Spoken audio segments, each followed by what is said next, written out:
Mr. J.P.R. Karunaratne, Deputy Governor of the Central Bank of Sri Lanka, Mr. C.P.S. Bandara, Assistant Governor, Central Bank of Sri Lanka, distinguished directors of key departments of the Central Bank of Sri Lanka, esteemed representatives of the Central Bank of Sri Lanka, Mr. C.P.A. Karunatilaka, Director General, Institute of Bankers of Sri Lanka, Directors, Chief Executive Officers, key responsible persons of licensed finance companies, speakers and panelists, our valued sponsors, dear participants, ladies and gentlemen, very good morning to you all.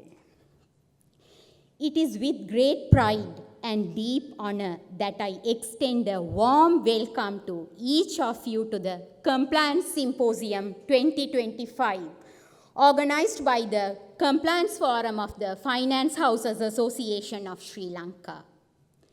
This year's theme, Compliance for a Better Tomorrow, encapsulates our shared vision for the future of the financial sector, a future built on the pillars of integrity, accountability, and responsible governance. It reflects our steadfast commitment to fostering a robust compliance culture that will sustain and elevate the industry in the year ahead. Today marks a significant milestone in our journey.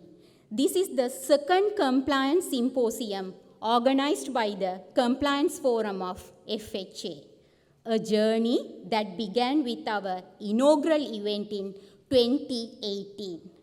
I am humbled to have had the privilege of chairing both occasions. It brings me great pleasure to extend a warm welcome to each of you, familiar colleagues and new participants alike, to what promises to be another landmark event for the non-bank financial sector. This year's symposium is especially significant as we are honored to have participation from all 32 licensed finance companies represented here today. This remarkable turnout is more than just a number. It is a reflection of the strong unity, unwavering commitment, and collective support across the sector.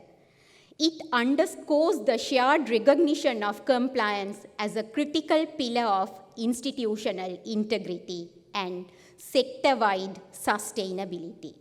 Your presence here reaffirms the strength of our community and the value we all place on continued dialogue, learning, and professional advancement. Over the past years, we have moved forward with a clear purpose to elevate compliance standards across our sector, foster constructive collaboration, and strengthen the vital bridge between financial institutions and regulators. From the beginning, our executive committee of the Compliance Forum have been guided by shared vision rooted in knowledge sharing, capacity building, and an unwavering commitment to professional integrity. We are deeply proud of the strong partnership we have built, especially with our key regulatory stakeholders, the Department of Supervision of Non-Bank Financial Institutions, the Financial Intelligence Unit, and the Financial Consumer Relations Department. Their invaluable support has played a pivotal role in every milestone we have achieved.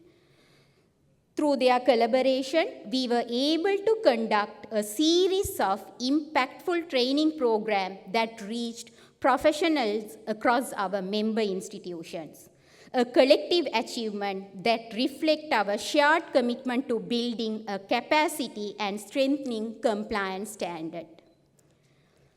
Recognizing the absence of dedicated program for compliance officers in licensed finance companies, the forum also played a key role in identifying the essential knowledge and areas competency requirement by our professionals. This effort contributed to the development of certificate program in compliance, especially for LFCs and NBFI, by the IBSL.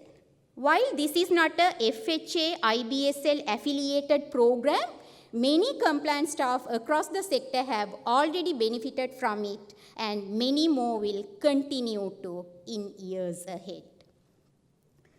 To further strengthen engagement and professional development, we also introduce a biannual compliance newsletter. This initiative has become a valuable platform for the exchange of ideas, experience, and thought leadership within our community of compliance professionals. A landmark initiative during past year was the development and formal handover of Code of Conduct on Anti-Money Laundering and Countering Financing of Terrorism for licensed finance company. We were honored to present this to the Director FIU as a symbol of our ongoing commitment to national AML CFT objectives. This effort stands as a pioneering initiative, making the LFC sector the first among the reporting institutions under the purview of the FIU to develop and formally adopt a dedicated code of conduct on AML CFT. Among many other initiatives, one movement that stands out was the launch of Compliance Quiz 2025, the first of its kind in the NBFI sector. This was far more than just a competition. It was an energetic, engaging, and educational platform that brought compliance to life. It uncovered hidden talents and encouraged camaraderie and proven that compliance isn't just about rules and risk. It is also about passion, teamwork, and pursuits of excellence. Another important milestone we celebrate today is the official launch of the Handbook for Compliance Officers, a consolidated practical reference guide that brings together key directions and guidelines from Department of Supervision of Non-Bank Financial Institution, Financial Intelligence Unit, Deposit Insurance and Resolution Department, Financial Consumer Relation Department, and Payment and Settlement Department. This handbook is humble but meaningful contribution, aimed to support compliance officers in navigating regulatory requirements with greater clarity and confidence. Behind each of these achievements stands the unwavering commitment of the executive committee members, who have devoted time, energy, and insight far beyond expectations. Their leadership and collaboration have transformed ideas into action and challenges into opportunities.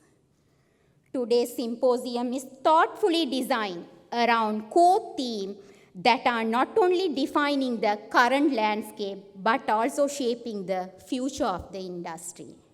The evolving role of compliance officers in dynamic regulatory environment, strategic approach to anti-money laundering within financial institutions, data protection and privacy in financial service sector, technology and compliance, navigating innovation within regulatory framework.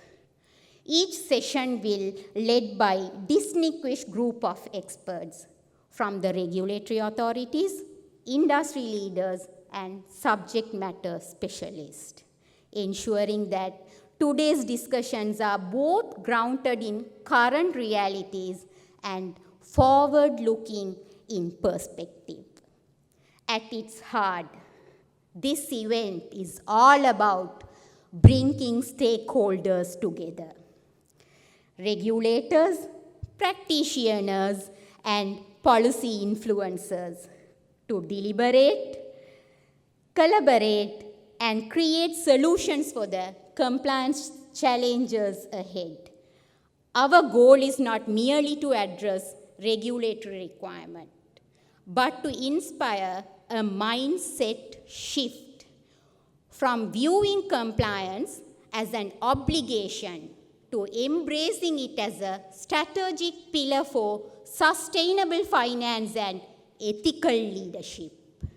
Ladies and gentlemen, as we begin today's proceeding, I invite you all to engage with open mind, collective energy, and shared commitment to excellence.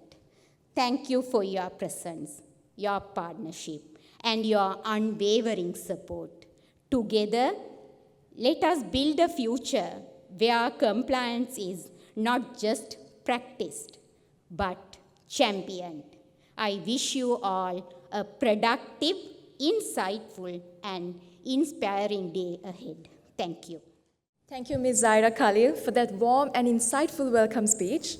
We now move on to the address by the Finance Houses Association of Sri Lanka, delivered by an individual whose leadership continues to shape the direction and strength of our financial service community. It is my privilege to now invite Mr. Arjuna Gunaratna, Chairman of the Finance Houses Association of Sri Lanka and Managing Director, Chief Executive Officer at Central Finance PLC, to address this esteemed gathering. Ladies and gentlemen, please welcome Mr. Arjuna Gunaratna. Honorable Governor Dr. Nandlal Veerasinghe, Deputy Governor JPR Karunaratne, and Assistant Governor Mr. Bandara, and all distinguished invitees, colleagues, and participants. Let me first of all, like all others actually, warmly welcome you to this symposium.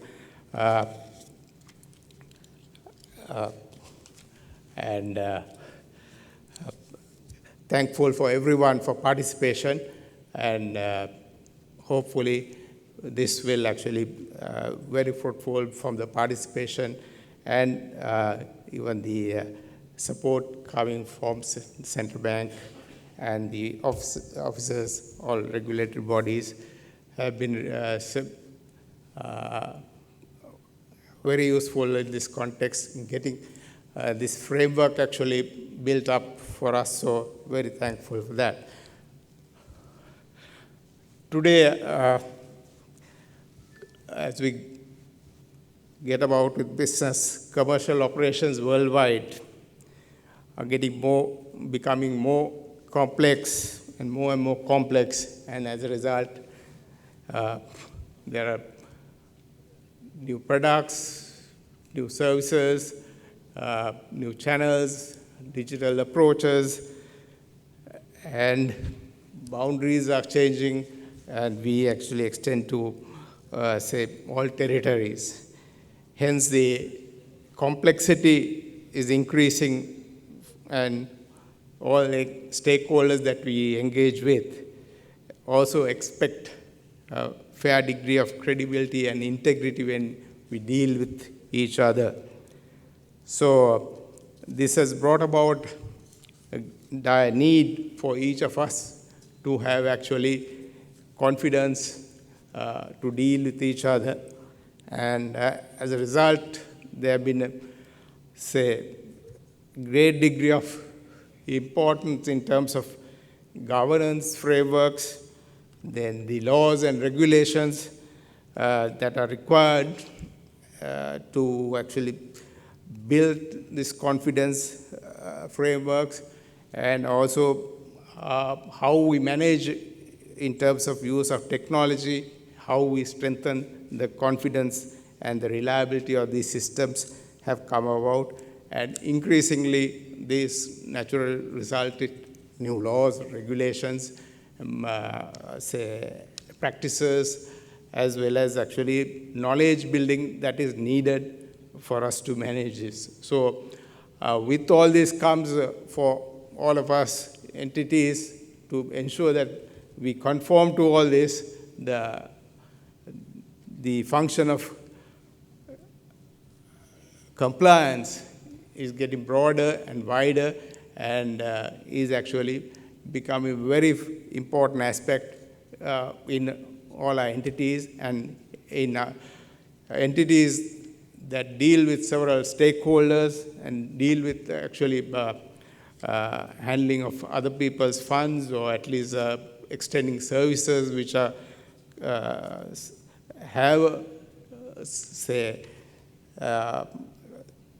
have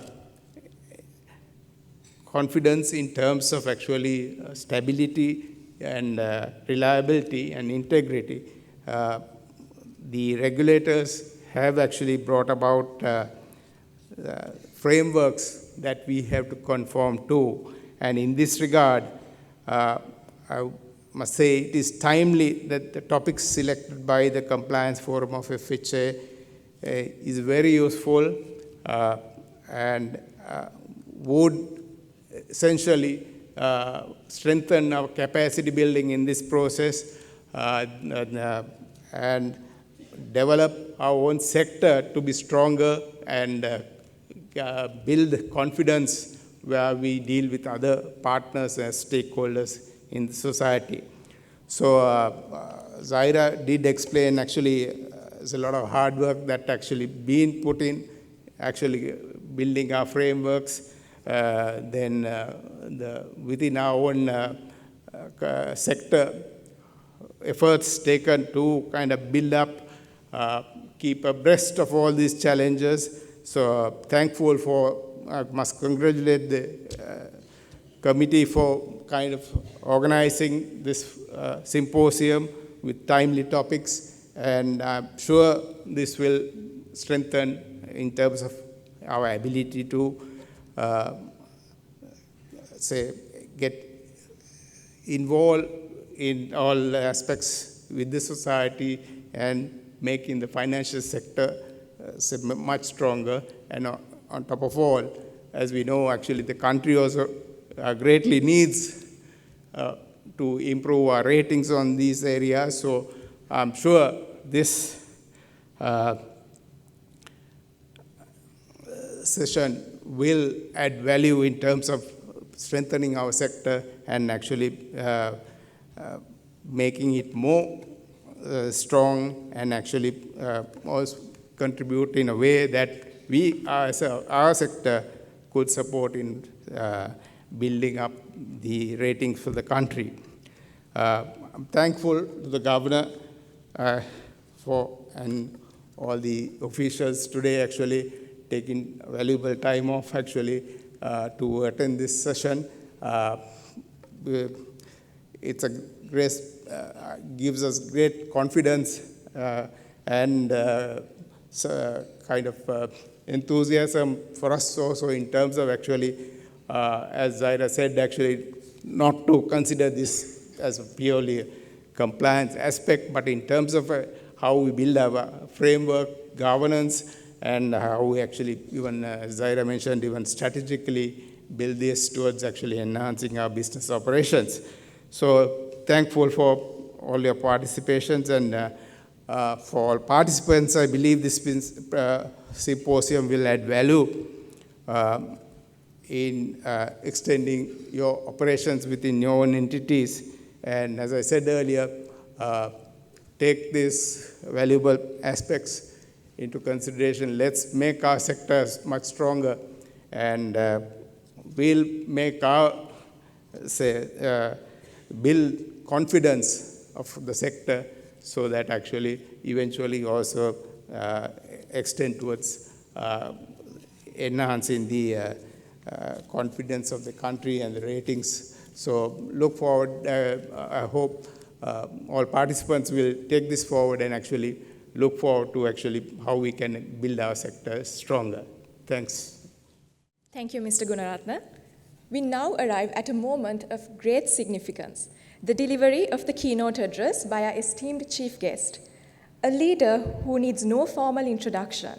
He is a pillar of economic governance and regulatory leadership in Sri Lanka.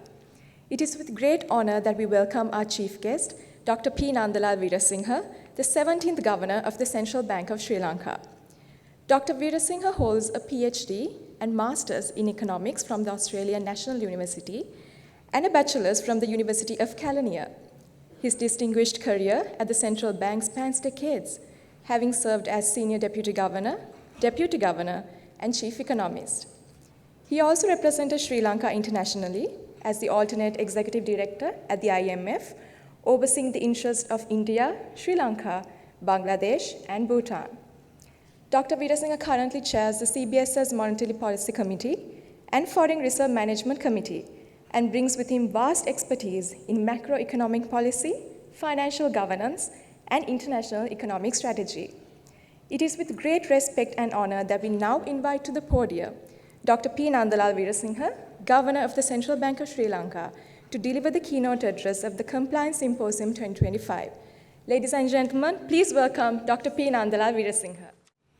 Good morning, Chairman of the Finance Officers Association, Council members, Deputy Governor, Assistant Governors, and Directors of the Central Bank, and participants from the industry, especially members of the Finance Association and the compliance officers who are participating today in this important event. It's my great pleasure to share some thoughts with you. In fact, when I was walking in, I was a bit concerned when I seen too many central bankers. I thought it's a central bank forum, but I think this has to be a forum of compliance officers and the stakeholders broadly, the finance house and the banks. And also in the technical sessions, when I saw it is again dominated by our directors. I hope you don't get intimidated by too many presence of our central bank directors, especially the dominance of female directors, as you see now from our side.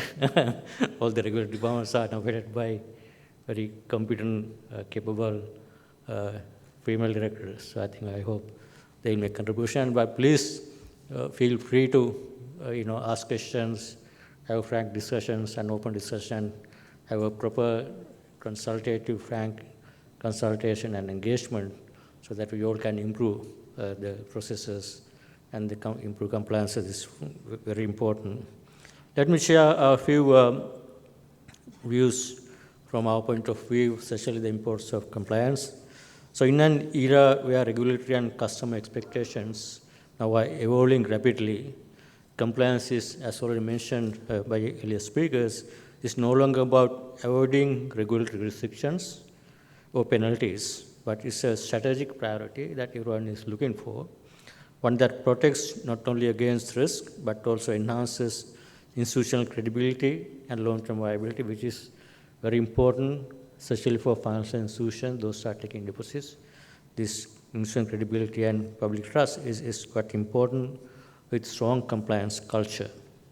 Traditionally, the compliance function was seen largely as a reactive mechanism, focused on preventing regulatory breaches. However, that definition no longer holds. Today, compliance must be recognized as a forward-looking, data-driven, and tech-enabled strategic function with availability of latest technologies. It plays a critical role in safeguarding institutional integrity, managing risk, and preserving public trust, as I mentioned already. Therefore, the effectiveness of the compliance framework of such individual institutions become a critical determinant of your operation, resilience, and reputation as well. Today, I wish to highlight why the compliance function must be viewed not as a constraint on growth or innovation, but as a governance cornerstone that fosters accountability, enhances transparency, and aligns business practices with regulatory and social expectations. So today's theme, I think, is a very important theme: compliance for a better tomorrow. So this theme invites us to look beyond the immediate task of rule-based compliance. It reminds us that effective compliance today lays a groundwork for long-term confidence in the financial system as a whole and respective financial institutions as well. At this juncture, I want to introduce a critical concept. Compliance must go beyond compliance. This means going beyond the letter of regulations to embrace its spirit, embedding ethical conduct, proactive governance, and customer-centric practices as core business values. It means not doing the minimum required, but doing what is right, what is ethical, and what is better governance. This mindset allows financial institutions to anticipate, not just to respond to regulatory changes, and align with the global best practices even before regulations are imposed. You don't have to wait until we come and impose regulations in this area. As a regulator, we look for financial institutions that internalize this mindset, because the strongest institutions are not those that merely comply, but those that lead through their values. That's where the people place more trust on you.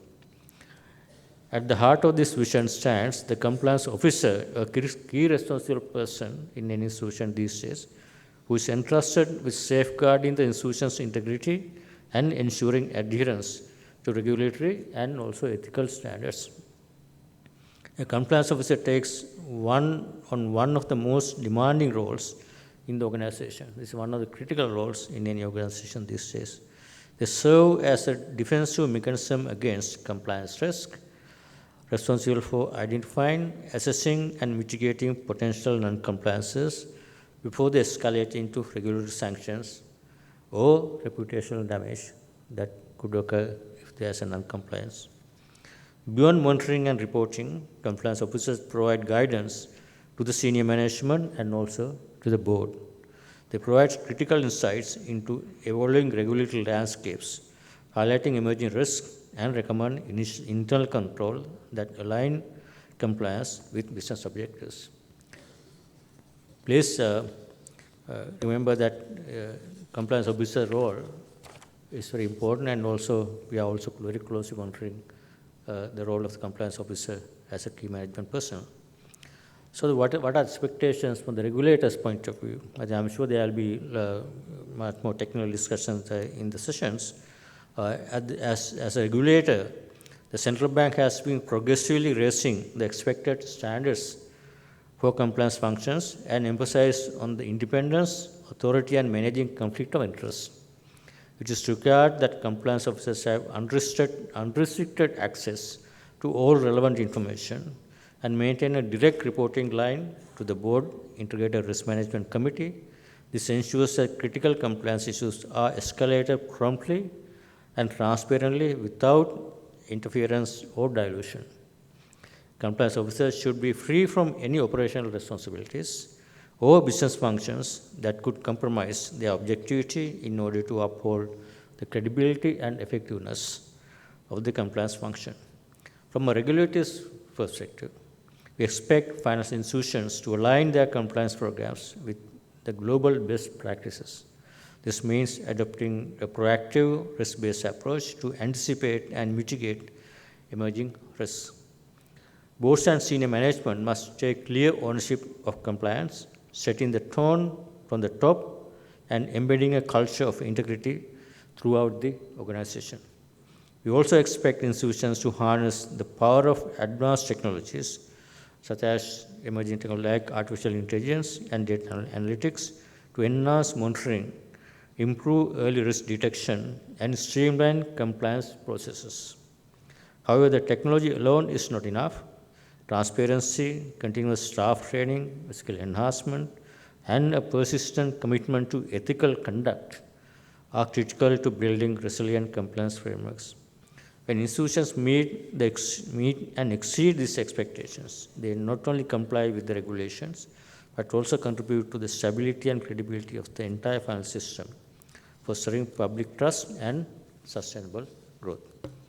However, we recently heard several instances, and I must share that also, several instances where licensed banks and also finance companies have been subjected to financial penalties on AML CVT compliance in Sri Lanka, and also other compliance violations from other regulators as well. These penalties are not merely symbolic. They serve as a deterrent, and more importantly, they reflect the regulator's intent to uphold the integrity of the financial system. So what are the emerging risks and the compliance functions? However, we recognize that compliance officers face increasing challenges in the fast-changing business environment.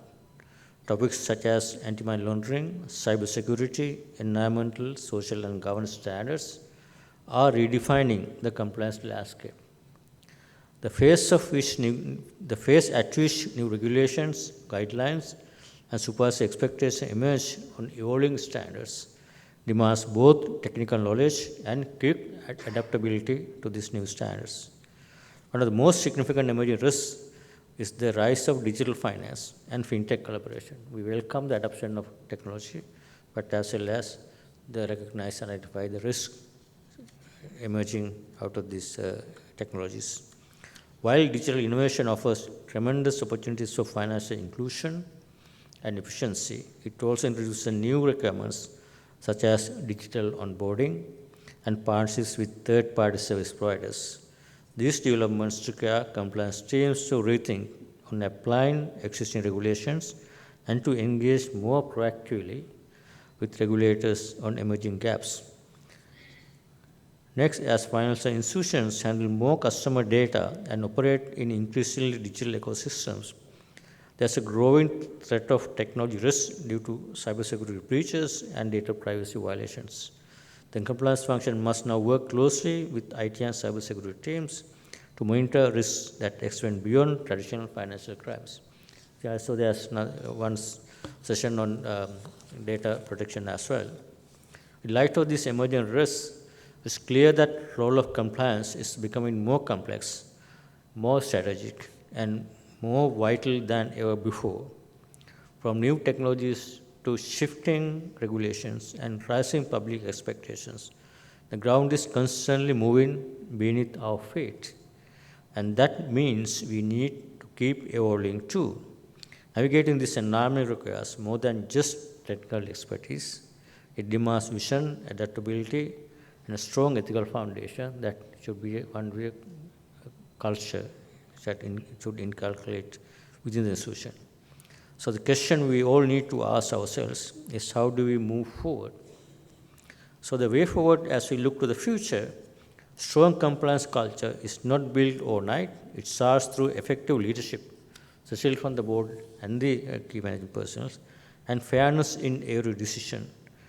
So it starts through effective leadership and sustainable by values that prioritize integrity, transparency, and fairness in every decision by those senior management. It starts with the leaders who champion integrity, and it's carried forward by every employee who chooses to do the right thing even when no one is watching. Compliance must be more than a function, it must be a shared mindset across the institution. As Central Bank of Sri Lanka, we firmly believe that cultivating this kind of culture is essential, not just for avoiding penalties or meeting today's expectations, but for building the kind of financial sector that public can rely on no matter the circumstances. Strengthening compliance is not just our duty as regulators, it's shared responsibility across the industry with all of you. Because in this end, regulators may guide behavior, but it's culture that determines whether the financial institutions uphold them when no one is looking or monitoring. Let us move forward together, committed not just to compliance, but to doing what is right, to building trust, and to shaping a better tomorrow for the financial system. So with that, I'll conclude here. I hope this next session, technical sessions, will provide all of you opportunity to discuss in more detail, and we'll have a very, very productive day today. Thank you very much. Thank you, Dr. Veerasinghe. We are deeply honored by your presence and grateful for the clarity, depth, and vision you have brought to this forum. We now move on to a significant highlight in this morning's agenda, the official release of the 2025 edition of the Compliance Officer's Handbook. To formally unveil this important edition, may I now invite to the stage Mr. Darshana Amarasinghe, Treasurer of the Compliance Forum of the FHA and Deputy General Manager, Compliance at CDB Finance PLC. Chief guest, Dr. Nandalal Veerasinghe, Governor, Central Bank of Sri Lanka, and Mr. JPR Karunaratne, Deputy Governor, Central Bank of Sri Lanka, distinguished invitees, and dear participants. As the Executive Committee of the Compliance Forum of FHA, we are greatly honored in launching Compliance Officers Handbook, which comprise directions, guidelines, rules, and circulars issued by Non-Bank Supervision Division, Financial Intelligence Unit, and also the Financial Consumer Relations Department, and Payment and Settlement Department, and also Deposit Insurance and Resolutions Department till May 2025. So I must extend our gratitude to all the respective departments, directors, and central bank officers who have invaluable guidance and support in compiling this handbook for our executive committee members. So thank you so much for that guidance and the support. So now I invite our chief guest, Dr. Nandalal Veerasinghe, Governor, Central Bank of Sri Lanka, and Ms. Roshan Abegunawardena, Executive Director, Citizens Development Business Finance PSC, and also FHA Council member, to be on stage with our chairperson, Zaira Khalil, to launch this handbook. Come on stage, sir. There is a QR code that we have to scan it.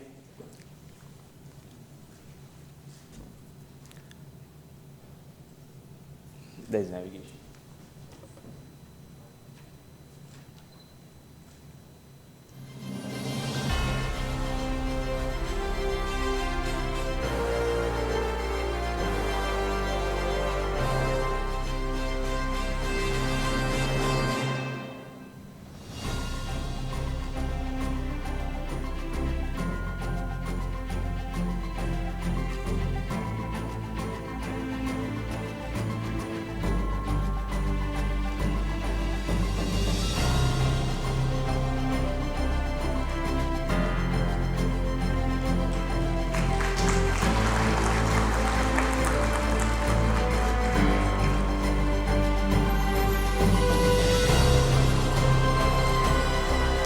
We now take a moment to extend our sincere appreciation to Dr. P. Nandalal Veerasinghe with a formal token of gratitude.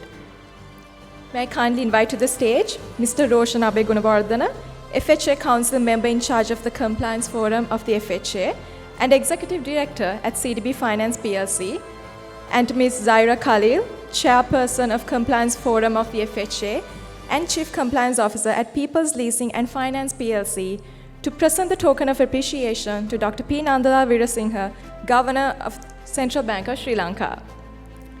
Ladies and gentlemen, please join me in offering a warm round of applause in appreciation of Dr. Veerasinghe's continued leadership and support.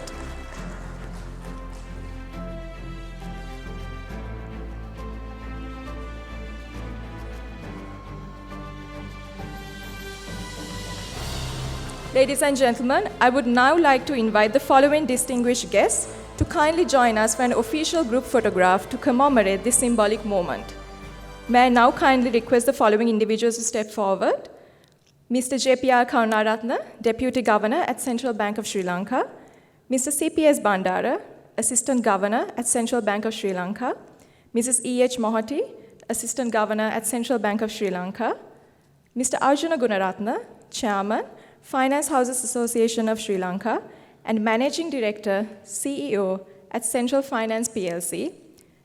I now respectfully invite the members of the Executive Committee of the Compliance Forum of the FHA, whose invaluable contributions have been instrumental in the successful organization of the symposium, to kindly join the group for the official group photograph.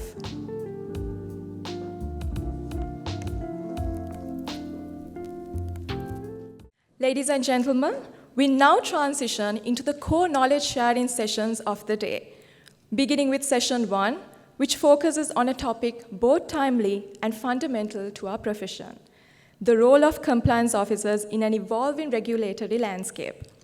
To lead these important sessions, we are honored to welcome a distinguished speaker, Mrs. R.M.C.H.K. Jayasinghe, Director, Department of Supervision of Non-Bank Financial Institutions at Central Bank of Sri Lanka, whose experience and regulatory leadership have been instrumental in guiding the non-bank financial sector.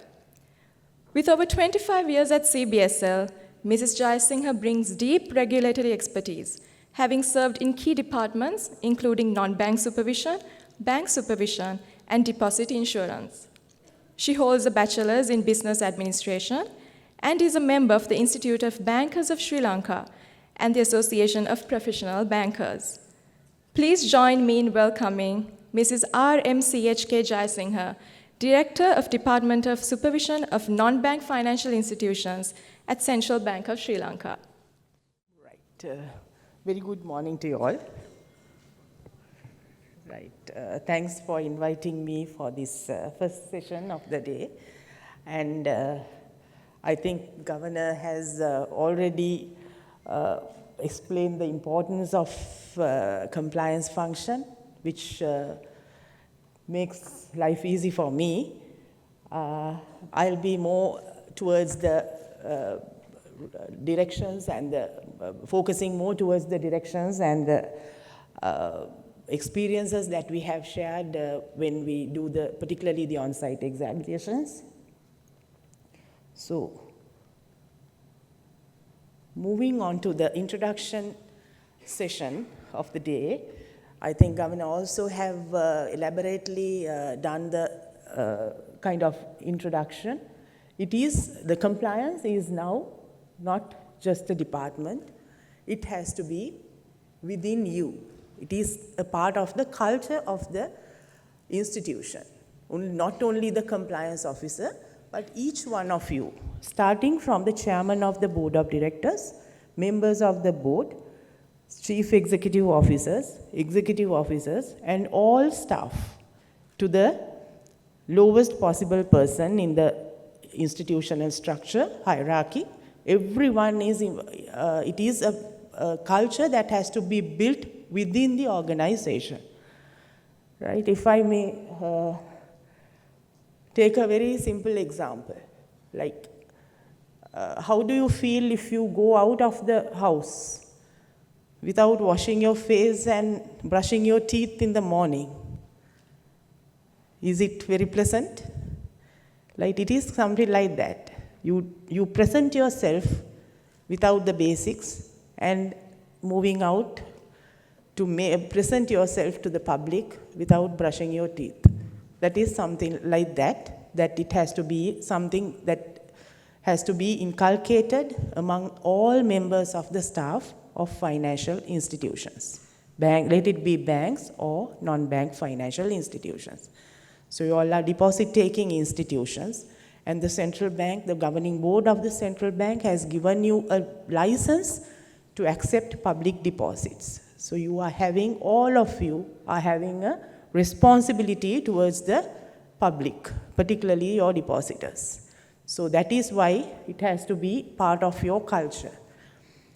So it is compliance towards the laws of the country, towards the regulations that has been issued by the respective regulator, and the internal policies.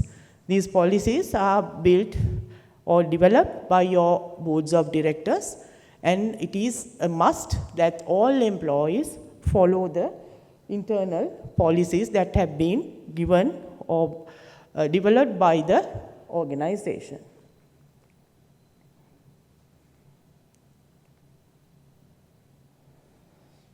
And the compliance culture, there are directions being given to the industry, has to be an independent function. It is an effective, to make the compliance function effective, it has to be independent.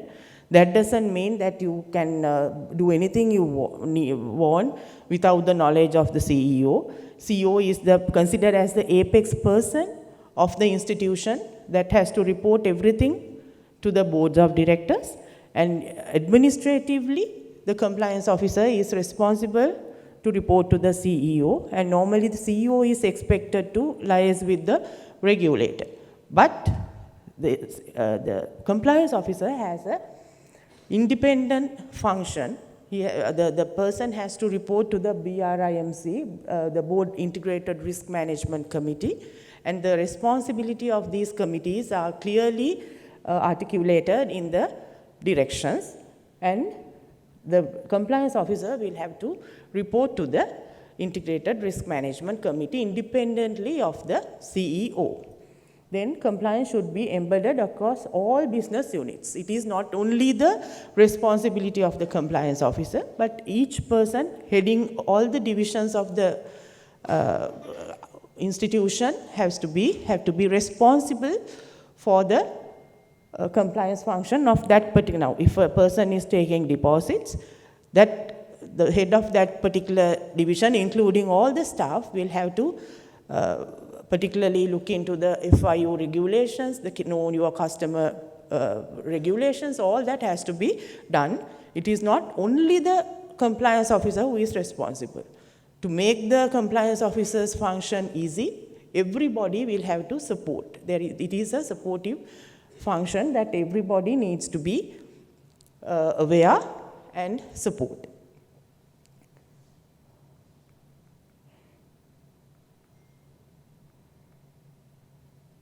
Then we have given the structure of the, based on the asset size of the company. If the company is more than 20 billion, asset base is more than 20 billion, there has to be a person senior enough, dedicated for this compliance function. So this is, I might have the questions being posted also. This is something, sometimes during the examinations we see that sufficient authority is not there when it is not a senior position. If the compliance officer is a junior person who doesn't have the necessary authority, then it becomes an issue and leads to various non-compliances. So dedicated compliance officer with sufficient seniority and authority has to be appointed, and this needs to be very clearly understood by the boards of directors and the CEOs. Then the compliance officer's reporting line is directly to the BRIMC, and no dual hatting, where the compliance officer is effectively engaged in other functions like operations, finance, internal audit, risk. So those has to be segregated. The authority and the responsibility will have to be segregated, because there will be, it is what is called the dual hatting.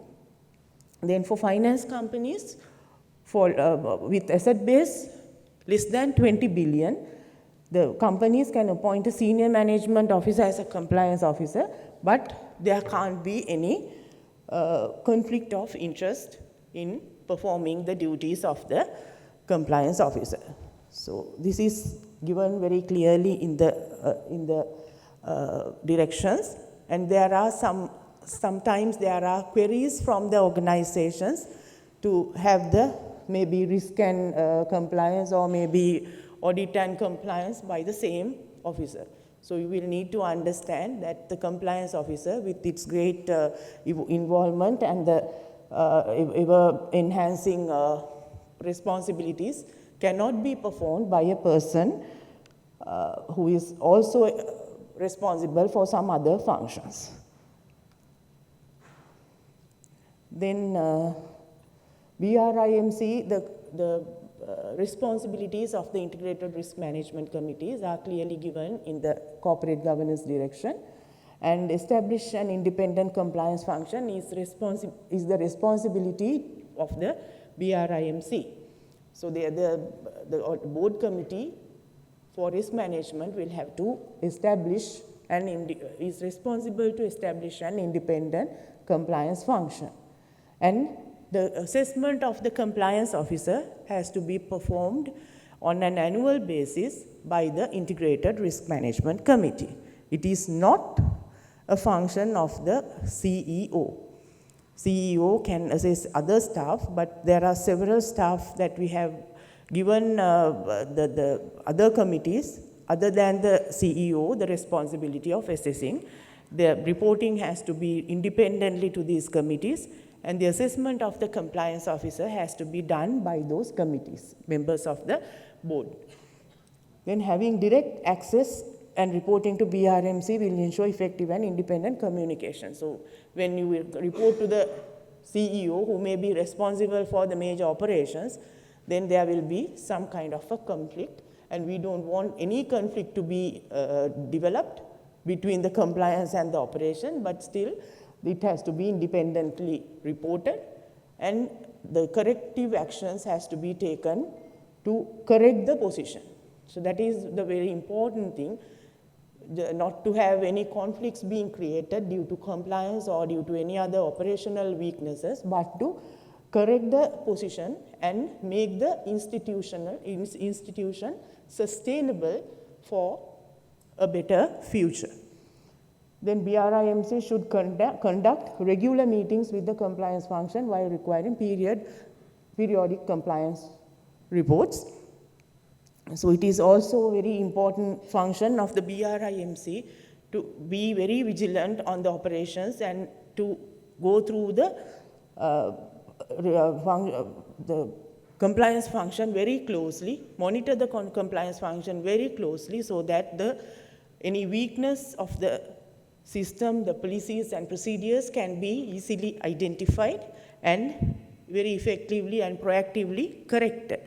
It is not the responsibility of the regulator to go to visit your organization, find out all these weaknesses, and then report to the board at the points for discussion, the meetings, and then find fault with people. It is not the responsibility of the regulator. And we hear sometimes that certain members of the board and the staff saying that during the previous examination you never pointed out. It is not our responsibility. We do a sample examination, we go through samples. We would have missed, yes, because we have a very limited time space. It is not the regulator to point out the weaknesses or any non-compliances. It is your own responsibility. So this is something that we normally hear. Last time it was not pointed out.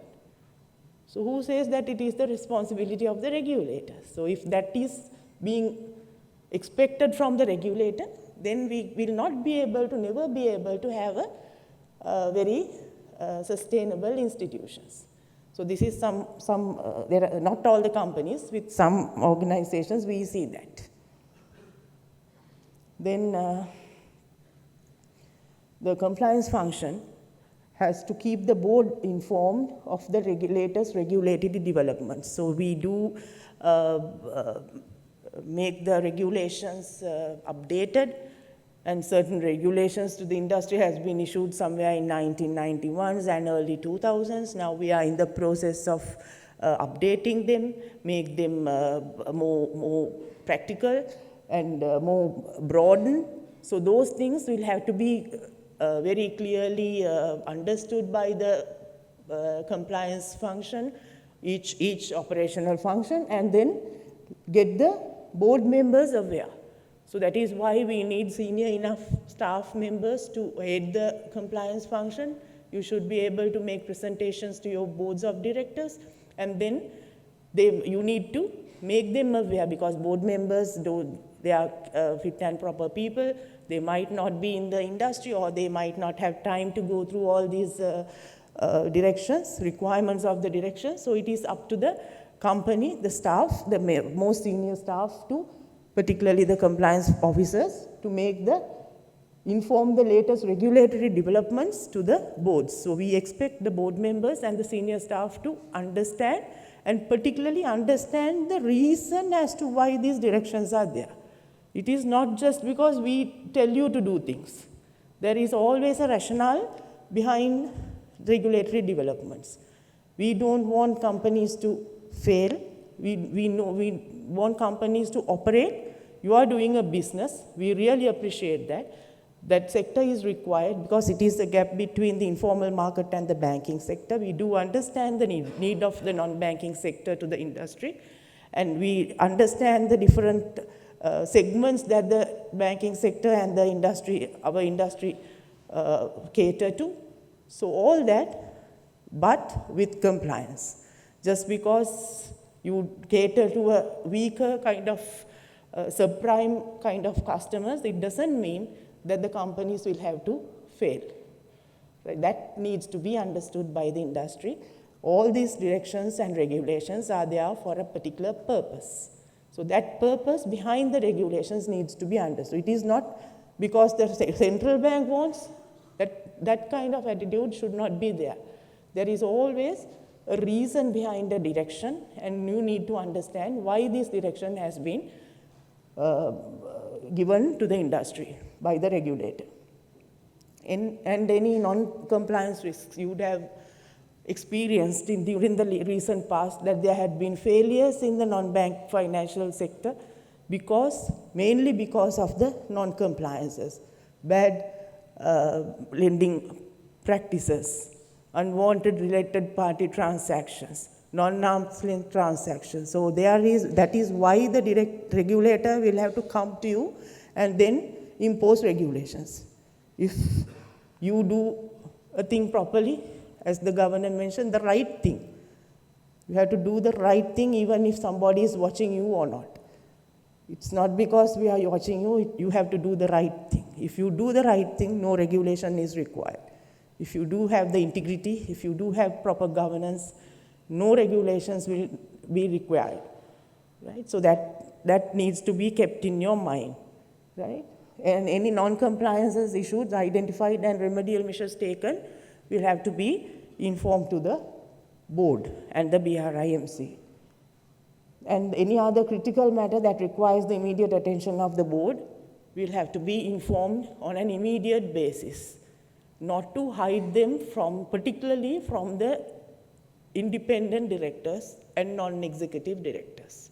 There has to be systems developed to inform the board of key operational matters. So there are instances we have highlighted. I think some of the boards have been informed. The non-independent directors are not non-independent and independent, non-executive and independent directors don't work within the organization. It's only the executive directors that are involved in the day-to-day operations, day-to-day business.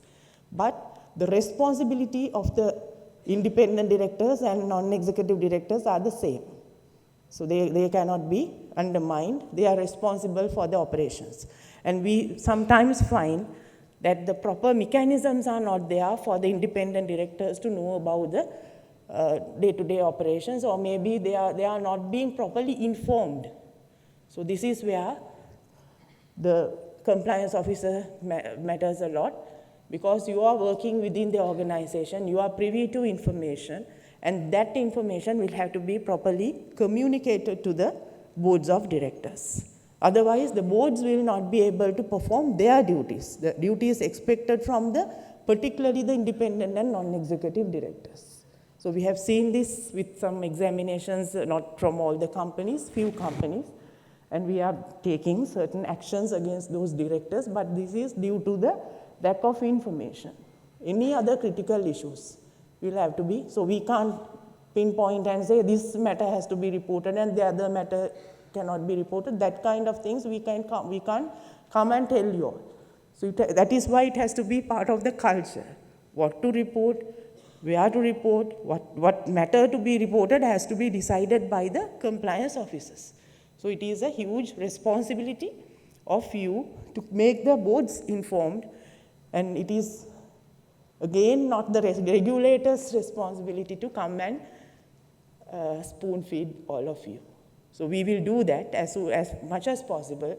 We really, our teams come and make you, I mean, the training programs are there, knowledge enhancement programs are there. So we can do that, but it has to be culture, part of your heart and soul to keep the boards aware. So regulatory environment is dynamic. It is ever enhancing. Regulatory expectations are rising.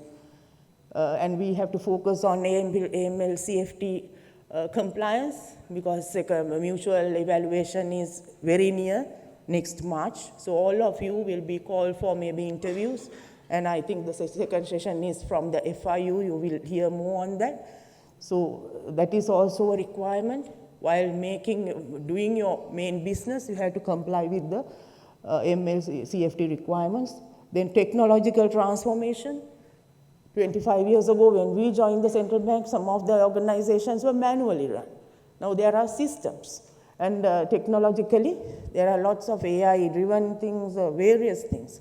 So you have to adopt, invest on your systems, the IT infrastructure, all that will have to, and there has to be risk mitigations also, where your information is not given to outsiders, so that all that securities, information security requirements has to be properly monitored and developed. Then increasing customer expectations. Expectations of the customers are ever increasing. Earlier, they used to come to the organization, talk to you, and then wanted to stay in maybe the earlier generations. But now people don't have time. They want very quick service from the organization, and online facilities are required. So these things are very rapidly enhancing. Complying with accounting standards are ever increasing. IFRS is introduced, and with utmost difficulty, we were able to classify the facilities of the NBFI sector within 90 days, right? After 5 years, direction was issued in 2020, and we have given 3 years initially, and due to the various reasons, COVID and then economic crisis, we were even unable to comply it within 2024. There were requests from FHA and the compliance forums to defer it, and ultimately, with great difficulty, now you know you can do that, right? Not only the regulator, I heard from some of the directors, it is possible, and they are very effectively classifying at 90 days and still maintaining the NPA ratio at less than 10%, better than the banking sector. So it is admirable, and it was with great difficulty that we were able to implement it after 5 years of introducing the direction. So it is accounting standards, it matches with the accounting standards. So you know, when you start something, it's possible, not impossible. When it was 180 days 5 years ago, now it has come down to 90 days. So it is an achievement, and comparable with other sectors like banking sector also, NPA is at 90 days, classified at 90 days. So it is also an achievement by the industry. Then requirements of finance direction number 5 of 2021, the fitness and propriety. Then CBSL direction stress on independent, direct reporting and conflict-free roles. So these you have to comply with the regular. One thing is law. Second one is the directions that we impose. Sometimes you might think that it's too much. No, it's not too much, like the 90-day classifications. You have to be, we know that the banking sector, it's a different sector. Requirements are different. They are on Basel requirements, but we are yet to go there. We know that in time to come, we should be able to entirely compare with the banking sector, but there are gaps even now. So it is evolving, and we will somehow move there and then be compatible with the banking sector in the future.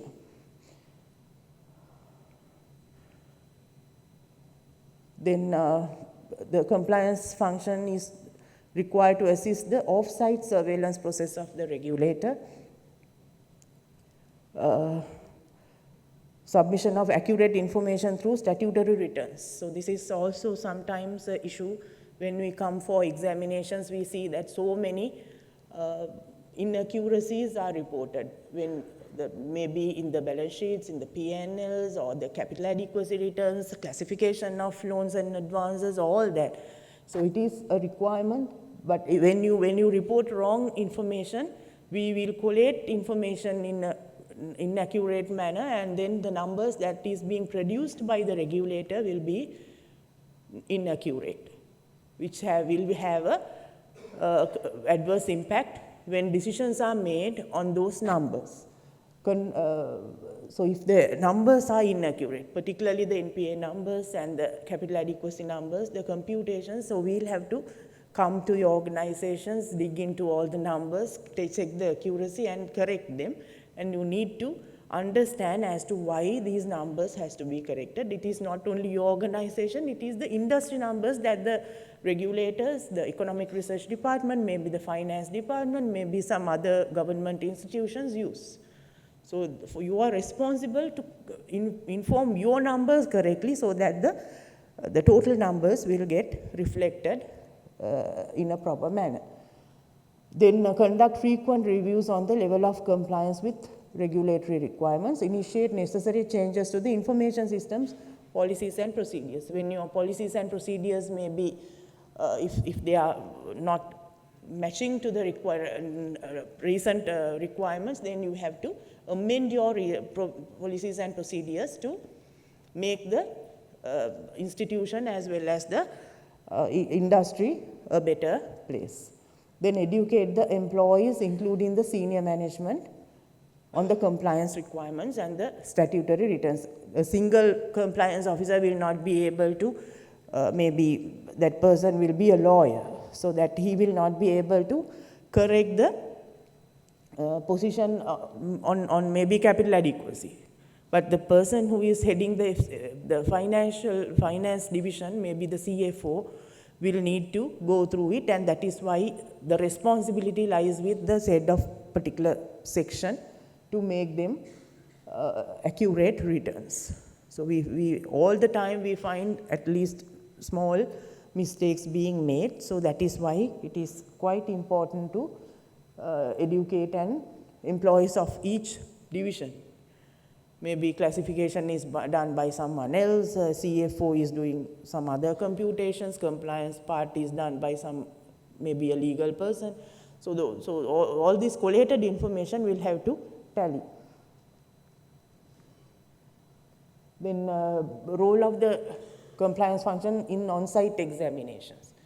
So this is where we come and trouble you all the time, asking for various informations, getting maybe documentary evidence for corrective actions being taken for the previous, so you might be thinking that it is a real hassle when coming to your organization, and this is in addition to your normal work, so we know that. So if the systems and the procedures facilitate that, it won't be a huge burden. Then ensure that all the required information are compiled. So we normally send 2 weeks prior to the examination, we send all the required information. So it is, if you can get it from your system itself, it won't be a huge challenge for the organizations if you have to manually do this.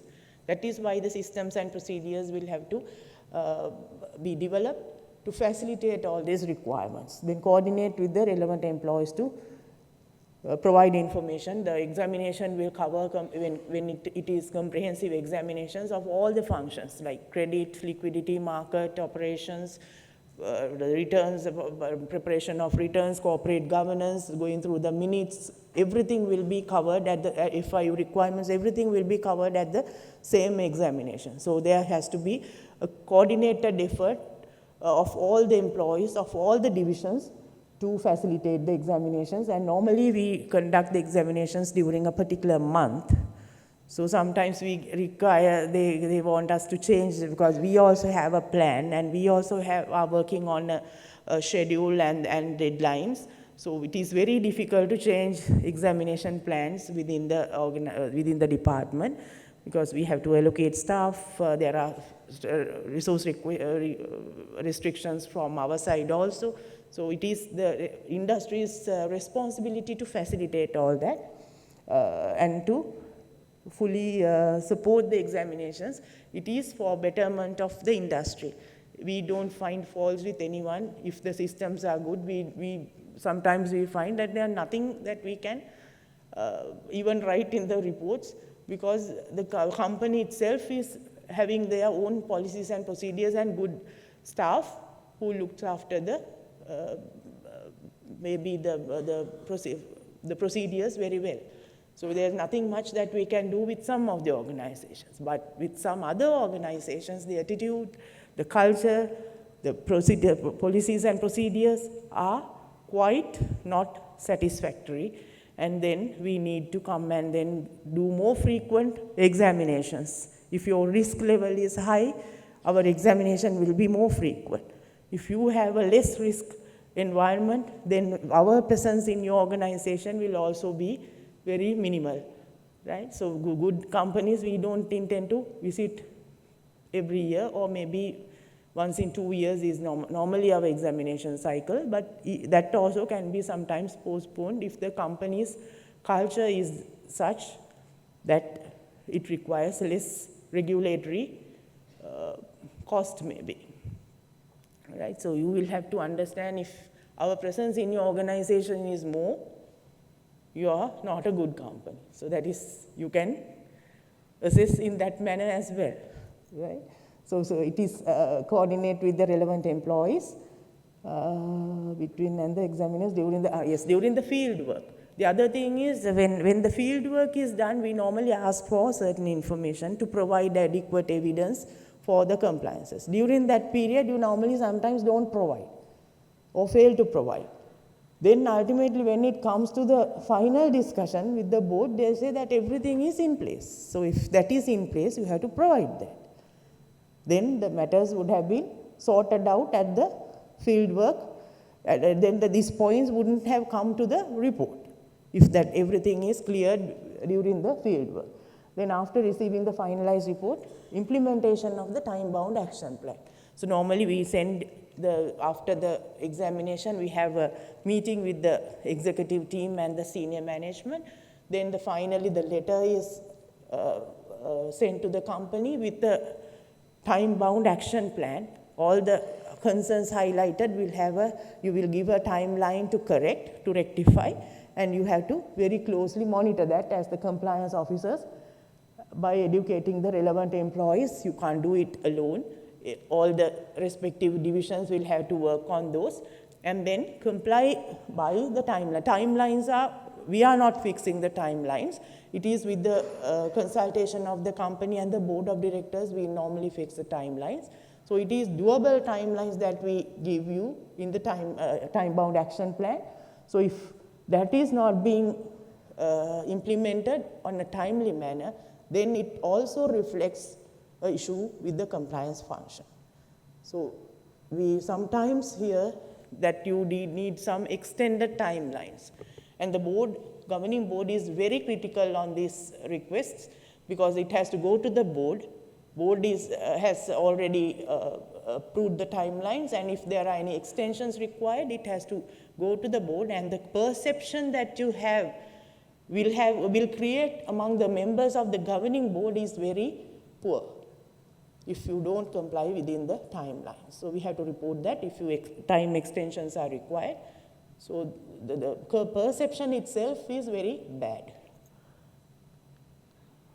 Then AML-CFT, FIU has issued several guidelines on the MLC. This is also enhancing, and our sector is one of the main sectors, other than the banks, one of the main sectors which requires strong AML-CFT systems. Then upcoming third mutual evaluation is also upcoming, and you will be required to give your systems, procedures, and the examples of compliance with the AML-CFT requirements. I think there are certain educational programs also for you to get prepared. Already we have, I think, had one discussion. So we will continue to have until next March. So that is also another very important milestone that we will have for our country to be not to go again into the gray list. So there is a huge responsibility on non-bank financial institutions as well. Then enhance the risk controls to mitigate money laundering and terrorist financing. All of you are aware that we have been included in the gray list, and we need to get our country uplifted from this gray list to a better condition, and then it will enhance our sovereign rating. All that will affect the country's financial position in terms of we will help the country to get the country uplifted by doing this. So then technological transformation is also an important factor, an important thing. Digital payment platforms are introduced. All the companies now are at digital payments, online payments, customer self-service apps, chat box. All these are new innovations, and the customers and the stakeholders require all this.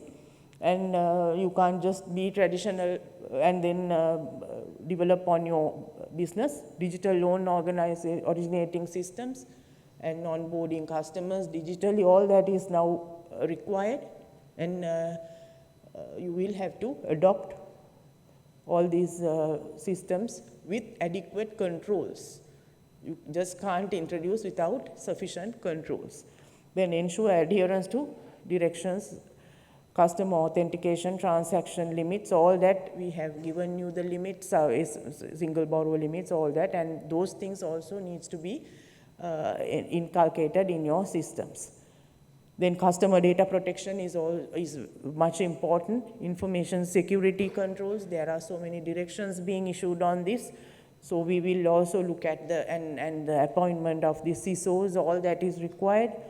Then early involvement in system developments to facilitate all that. Systems has to be developed.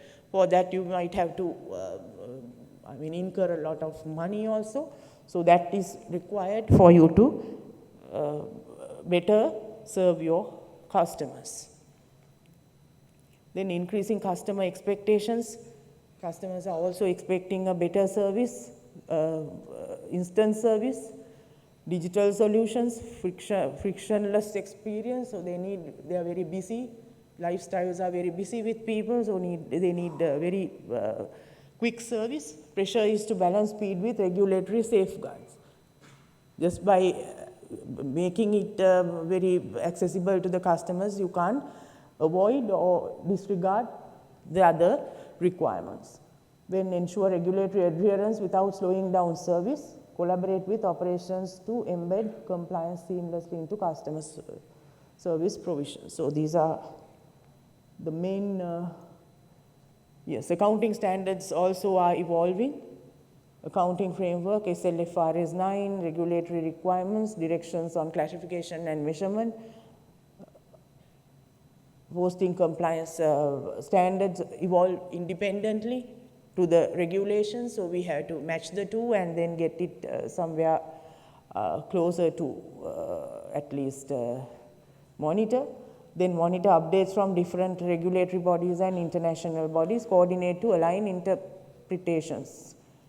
Compliance officers will have to, if you are not sure of some information, interpretations, you can of course call us, the department, and then get the things cleared because we expect a very close coordination between the compliance officers and the regulatory department.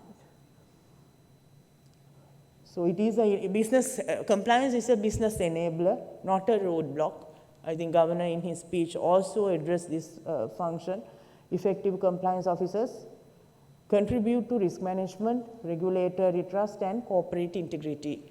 And if you have people with integrity within your organization, our role as a regulator is always very easy. And well-supported compliance function is essential in today's regulatory landscape. So with that, I think, skills required for the compliance officers, they need the knowledge on the regulatory and legal knowledge, risk management skills to identify, assess, and monitor compliance rate, technological competency, analytical and critical thinking, adaptability, and continuous learning. These are some of the skills that is required by the compliance officers. It is not only for compliance officers, but for the entire senior management. Compliance officer can't do a single role. All the senior people will have to have all these skills. So with that, I think I'm coming, I think I have exceeded time also. So if you have any queries or anything, I think we have a panel discussion next. So you can pose any doubts at the panel discussion. Thank you. Thank you, Mrs. Jayasinghe, for that insightful presentation. To learn more about distinguished speakers and access their presentation material for each session, please scan the QR, which is displayed on the screen, and you may visit the event page. Ladies and gentlemen, welcome back. Hope you had a refreshing tea break.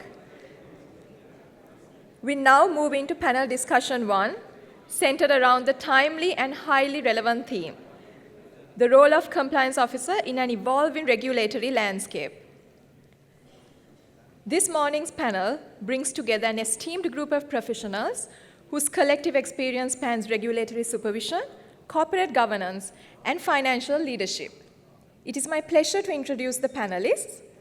First, we are pleased to welcome back to the stage Mrs. R.M.C.H.K. Jayasinghe, the Director of Department of Supervision of Non-Bank Financial Institutions at Central Bank of Sri Lanka as our first panelist. Joining us next on the panel is Mrs. Rukshana Jayatilaka, Director of Bank Supervision at the Central Bank of Sri Lanka. Mrs. Jayatilaka has over 2 decades of regulatory experience and currently leads reforms in bank governance and prudential regulation. She holds a master's in financial economics from the University of Colombo and is an associate member of CIMA UK.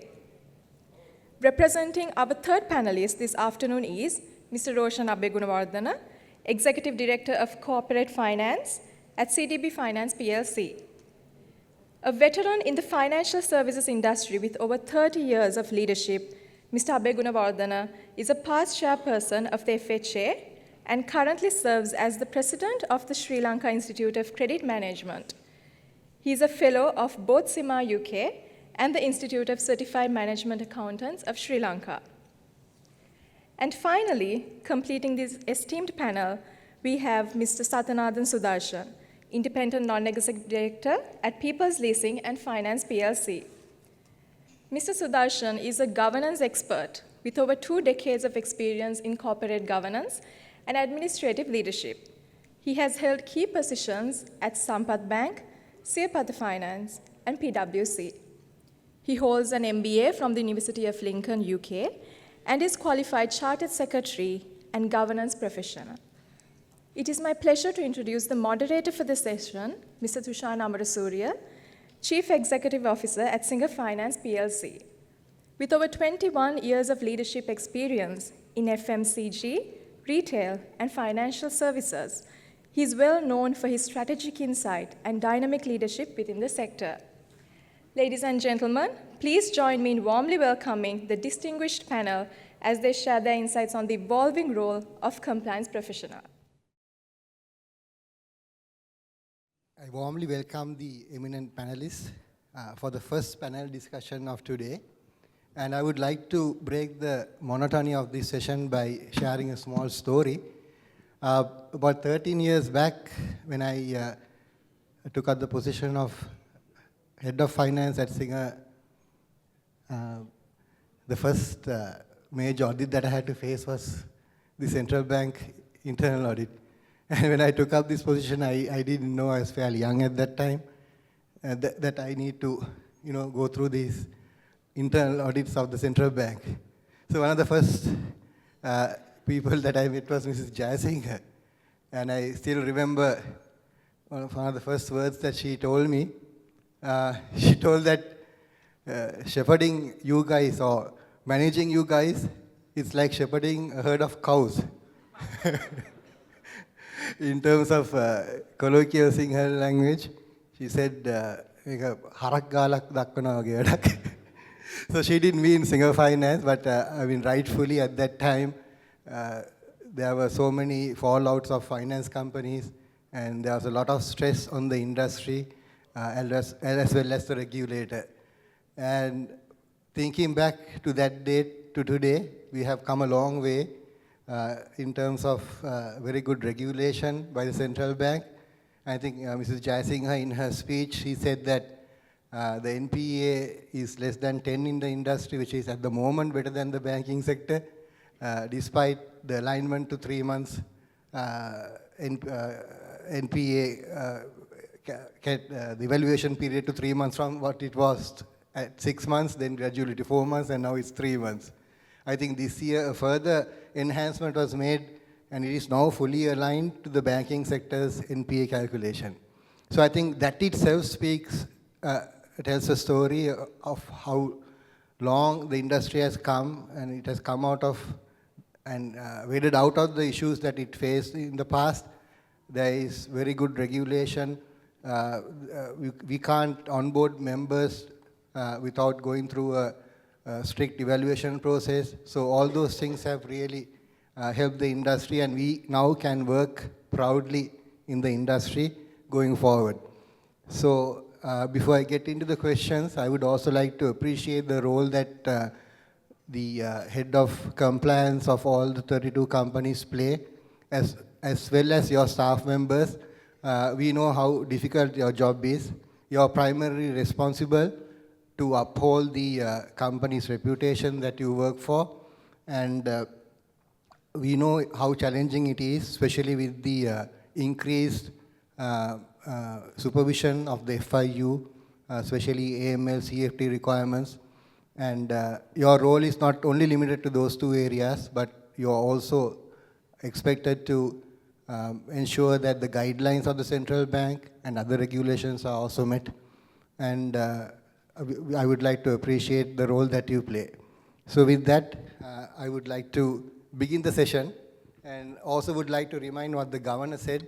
With so many lady representations in the forum, the panelists can expect a few questions. Hopefully you will not let us down. So at the end of the session, we can pose your questions by speaking, or I was told that there will be a link shared as well, so you can prepare yourself for that. My first question will go to Mrs. Jayasinghe. Madam, so what role do you see compliance officers playing in shaping risk-based supervision outcomes, and how can this be bettered and in alignment with the CBSL's expectations? So the question is risk-based supervision. Yes, thank you for that question. Risk-based, normally we select the companies. We have an examination plan, and we select the companies for supervision based on their risk. We do have an internal mechanism to risk rate the companies, that is internally to the department, and with whatever your numbers that are being submitted on capital, liquidity, NPA ratios, the ROA, ROA, everything, there is a composite rate that we compute, including the assessment on the corporate governance. It is a composite rating on the risk. So based on that risk only, we select the companies for supervision.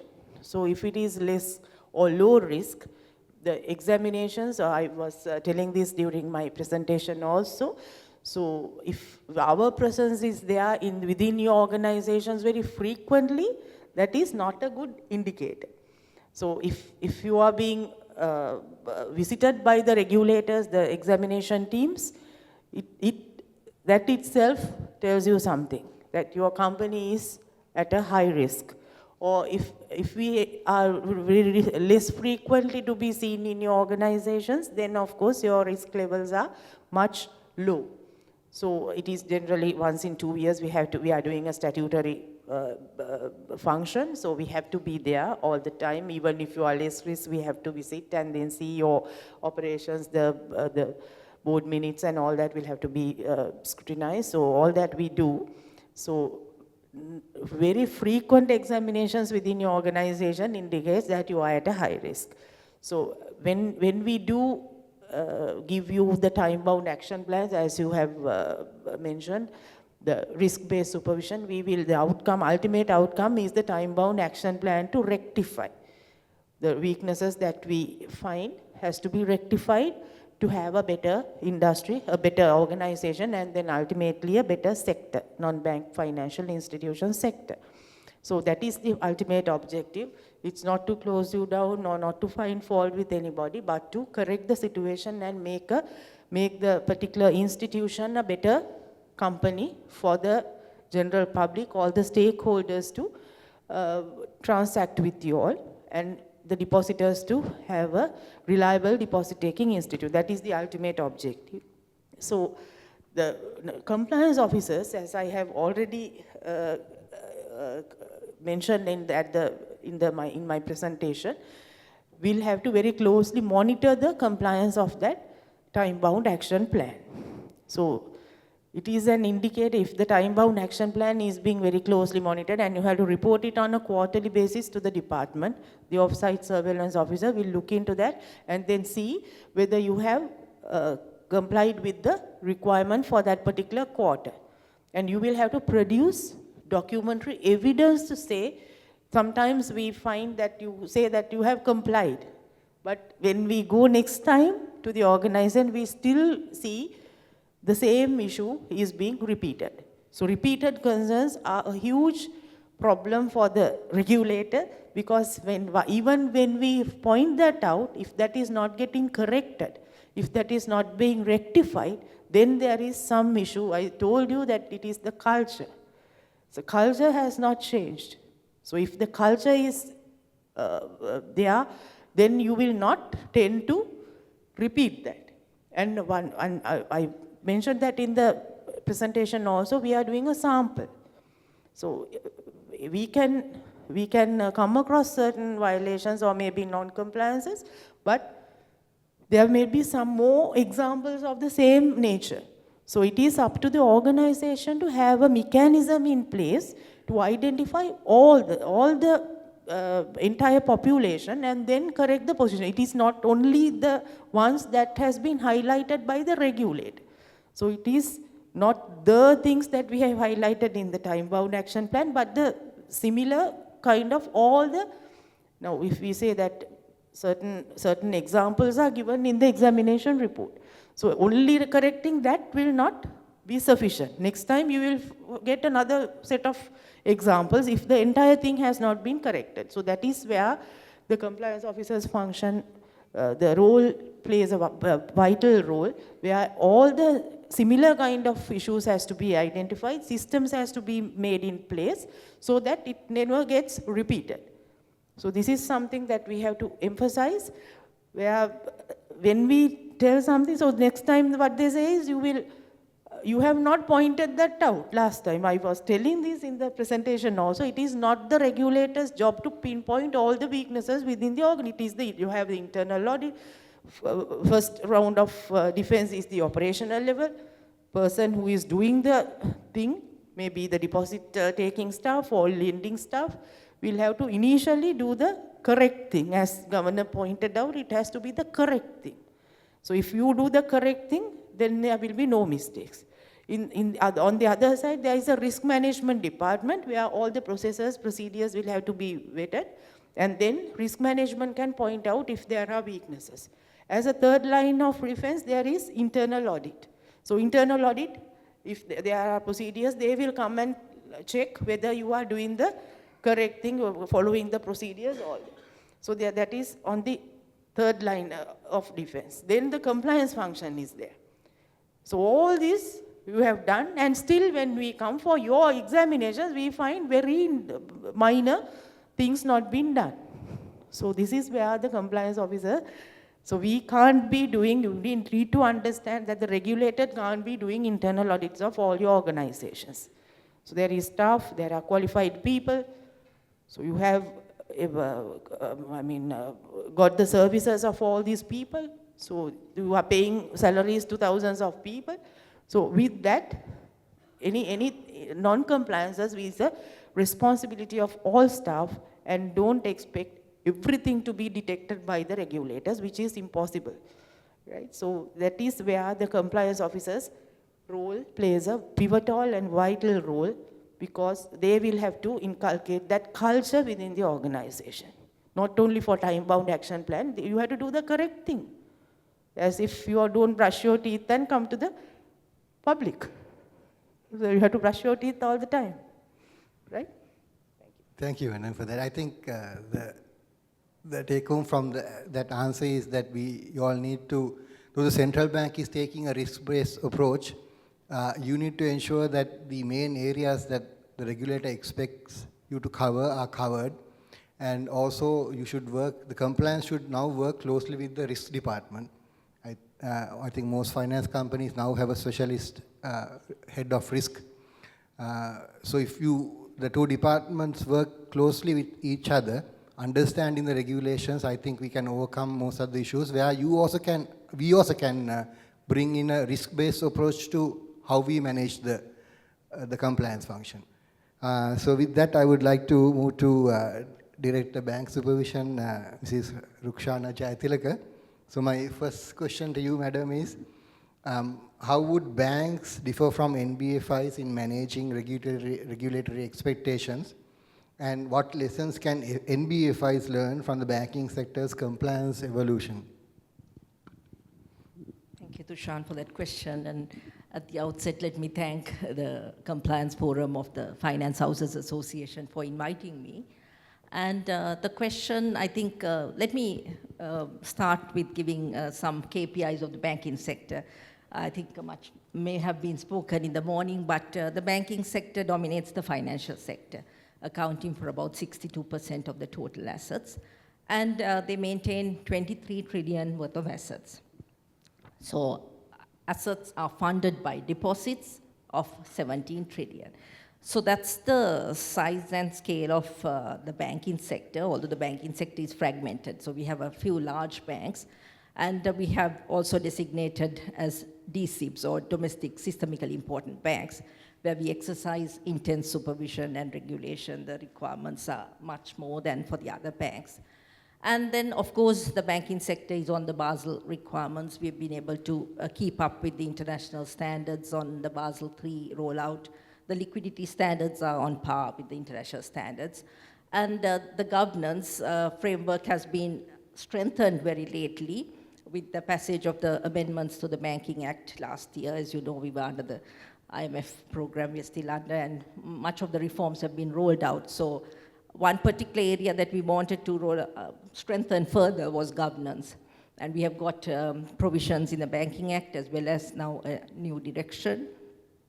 And in that direction also we talk about the level of compliance, and actually, if I'm to say what kind of qualities that the compliance function should have, basically it should be an independent function. I think you all would all agree. And we do not permit dual hatting with risk officers or internal audit. So that is the scale, those are our regulatory expectations. And also we have the whistleblowing policy. So what I always tell the compliance officers is not to succumb to any pressures from the board, from the management, from peers, but just do the correct thing. I know the compliance officers are not popular folks in the banks or in financial institutions. They would be seen as a stumbling block maybe when you introduce new products or get onto new business lines.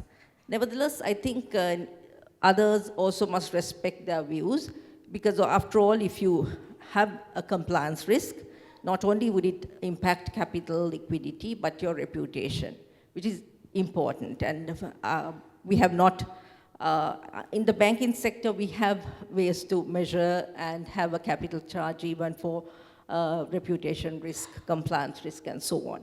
So under Basel III, we have the minimum requirements for the three categories of risk on credit, market, and operational. And we move on then to have capital on Pillar 2 risks as well, which are compliance and so on.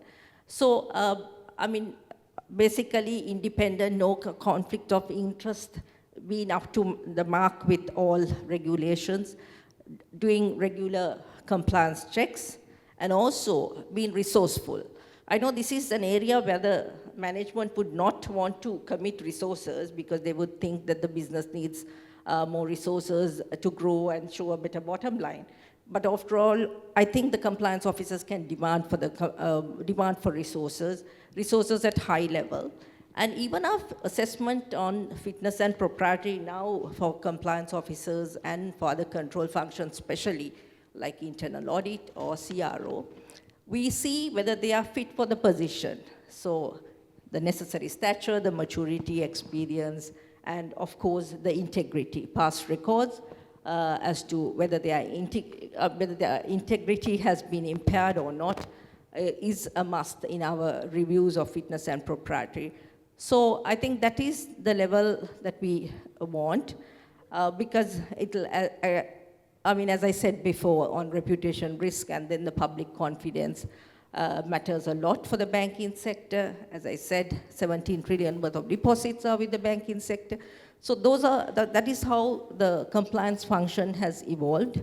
And as my colleague alluded to the supervisory concerns, and at the central bank, we are quite concerned if they are not addressed on time, especially on the repeated concerns and the critical concerns. So what we intend to do is to have a capital charge in case those concerns are not addressed. Just those concerns that my colleague mentioned, just those concerns, addressing them would not be sufficient. Banks need to go to the root cause, and compliance officers have a role to play in that, coordinating with the others and getting those concerns addressed.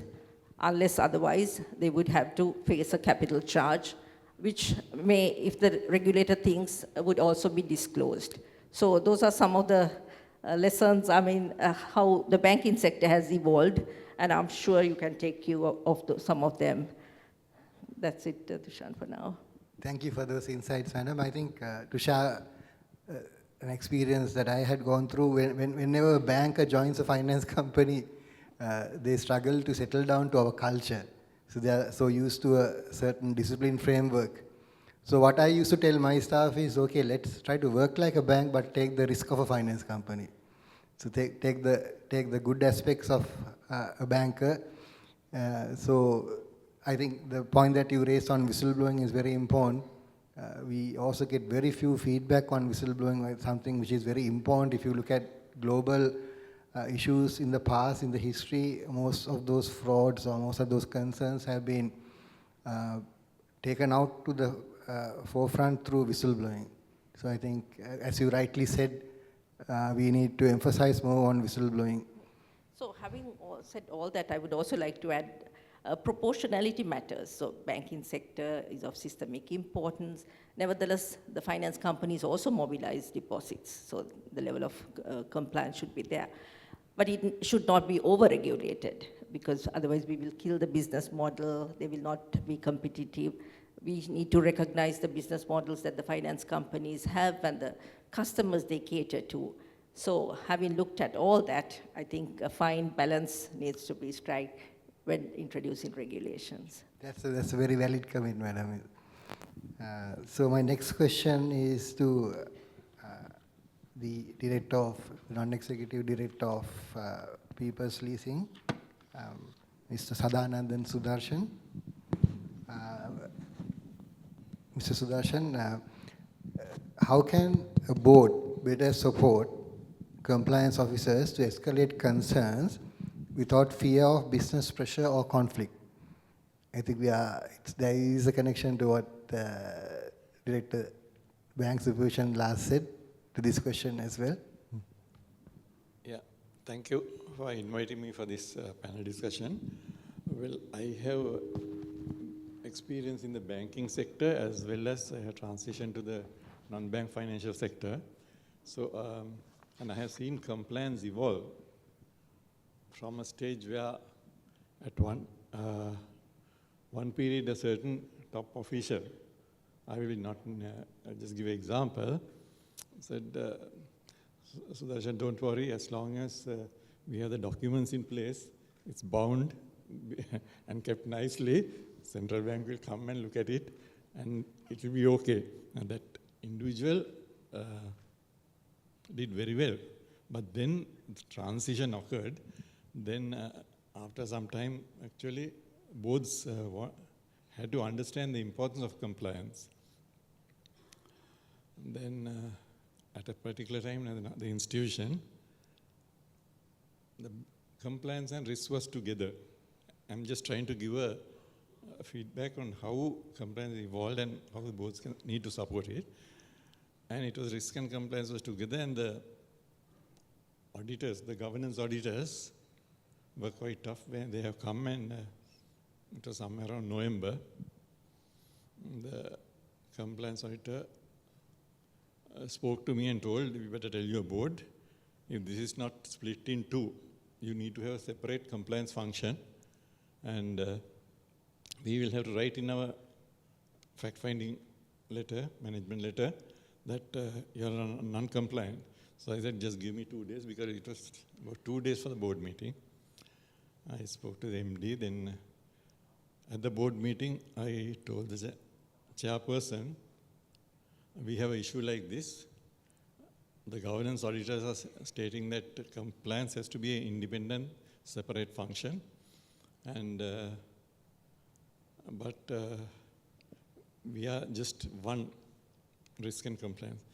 Then the chairman seated at the head of the table. I was seated on the left side. The managing director was seated on the right side. He looked at the managing director. He turned, looked at me. Then he asked the managing director. Managing director said, we can start from next year. And I said, I have no issue, but year-end they are going to write this. Then he looked again at the MD, looked at me, and then spoke to the board and said, we'll immediately divide it into 2, because he said compliance now, if central bank is saying this, it's in the regulations, it's very important, it will be separate.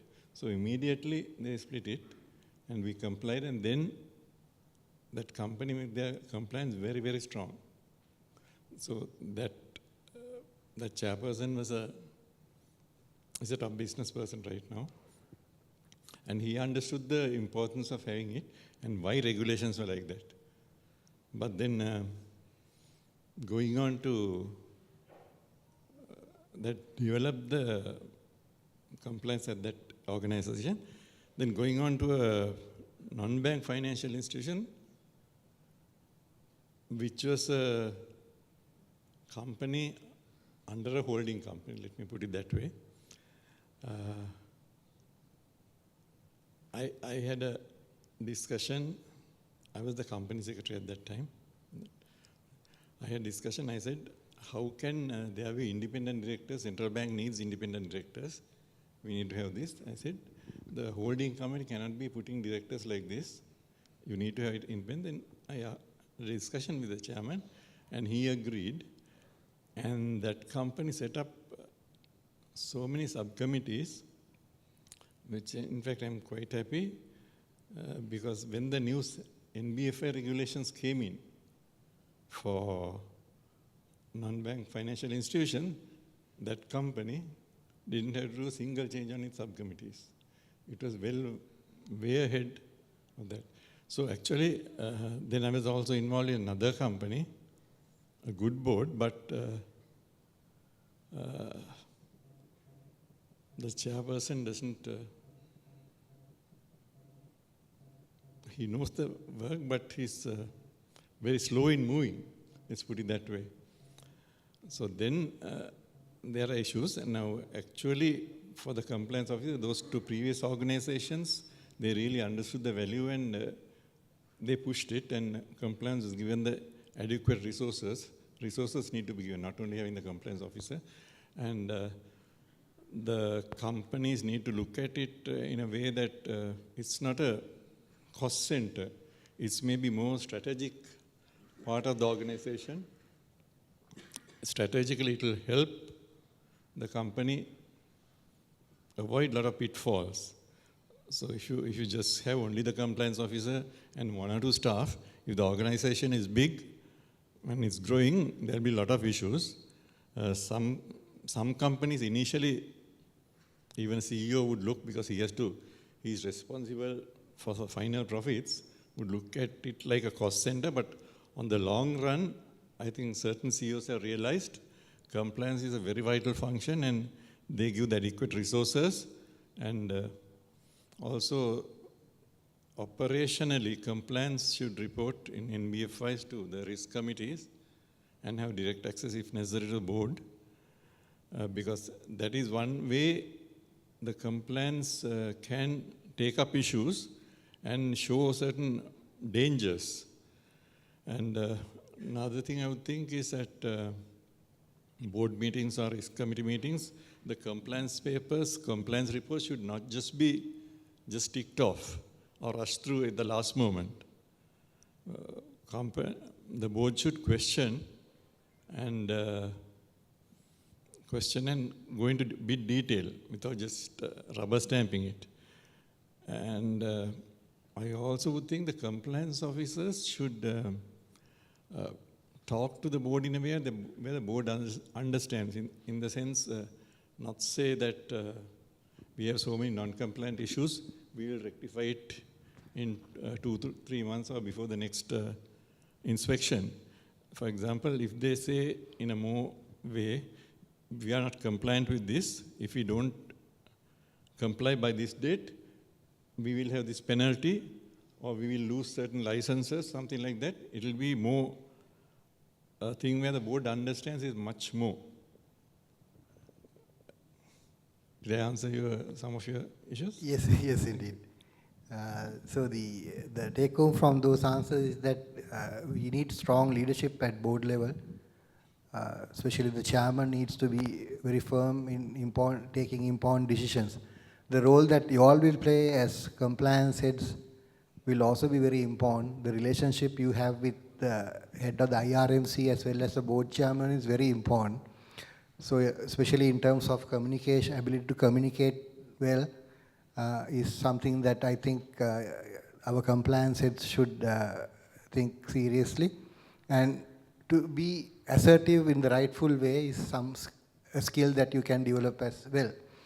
So that will actually, and of course you need to have the knowledge, the comprehensive knowledge of what is happening in the regulatory space.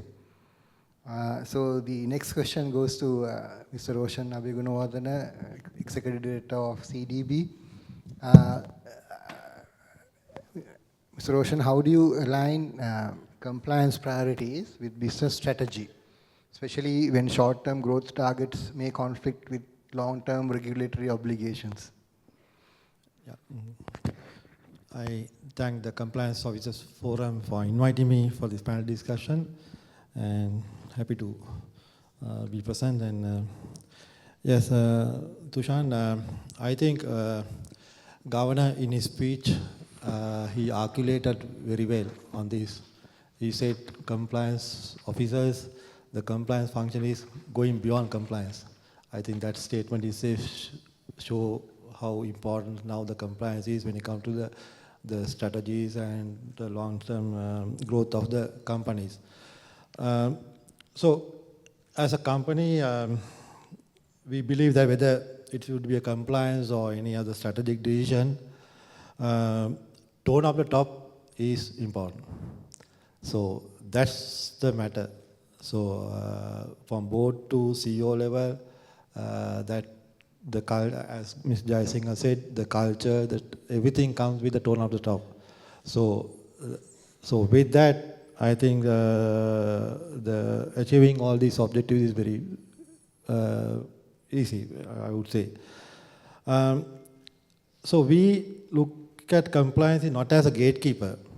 They should be the strategic enabler. And also, very importantly, the compliance should, it could be compliance, it could be risk, or it could be the IT governance, or any other, in a broader perspective, the governance structure of the company. All these the key positions are actually the advisor to the management. That's how it should be looked at it.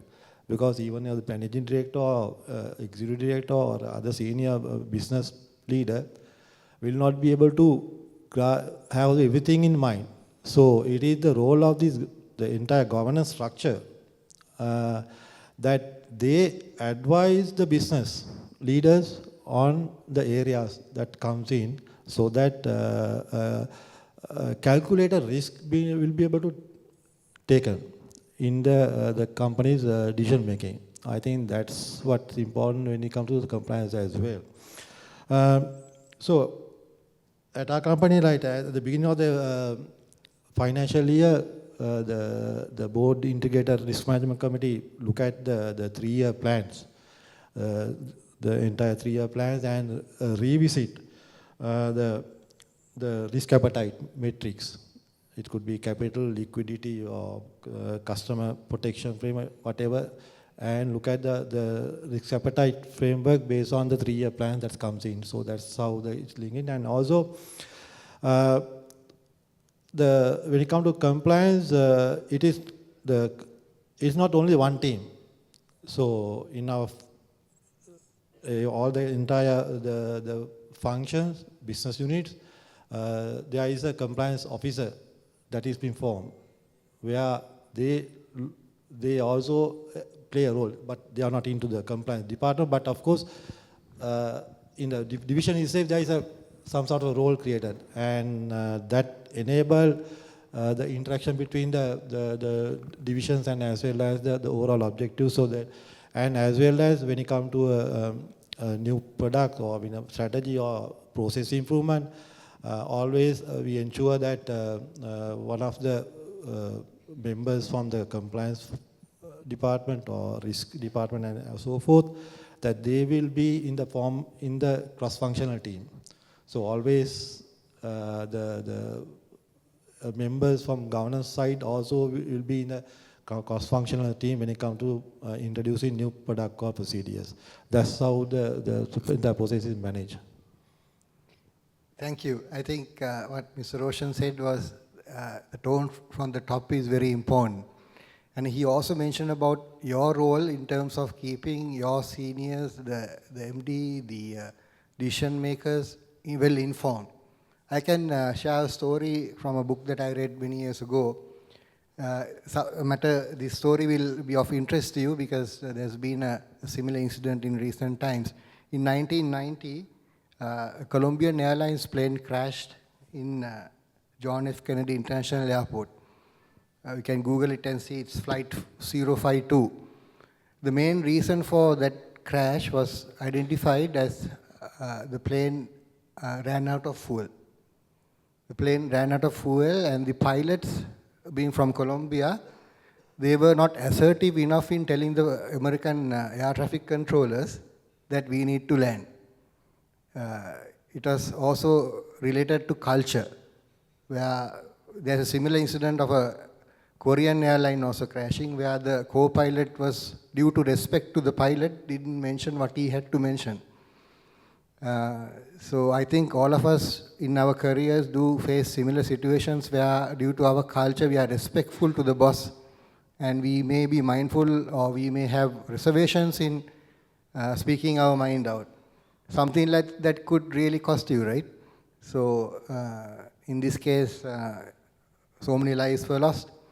And what they say is that they should have told the Americans in the language that they understand, the language that Mrs. Jasinger showed to me 13 years back. In the American colloquial language, which I can't mention publicly now. Anyone who's interested can come and ask me. I will tell what the pilot should have told the air traffic controller. So with that, I think this is a story that you will remember. It's very important to be assertive. In our organizations, we encourage that because it's for our own good. So again, come back to Mrs. Jasinger. And the question I was going to ask you is something which I think you have already answered, so I will skip to the next one. I think all of us would be interested to, just to get to know from you whether you plan to introduce a compliance rating or a performance benchmark mechanism for NBFIs to encourage proactive governance. I know that you all have a performance rating scheme which you only divulge at the exit meeting. But I think it will be interesting to know whether you can think of something like that which will actually help in the future. Yes, right now what we have is a composite rating of all the factors, like as I have already informed about the capital, liquidity, the returns, and the compliance, corporate governance and everything. So if we are to introduce on compliance itself, ultimately everything boils down to compliance. Right? If you are non-compliant with minimum capital, or if you are non-compliant with capital adequacy, or if you have high, low asset quality indicating high NPL ratio, so all that will ultimately boils down to compliance. So all these, though we don't call it a compliance rating, it is a compliant, it indicates all the compliance indicators and throws out a rating for the NBFIs. I think similar indicators is there for the banking sector as well. So we also develop things to be in par with the banking sector, though it is not the exact position with the exact comparable ratings with the banking sector. We do follow the same line of thinking, and then, as Rukshana quite lightly said, taking into the consideration of the sector. Now, banking sector is 62%, whereas we are only 5%, 5.2%. And there are 30 banks, and we have 32 non-bank financial finance companies. So we cater to, not to the banking sector. If you take the exposures, it is the government, the state-owned enterprises, the big corporates, multinational companies, and then high net worth individuals. Our sector don't have any of those. So that is why the banking sector is much too larger. But when you take the individuals, it caters to a much more kind of subprime sectors where they might not be bankable at the initial stage. They are non-bankable people, but they are a bridge between the banking sector and the informal sector. If they are being left out by the NBFI sector, it is they would move on into the not to the banking sector, but to the informal lenders. So this is the kind of sectors that is being catered by the NBFI sector. So we need to have that in mind when we do the regulations. So if we are to regulate them in the exact similar way as the banking sector, there will be problems for particularly the small players. So we do have a consolidation plan, so we will come out with that. We try to make the institutions more stable and sustainable with the master plan for consolidation. If you don't score in that manner, we have already given you the scorecard. So if you can't achieve 60 marks out of the 100, then you are supposed to have a merger partner. So all these will lead to ultimately compliance. So though we will not, right now we don't have a exact plan whether we are to have a compliance indicators, but all these will ultimately boils down to compliance. I think the scoring system that you have given for the second master plan is sort of an indicator for us. Yes, so you can have some kind of indicator, and then it also considers all these factors. And Madam Jayatilaka, I think it's good that the financial inclusion is left for finance companies, otherwise we would be out of business. So I think I would like to pose the next question to you. Given the interconnectedness between banks and NBFIs, how can compliance functions be standardized or harmonized across sectors to prevent regulatory arbitrage? Like, how can we exploit the differences in regulations within a single regulatory framework would be the summarized question. Right. So interconnectedness can come in different forms, through share ownership, through lending, through placements that the non-banks make in banks, and the borrowings, of course. So that is also regulated. We have the related party transactions, the directions on those as well. And I think it's very important that we look at the non-banks and the banks, especially when we do consolidated supervision.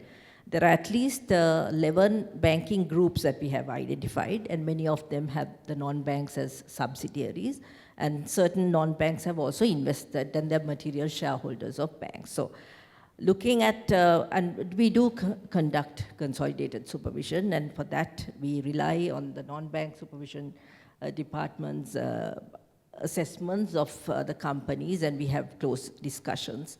Sometimes, very close discussions, and the regulatory findings are shared, just to ensure that any stress in the non-banking sector, what impact it would have, and whether if the non-banks are not managed properly, then what kind of capital is needed from banks. And also, you would appreciate that under the capital adequacy framework, whatever investments that the bank makes in the non-banks are deducted. So those are some of the regulatory frameworks we have. And it is really important because I think way back in 2008, when a non-bank company, not necessarily the deposit-taking company, but a credit card company, just because which was under stress due to mismanagement, and because of the common shareholders, the bank had to face quite a lot of stress. Chandri would remember because she supervised those entities as well. And then, we had the tools, we managed it. But what I'm trying to show is the spillover effects could be so grave. And if we are in a vulnerable situation, it could spread to other banks. But luckily, we were able to curtail. So the interconnectedness, just not only your institution, but looking at it from others and how it would impact is what is important. And on the regulatory arbitrage, I would think that certain non-banks are as big as banks. And they are doing complex banking or finance activities. So the proportionality concept or having a tiered approach for regulating large institutions is, I think, it's some place that we need to now move on to, because they could pose risks, just like the DSIBs that we have identified. We have intense supervision and regulation. So not necessarily a common regulatory framework across banks and non-banks, looking at their business models, as I said, without having a regulatory burden, because regulations, compliance is a cost. And looking at it proportionately would be what we need to think of going forward. I think this would also help the large economy if finance companies take a cue out of what Madam said. And I think as compliance heads, what you can do is when you have some time out, you can go through the banking regulations on compliance and see what you can adopt on a self-regulatory basis so that your compliance function will be quite strong. So due to best interest of time, I would like to address this question to Sir Roshan Abhigunawardena, but I would like all of you others also to chip in with your viewpoint on this particular question. As all of you all know, we have challenges in hiring and retaining skilled compliance staff. We also have a problem where, I don't know whether you all face it, most of the compliance staff are very concerned about their job because of the heightened regulatory requirements that they have to meet and the stringent outlook out there. So some of the compliance officers, they say, can you change me into another role? So I would like Mr. Roshan to tell us a little bit about how you retain, and also the other eminent panelists to also speak a few words and encourage the compliance officers out there on not being, to alleviate their fear factor.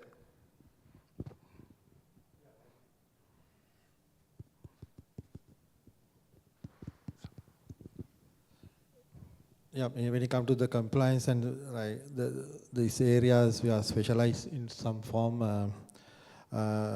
Yes, we have that talent shortage in the market, and the very limited pool of the qualified, experienced resources. End of the day, for NBFI's compliance is just evolving and coming to the space. So the experienced staff that we have in NBFI is also limited, and also the banks, yes, it's a different forum now. Of course, good thing is we see a lot of interest from bankers to join NBFIs. Even a couple of CEOs are from banks in NBFIs. So it's a good trend that is coming in. So this experience is what matters, I think, and also evolving, as you said, evolving regulatory the landscape. So the compliance officers has to upskill their knowledge and always be in line with the changes that is happening. And I think like other profession, some other professions, you need to be upskill your time, the knowledge that has to happen. I think so. Those are the challenges that we look at. See, I would say it's in the BFI industry. I think when it comes to compliance officer, we are in the form of professionalism. If you take most of them are either from the legal background or accounting background. My take is when it comes to compliance, I think the accounting background will have more say because there is more analytics, more forecasting, and it's more beyond laws and orders. So it has more analytics skills. So I would. My personal belief is promoting accounting field and bringing equip on that will also help because on this the entire process, and also creating a proper structure, career path, and by regulation the requirements are there. So. I think the respective company should have, okay, what is the professional qualification that is required to hold this position, whether irrespective of whether senior or junior, it doesn't matter how professionally qualified you are. I think that enable the compliance officers to take over the responsibility and authority that is required because they have the knowledge and all those. So if the professional qualifications are not there, then of course it's going to be a challenge. So all these matters. So what I see is one good thing is when it comes to IT or any other thing, the compliance is not too skilled, right? I think in our organization, as I said, every department has a compliance, like some sort of a compliant person has been employed. So that's become like a training program. So then and also there has to be staff rotations. So the compliance forum, compliance officers can be trained through. I think the best, the compliance officer should come from the operations with a good professional background from operation. I think will be a very good the progress. So then the structures and has to bring in. And I would say very recent past couple of years, the few big banks CEOs has been either a risk officer or a compliance officer in those banks. Today they are CEOs of those 3-4 big banks. So that shows the path that is there, the structures that is there, how can we develop even in our companies the career prospects that can be built. So I think he summarized well. There is a career path for you guys. It takes a lot of courage to be a compliance officer, especially as you are safeguarding the company's reputation. So you can have a good career path if you have the confidence to stay on and ride the difficult times. So maybe I would ask one more question in the same tone. Like in our industry, madam, some of the compliance officers have this fear psychosis primarily because we see that there are fines being imposed, sometimes for serious matters, sometimes for less serious or I would say trivial matters. So how can you strike a balance? Because sometimes maybe the compliance officer has done his or her duty well, but unfortunately there is a slip up somewhere, and in the FIU audit you face the chance of being fined. So you look at it, then the compliance officer and the CEO also has to face the board and be answerable to the board, depending on the severity of the issue. So how can we strike a balance in terms of the regulator's side, as well as how would you advise the compliance officers out there to manage or to have the courage to meet possible eventuality of meeting a fine. I would like to ask Mrs. Jayasinghe and Madam Rukshana also to just briefly answer on that. Fines, of course, are imposed by law. So what I have to say is, if you do the right thing all the time, you can avoid all the fines.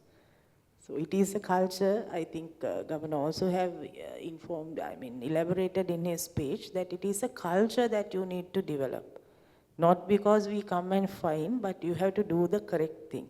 So if you do the correct thing, I think that is the best way of avoiding the fines. And then, you don't have to do wrong things, even if you are being told to do so. So that is my very short answer on that.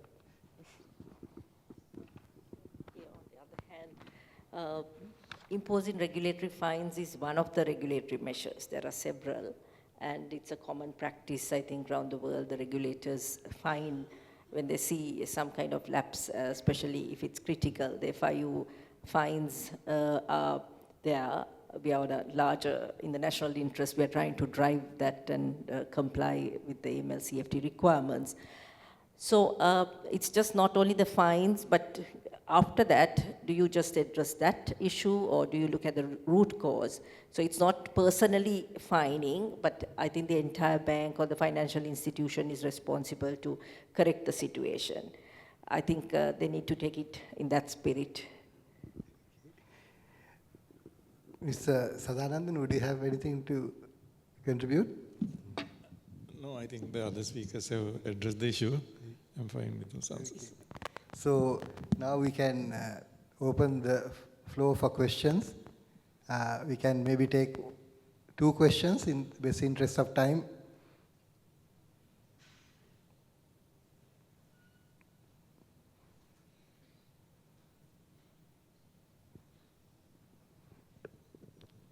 Compliance officers, you need to be more expressive.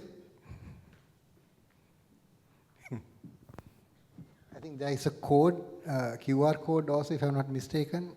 Are you going to put it up? Yeah, there is. Okay. Are you going to put it up then?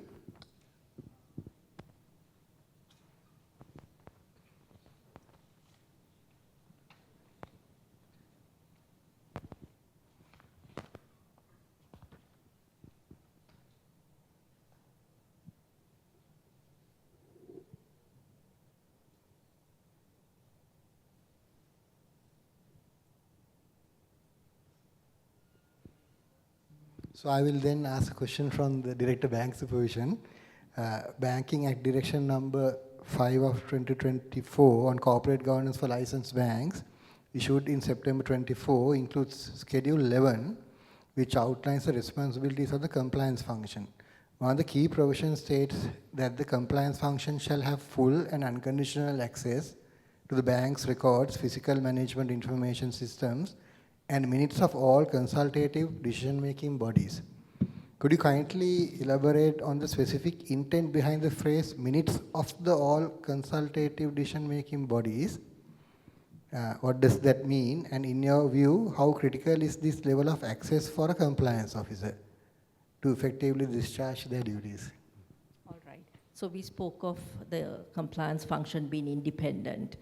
That does not mean that they just work on silo basis. We heard from the previous panelists how much they should know of the operations and so on to ensure that compliance levels are met, the requirements are met.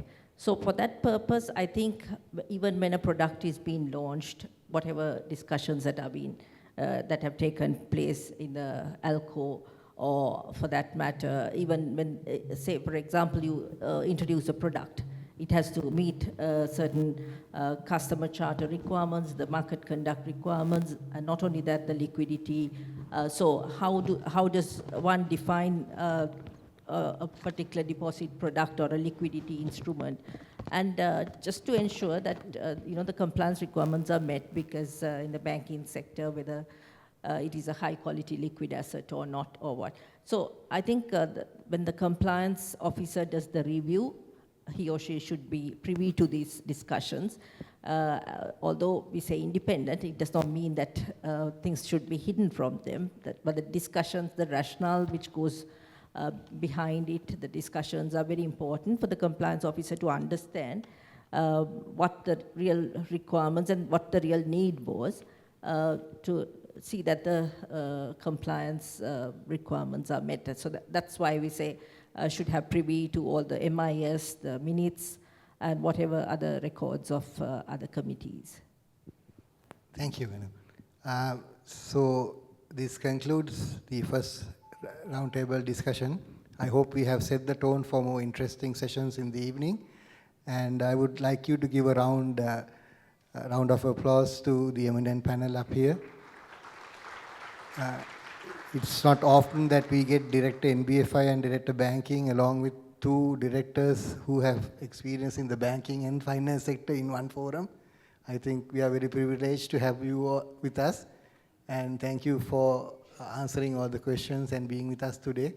I think in the eve of the FATF review, having this session is very timely and will prepare all of us to effectively meet the upcoming mutual, it's called the mutual consultation, right? So, and I also wish to thank the chairman of the FHA subcommittee, Mr. Roshan Abhigunawardena, on compliance, as well as the chairperson for having us. Thank you very much. On behalf of the Finance Houses Association and the Compliance Forum, we extend a heartfelt thanks to our panelists for sharing their insights and experience with such clarity and depth. As a gesture of appreciation, we would now like to present tokens of appreciation to each of our distinguished panelists and the moderator. May I kindly invite the following members of the Compliance Forum to the stage to do the honors. Ms. Mahika Rajakaruna, the Secretary of Compliance Forum of the FHA and Chief Compliance Officer at Siyapatha Finance PLC, Mr. Varuna Pereira, the Vice Chairperson of Compliance Forum of the FHA and Head of Compliance at LB Finance PLC, Ms. Dilini Dilhani Vijayathilaka, Executive Committee Member of Compliance Forum of the FHA and Senior Manager Compliance at Valuable Finance PLC, to present tokens of appreciation to Mrs. R.M. C.H.K. Jayasinghe, Ms. Rukshana Jayathilaka, Mr. Roshan Abhigunawardena, Mr. Sathanathan Sudarshan, and Mr. Tushan Amarasuriya, moderator of this panel.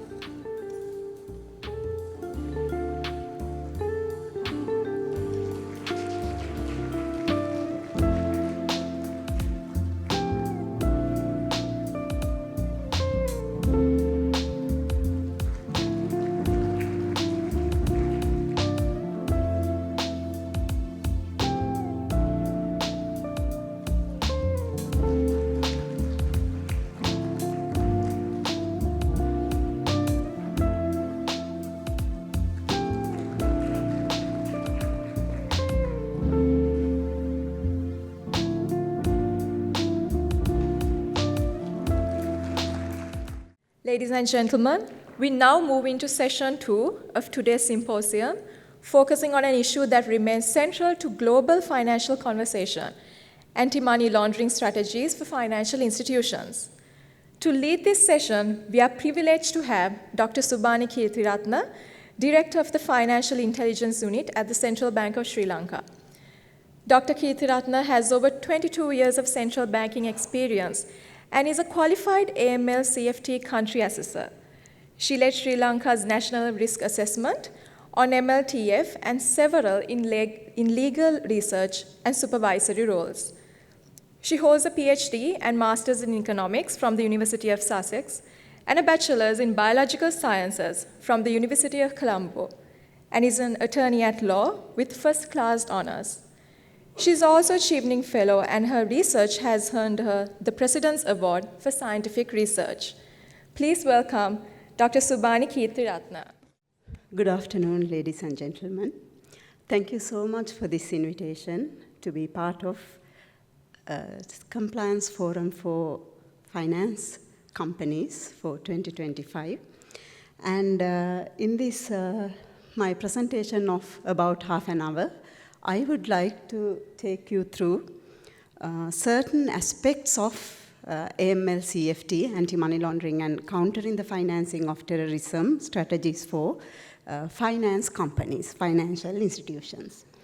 So in this presentation, basically, I would highlight why these strategies are important for our finance companies, and also how we should implement these strategies, and also the way forward. So when we talk about anti-money laundering and financing of terrorism, countering the financing of terrorism, we simply say AML CFT. The requirement emanates from our global policy setter, that is Financial Action Task Force. So FATF, FATF. This global policy setter has set global standards by way of 40 FATF recommendations to combat money laundering, terrorist financing, and proliferation financing. And the idea, the ulterior objective of these recommendations, 40 FATF recommendations, is to ensure that our broader economy and the financial system are protected from money laundering, terrorist financing, and proliferation financing threats, and thereby strengthening the integrity of our financial system, ensuring safety and security. So, when we talk about these FATF 40 recommendations, which is measured by technical compliance, if we are having the necessary legal framework, institutional framework, and also if our competent authorities are having necessary powers and procedures to combat money laundering and terrorist financing, then we will have a good compliance level. However, if we are having the best pieces of legislations, that would not be sufficient. We need to implement them. It is assessed under effectiveness assessment through 11 immediate outcomes. So in this presentation, before I proceed, I want to highlight two factors.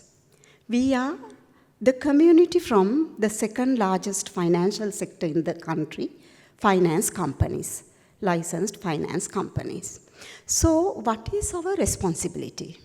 Basically, in a nutshell, as required by FATF intermediate outcomes also, our responsibility is to prevent money aimed at terrorism or criminal proceeds, illicit proceeds, from entering into the formal financial system through our companies. So how do we do that? We should detect if any attempts are there to bring in criminal proceeds or money aimed at terrorism to the system through our companies. We should prevent it. If there are attempts, we should detect them and report them to the FIU, Financial Intelligence Unit. So that is the main requirement, in a nutshell, our responsibility when it comes to anti-money laundering and countering the financing of terrorism in the country as finance companies. So in order to do that, we need to follow certain steps. The first step is to identify, assess, and understand our own money laundering and terrorist financing risk. So after identifying, assessing, understanding our own risk, we should focus our limited resources towards the highest risk areas. Our response should be commensurate with the risks identified, because everyone knows no one has unlimited resources. So in order to allocate our unlimited resources efficiently and effectively, we need to allocate our resources to the highest, riskiest areas. So that is the basic idea of AML CFT, compliance or systems. So with respect to our FATF, the Financial Action Task Force, there are FATF style 9 regional bodies, for which Sri Lanka belongs to the FATF style regional body we belong to is the APG, Asia Pacific Group on Money Laundering. So they conduct from time to time mutual evaluations on countries to ascertain the compliance level of countries. So we are facing our mutual evaluation, the third one, next year.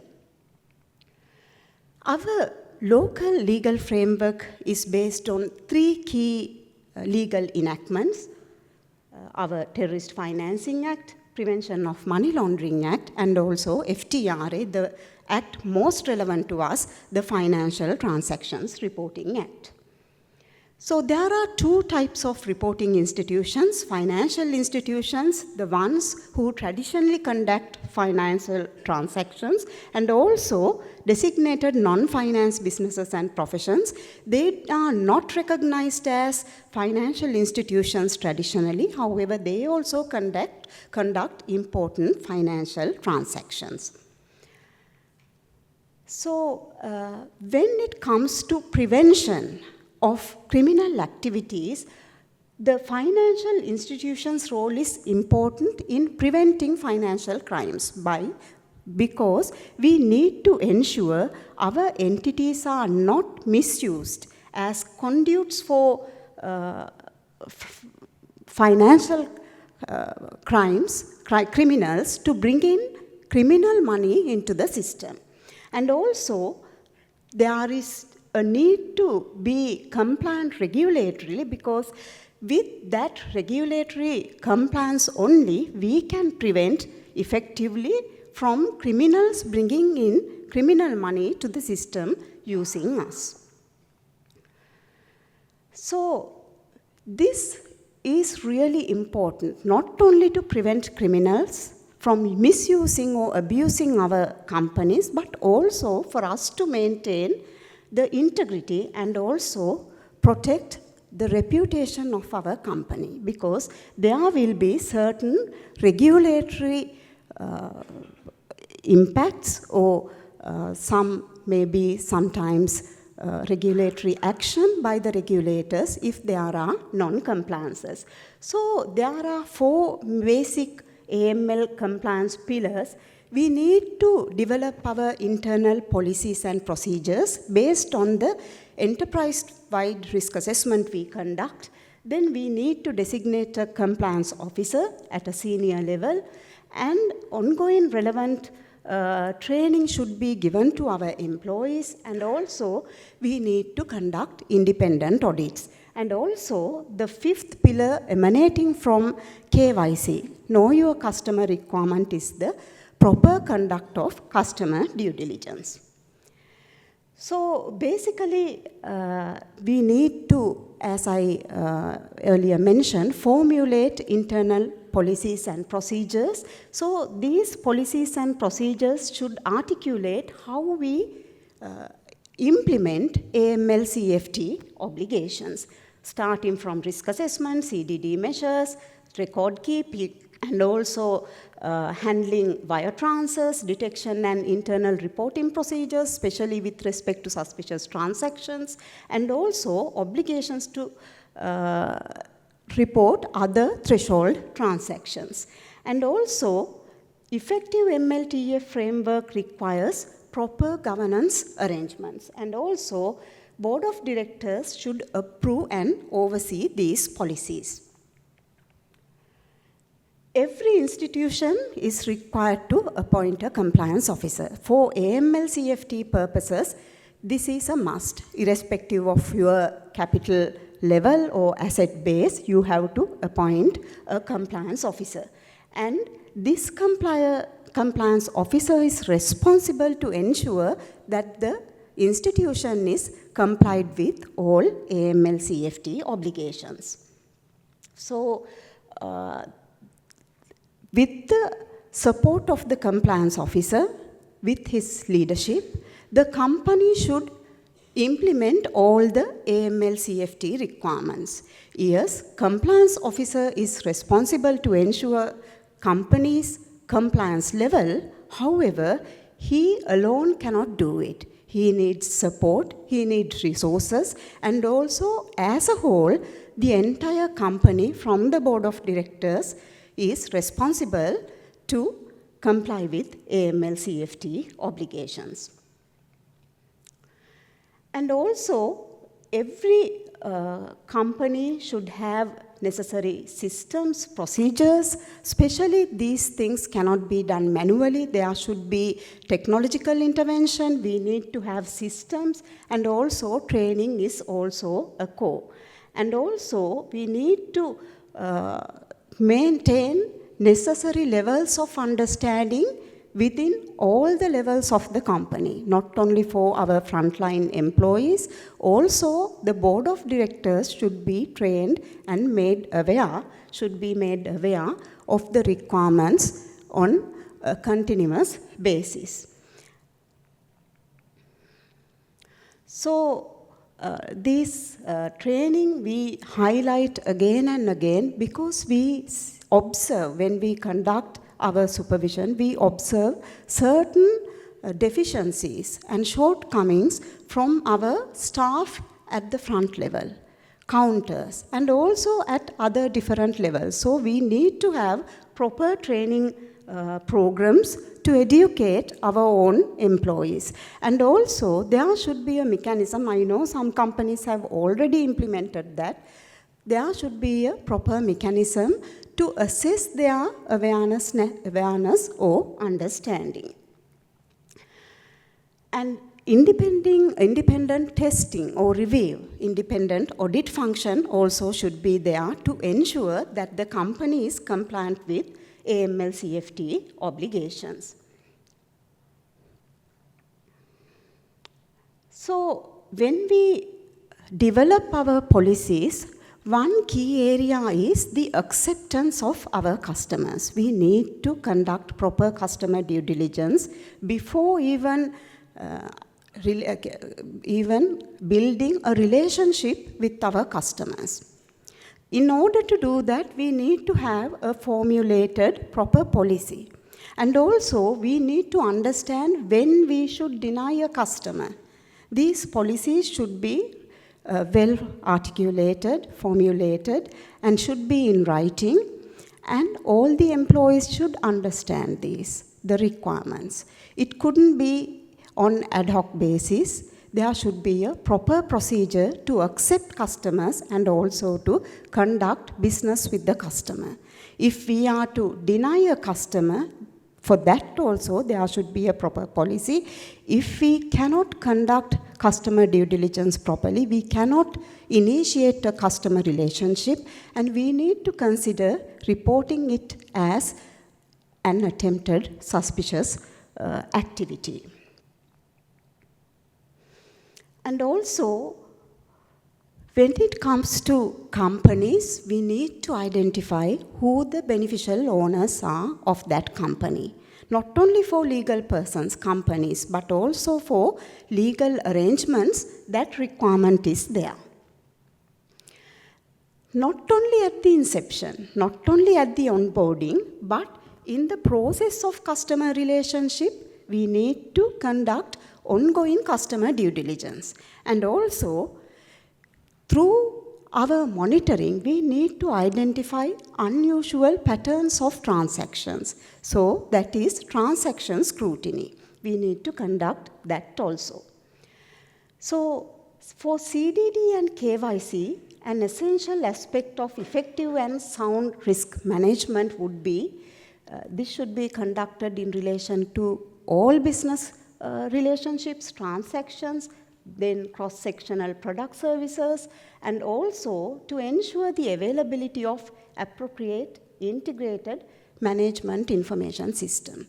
In the FATF recommendations, they never mention anywhere that companies should adopt or employ technologies or systems to maintain customer records, transaction records. However, they specifically require our financial institutions to comply swiftly with any request made by law enforcement agencies or competent authorities for information. So if you maintain your records manually, I think it is very difficult for us to comply with these requests swiftly. So even though it is not direct, it is implied that each and every financial institution should employ systems in order to comply with requests of law enforcement agencies. So if we talk about transaction monitoring, it is very important. Then only you can identify suspicious transactions. Again, this could be an automated process and also supported by human intervention. And don't forget your responsibility, legal liability, legal obligation to report suspicious transactions. When we talk about suspicious transactions that are reported to the FIU, they are predominantly reported by the banks. Yes, in a way it is fair because banks cover the vast majority of our financial system. However, you also conduct very important transactions with our community, our citizens, and also foreigners.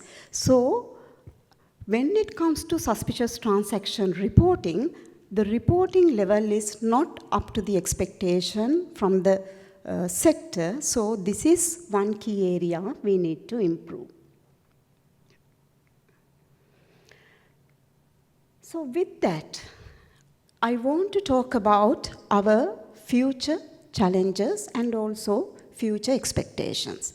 Because we mentioned our responsibility as finance companies is to ensure that money aimed at terrorism or illicit proceeds should not enter into the formal financial system through our companies. In order to do that, we need to have proper mechanisms in place, starting from risk assessment, proper policies and procedures should be there, we need to implement them, and record keeping process should be there. We need to conduct proper customer due diligence, enhanced due diligence based on the risk profiling of the customers, maybe for politically exposed persons and also for customers coming from high-risk foreign jurisdictions should be subjected to enhanced due diligence. And also, if there are any attempts for money laundering, terrorist financing, or other illicit activities, it should be promptly reported to the FIU as an STR, Suspicious Transaction Report.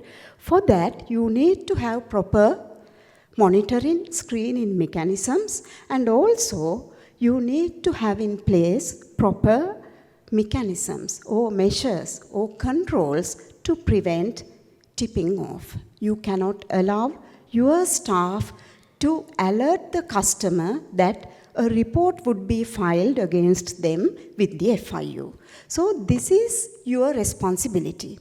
In order to do this responsibility or implement these obligations effectively, we totally understand we need to have support in an evolving, technologically evolving time. We need to have technology embedded in our processes. That is why we basically encourage companies to have proper mechanism, modern technologies, because it can make our AML CFT obligation compliance quicker, efficient, and also cost-effective compared to our manual processes. However, we need to give due consideration to data protection, proper controls to mitigate risks, and there should be independent reviews, and also skills, knowledge, expertise should be there when we are employing new technologies, and training, proper training should be given to our employees. Specifically, we can use artificial intelligence and also machine learning. Why? Artificial intelligence enables real-time transaction monitoring and rapidly identifying suspicious transaction patterns. Sometimes humanly this is impossible. And also this integrates and analyzes large, diverse data sets. And also this emanates human cognitive biases, such as sometimes we ignore certain suspicions or also some red alerts because of familiarity, and also sometimes there is attenuation bias also. And this AI automates repetitive AML tasks and facilitates tech-based audits, offering data-driven insights into gaps in AML programs. And also, machine learning is also very useful for the reasons I have mentioned here. I'm not going through, because of the time constraints, I'm not going through each and every aspect. These slides will be provided to you in the time to come. And big data analytics and also robotic process and automation, RPA, is also very useful in analyzing our customer data, because we need to, at the onboarding, especially digital KYC, e-KYC, and also in conducting ongoing due diligence and transaction scrutiny, it is very important to have some automated system for that. But we cannot totally rely upon automation, technology. Human intervention should be there to ensure that they yield correct and accurate results. So blockchain technology could be used, and regulatory technology and also risk technology can be used. Even natural language processing models also can be used. But there are regulatory challenges as well as some challenges specifically faced by our companies when we transit or we want to transit to new technologies, but there are challenges. So what are these challenges? Sometimes we cannot invest because these are extremely expensive. Sometimes our companies cannot afford to have high technology. Sometimes the results may not be, or whatever the results you expect from these systems may not be that beneficial for the company. And also, sometimes supervisors from our side also, there may be less familiarity with whatever the new technologies you bring in. And also, as these systems, specifically machine learning or AI, they use certain data sources, different data sources, diverse data sources. Because of that, there could be certain inconsistencies as well. And there are data privacy and privacy issues, and there are adoption and application issues also. So we need to be very familiar. We need to understand what technologies we should bring in to facilitate our function as AML-CFT function. And also there are implementation and associated costs. But AML-CFT function should not be viewed as a cost center, as mentioned earlier in our panel discussion also, because non-compliance costs will be even greater. So major sectoral challenges when it comes to AML-CFT, we need to identify scams, cybercrime, and also social engineering. These issues we need to identify. There are a lot of heightened rate of phishing scams happening in the financial sector at the moment, and also criminals use individuals to move illicit funds. Sometimes the customer you are seeing in front of your company may not be the actual control of that customer and those funds. And rapid digital adoption, mobile banking, QR payments creates entry points for fraud because they can easily access these points.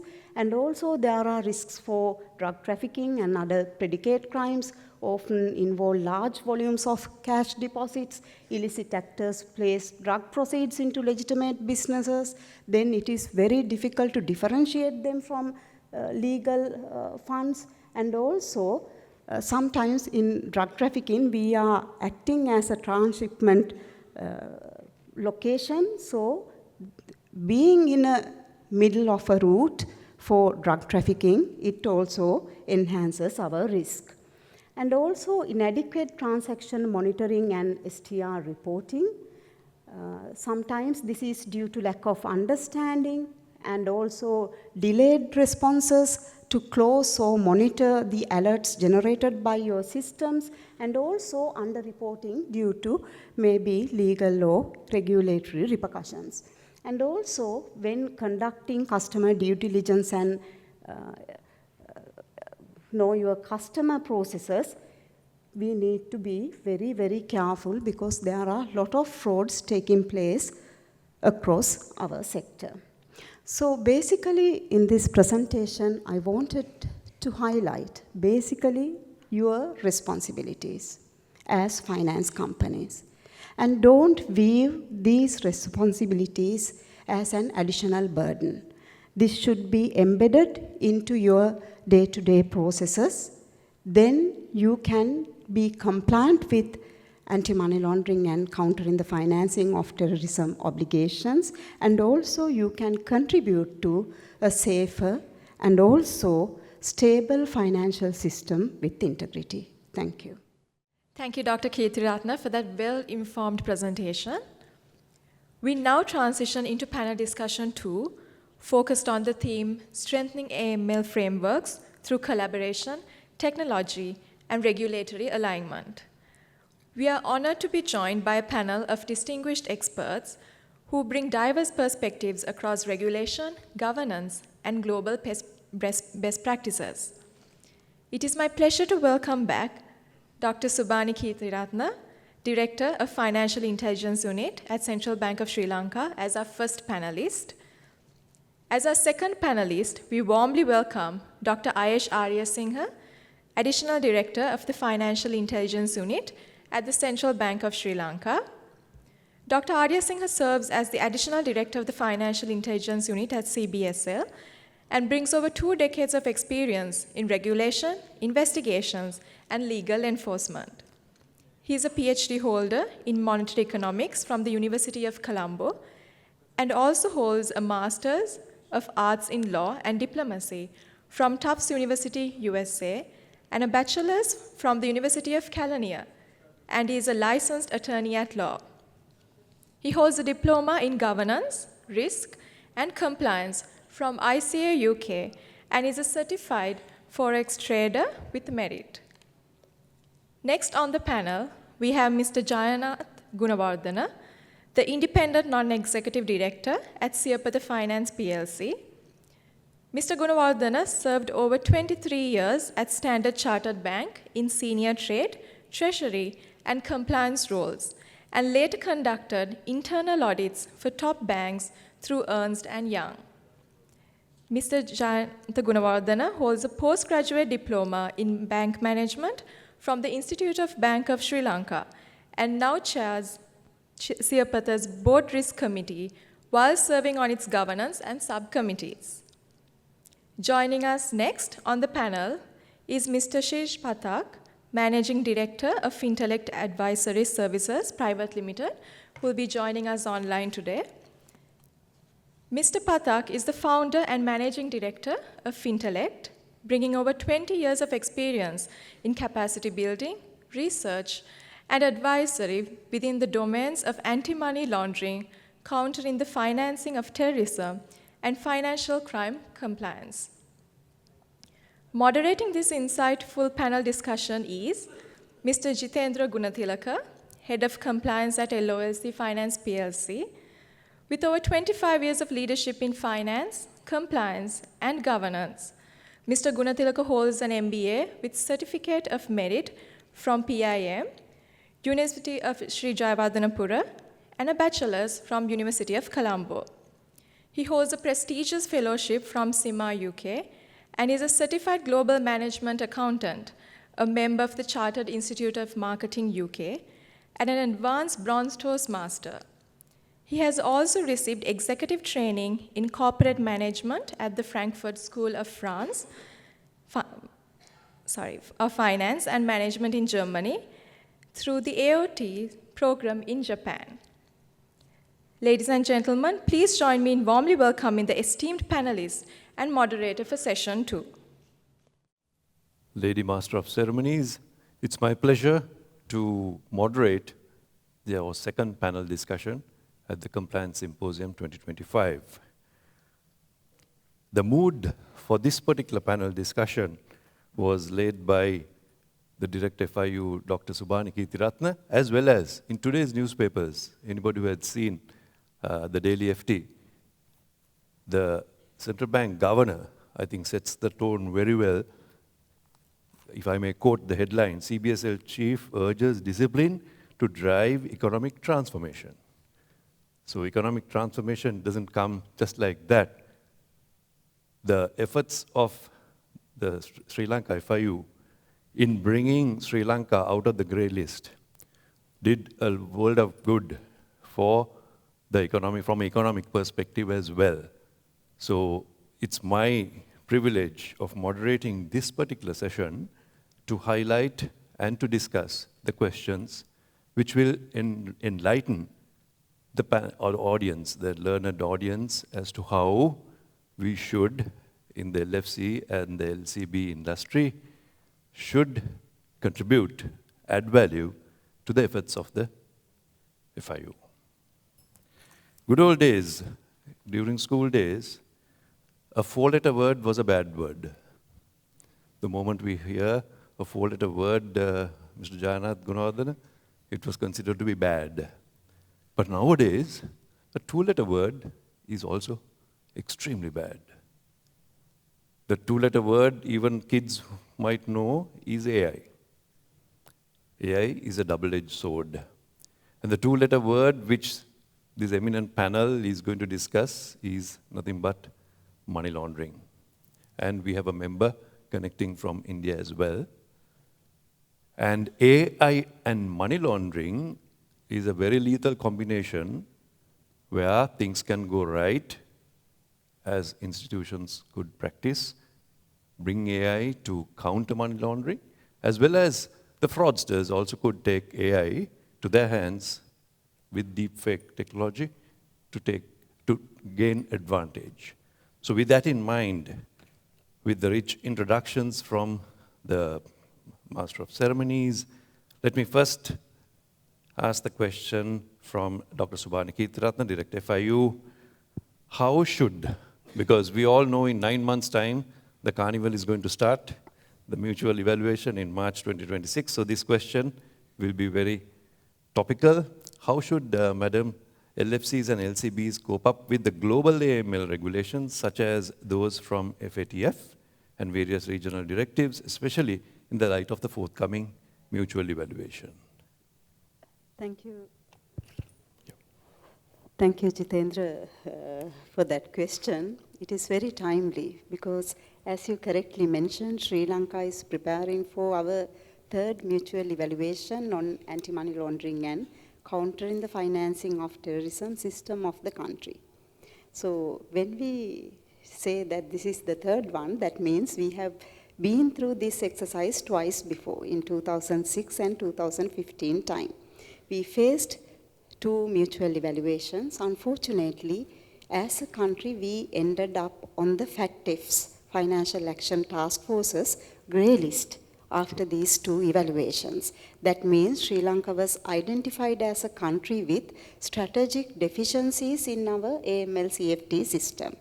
As a country suffered from our 2019 Easter Sunday attack, then COVID pandemic, then thereafter economic crisis, we are still recovering. We cannot go back to the grey list. So somehow we need to avoid being listed again on this adverse list by the FATF in our third mutual evaluation. So as financial institutions, specifically LFCs and leasing companies, your responsibility is to comply with the requirements.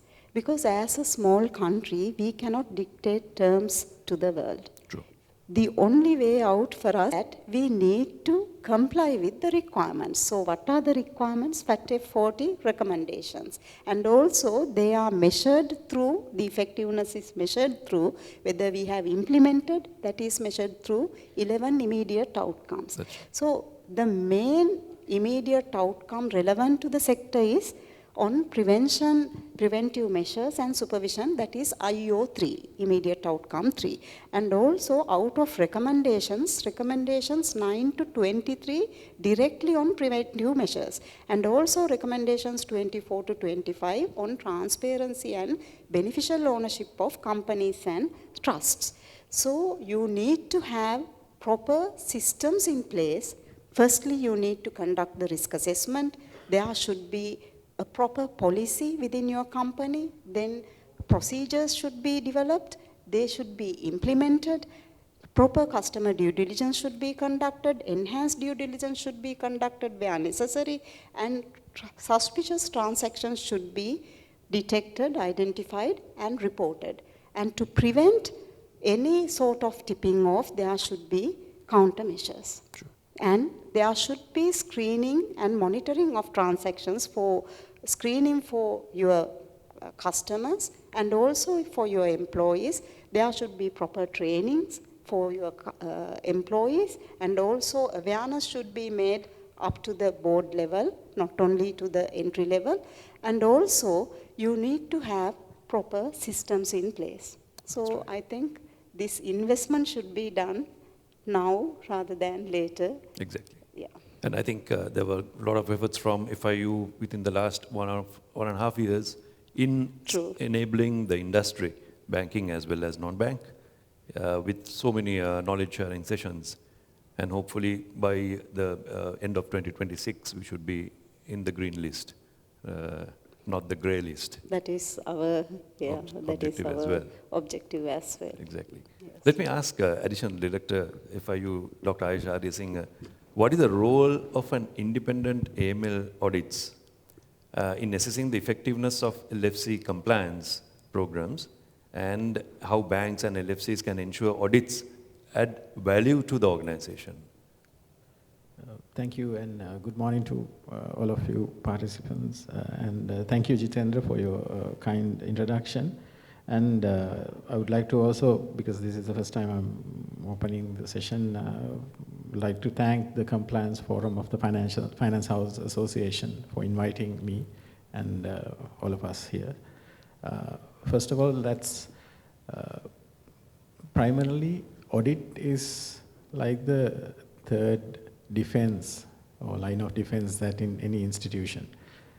But most institutions, as well as some individuals, also like to see audit as a thing that is forced on them, rather than coming out as a product or as a service that's going to protect and safeguard their systems and institutions. So that's, I think, a serious concern that you need to look into and take into. Now, most of the time, audits are carried out for basically to identify gaps and how the systems and processes are in place for almost all these institutions. But when you are looking at it, first of all, auditor also should be a very qualified person, especially when it comes to money laundering and terrorism financing, so that you are not only relying on such a qualified person's expertise, and you are also seeking their expert assessment of your systems and processes, so that you would be able to address it in a timely manner. What we have tried to inculcate, or at least to get the institutions to take, is this approach, so that they holistically embrace this and then carry this forward as something that's helping them to evolve and develop.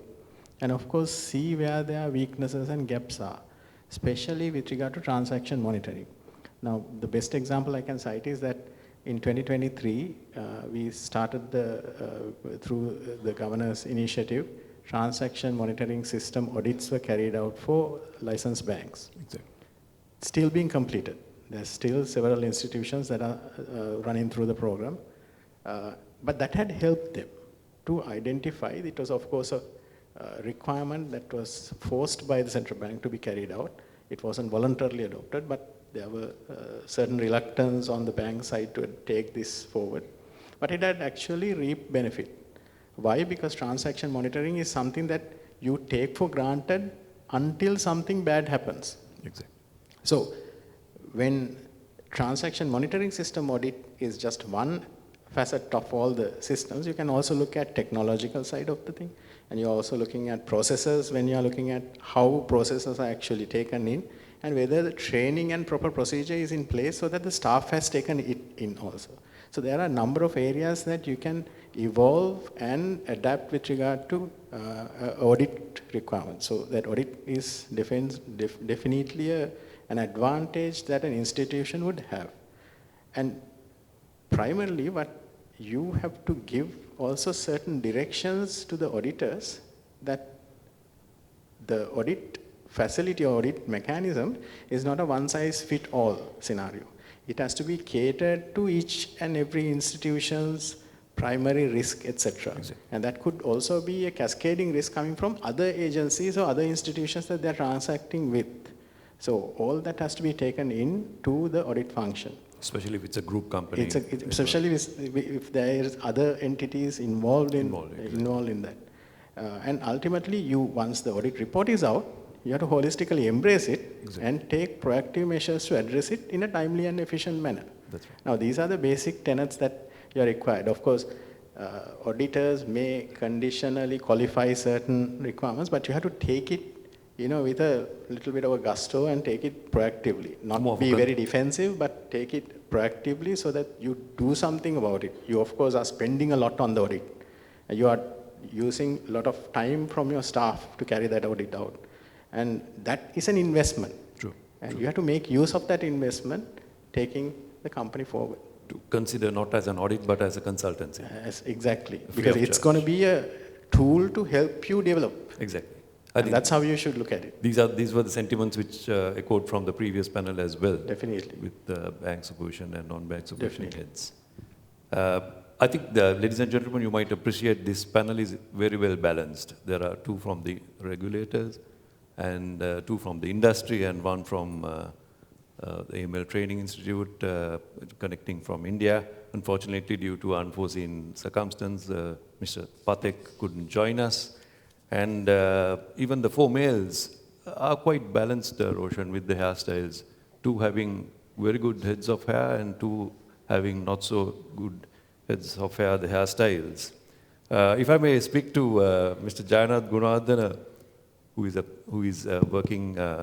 is functioning as a IRMC chair of CEPATA. If I may ask Mr. Jayanath Gunawardena, what are the most significant ML threats currently faced by the banks and LFCs? Thank you, Jit, for giving me the invitation to participate in this panel discussion. And thank you for bringing up this important question. Largely, I think it's theoretical, but it's a very important question. In short, I would like to call this as the misuse of digital channels. I mean, the money launderers are very, very crucial, or they are very shrewd, that they try to peep through our financial applications. Like if you look at the incidents taking place in the in finance market today, from the viewpoint of a bank or a finance company, this is one of the most significant emerging money laundering threats. True. So I would say currently, as the financial institutions expand into more and more digital onboarding systems, or rather onboard platforms, we face increasing risks related to identifying frauds or identifications of customers or impersonation. Sometimes this situations gets worse when we face with situations where small companies or small banks find it difficult to implement these financial mechanisms, I mean, verification systems due to high cost. Cost, exactly. So there are enough of issues where most of these small companies, finance companies or small banks does not have that much of financial capacity to implement these things. Which is a constraint. Yes, though these things also add on to these failures in our systems. Sure. That's very well noted. Just excuse me, Mr. Gunawardana. At this point of time, I need to excuse Dr. Arya Singh from the panel because he has a pre-arranged commitment. And thank you very much, sir, for your contribution, and that's much appreciated. Sure.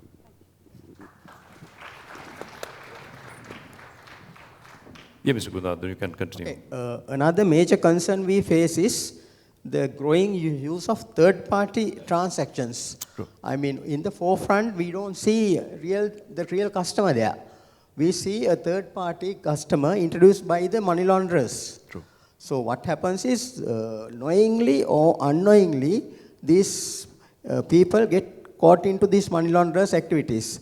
They just bring in big funds into their accounts, and they give instructions for these unknown, sometimes innocent customers to transfer this money or for their illicit activities. So this makes us a little difficult for us to identify the origin of these sources or funds, source of funds, or the origination of funds, or the destination of funds even. Exactly. So this is very difficult to identify in that nature. So this is a big issue what the banking and the finance company sector is experiencing. As far as we are going ahead with implementing more and more sophisticated banking or mobile applications, they try to peep through these systems. They become smarter. Yes, sometimes maybe it's due to lack of training. Our front counter staff is having, or maybe if you take at the rural sector, rural bank branches or finance company branches, maybe this screening system is not that effective. Maybe due to some of this staff is not adequately trained, or maybe it can be sometimes due to the pressure of the staff at the, say, supposing if there are about 10-15 customers at your counter, queuing up. You get a big pressure. Yes. Sometimes they don't understand the gravity of screening the customer properly also. So sometimes they used to just go take a very light stand and move away with the customer. So that is also there where we face these issues. That is where I think if most of the instances, the compliance officer will have to get into this stand. Then you will have to go on train them periodically.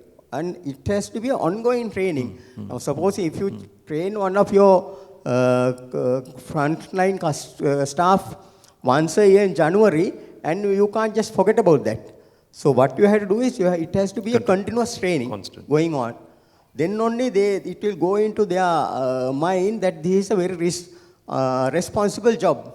The customer screening, if you don't do it at the first instance, after that, sometimes what happens is, even if the customer's risk level changes after about 6 months or another year, nobody is going to check that. So that is where the compliance officers will have to step in and educate this frontline staff that this is your responsibility even going forward. If it's a high-risk customer like a PEP, or there are certain customers who involve in lot of cash transactions. Exactly. They don't believe in these online transaction or checks. Exactly. They believe in cash transactions. So those are the culprits we'll have to get hold of.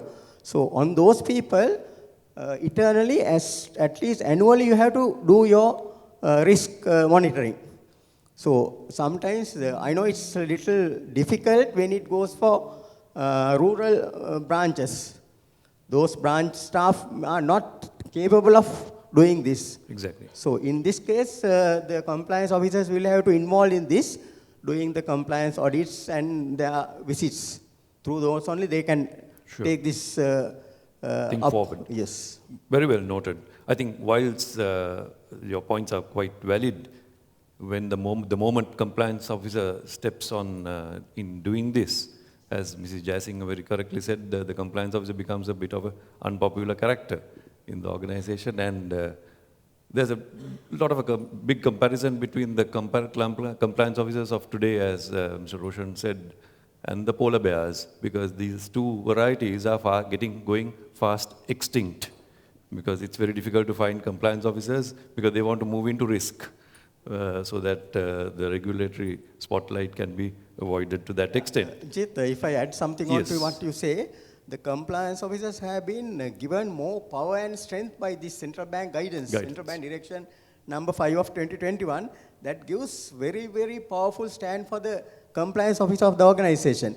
I mean, you have to stand on your feet, even in the presence of the corporate management, CEO, COO, or going further, even in the presence of the board of directors.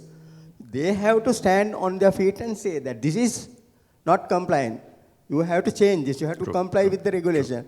So I think that is why the central bank regulation given power to them that they are not directly reporting to the CEO. Maybe they have a indirect reporting line, but they are reporting to the board integrated risk management committee, and we are there to look after them.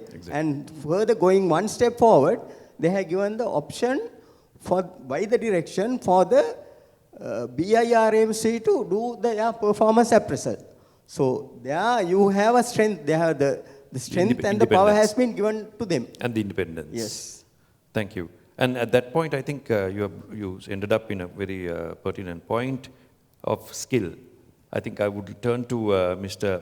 Shirisha Pathak from India, where, Mr. Pathak, if you can explain how compliance function can be upskilled, you being in the AML training domain?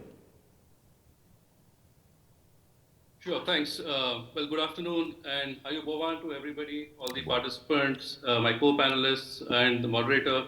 As you know, I wish I could have been there in person, but I think the airline had other plans for me, because of which I missed my connecting flight to Colombo. Nevertheless, happy to be here virtually. Thanks so much to the FHA for inviting me, especially Zaira and Mahika. And, I was listening to Subhani's presentation. May I also compliment Subhani on the very, very comprehensive presentation that she made that has set such a strong foundation for this panel. I truly admire Subhani's passion for AML CFT, and I think the country is lucky to have a leader like her as you all move into the process of mutual evaluation. So Jitendra, thank you so much for the question. So I have a couple of recommendations. Before I go on, can you just confirm if I'm audible and visible? Very much, right? Very much. All right, we can hear you very well. All right. So your question is, possibly specifically about compliance teams, but my view is that compliance is not just the responsibility of the compliance team, but of everyone in the organization. Now, having said that, there are different aspects and levels of skills with respect to compliance or AML that people across the organization need to have, which means that the upskilling has to be role-based. For example, someone serving on the board of directors would need a different type of AML training as opposed to, let's say, an analyst in the AML transaction monitoring team, as opposed to a branch manager at a remote location who is actually at the front line managing a sales team and meeting customers. So you as a compliance officer have to frame a matrix of the AML skills required by different departments, and based on seniority of employees and the role that employees play, you have to recommend upskilling accordingly. Of course, at Fintech, we help many of our clients across countries with this exercise. But while one can implement something like an AML CFT general awareness across the organization to establish the baseline of knowledge, any further advanced training, whether it's data science, forensic analysis, etc., has to be role-based. For example, the compliance team today is being asked to do a very thorough primary investigation of alerts before they are submitted to the FIU. So it calls for upskilling on investigative skills, for example. So we have to ask ourselves, does the compliance team need to know about these subjects in addition to regular areas like transaction monitoring or screening or money mule activity? If yes, to what depth and why? And after that, you need to decide who could possibly be the best provider or resource for that type of upskilling. The second recommendation that I have is that upskilling should not be a one-time certification type of exercise. Rather, it has to be continuous because, as was mentioned previously by various speakers, threats and technologies evolve rapidly, and unless the compliance team also upskills continuously, they are not going to be able to keep up with the pace of change and implement or customize policies, procedures, and controls to manage new risks. So certifications are good to have, but what is even more important is continuous learning. Now, the compliance team plays an important role, obviously not, while upskilling just the compliance department, but also the rest of the organization. So you need to work closely with HR or learning and development to ensure that this role-based training happens properly. And this is also where the risk-based approach, which I think was also spoken about by some of the speakers earlier today, needs to intersect with the role-based approach to training. Every organization operates at a certain risk appetite and does its own enterprise-wide risk assessment. Now, this is one of the inputs that needs to be kept in mind when deciding the training approach, combined with inputs from the regulator, if any, during inspections. So, Jitendra, just to sum up, this point, my view is that it is not just the compliance team that needs to upskill on combating new and evolving threats, but it has to be done across the organization for it to be truly effective. Thanks. Thank you very much. So the message is it should be organization-wide process, which should be coordinated through the training agencies.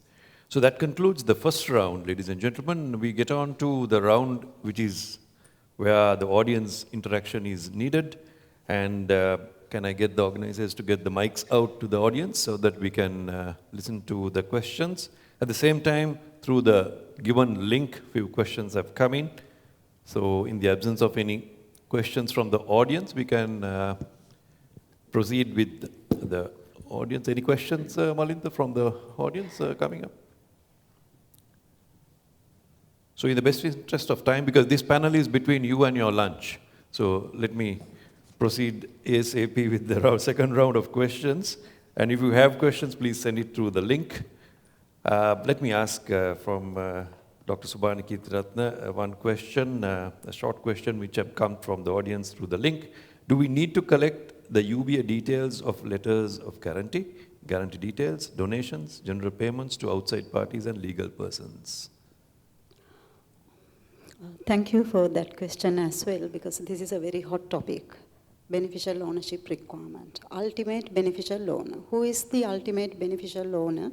When it comes to a company, a legal person, or a trust, legal arrangement, we need to find out who actually owns or controls that legal entity. Yeah. So this requirement is specifically casted upon your customers. If your customer is a legal entity or a trust, you need to ascertain who the beneficial owner is. Now, this ultimate beneficial ownership requirement is a cascading requirement. That means, firstly, we look at the shareholding, share structure.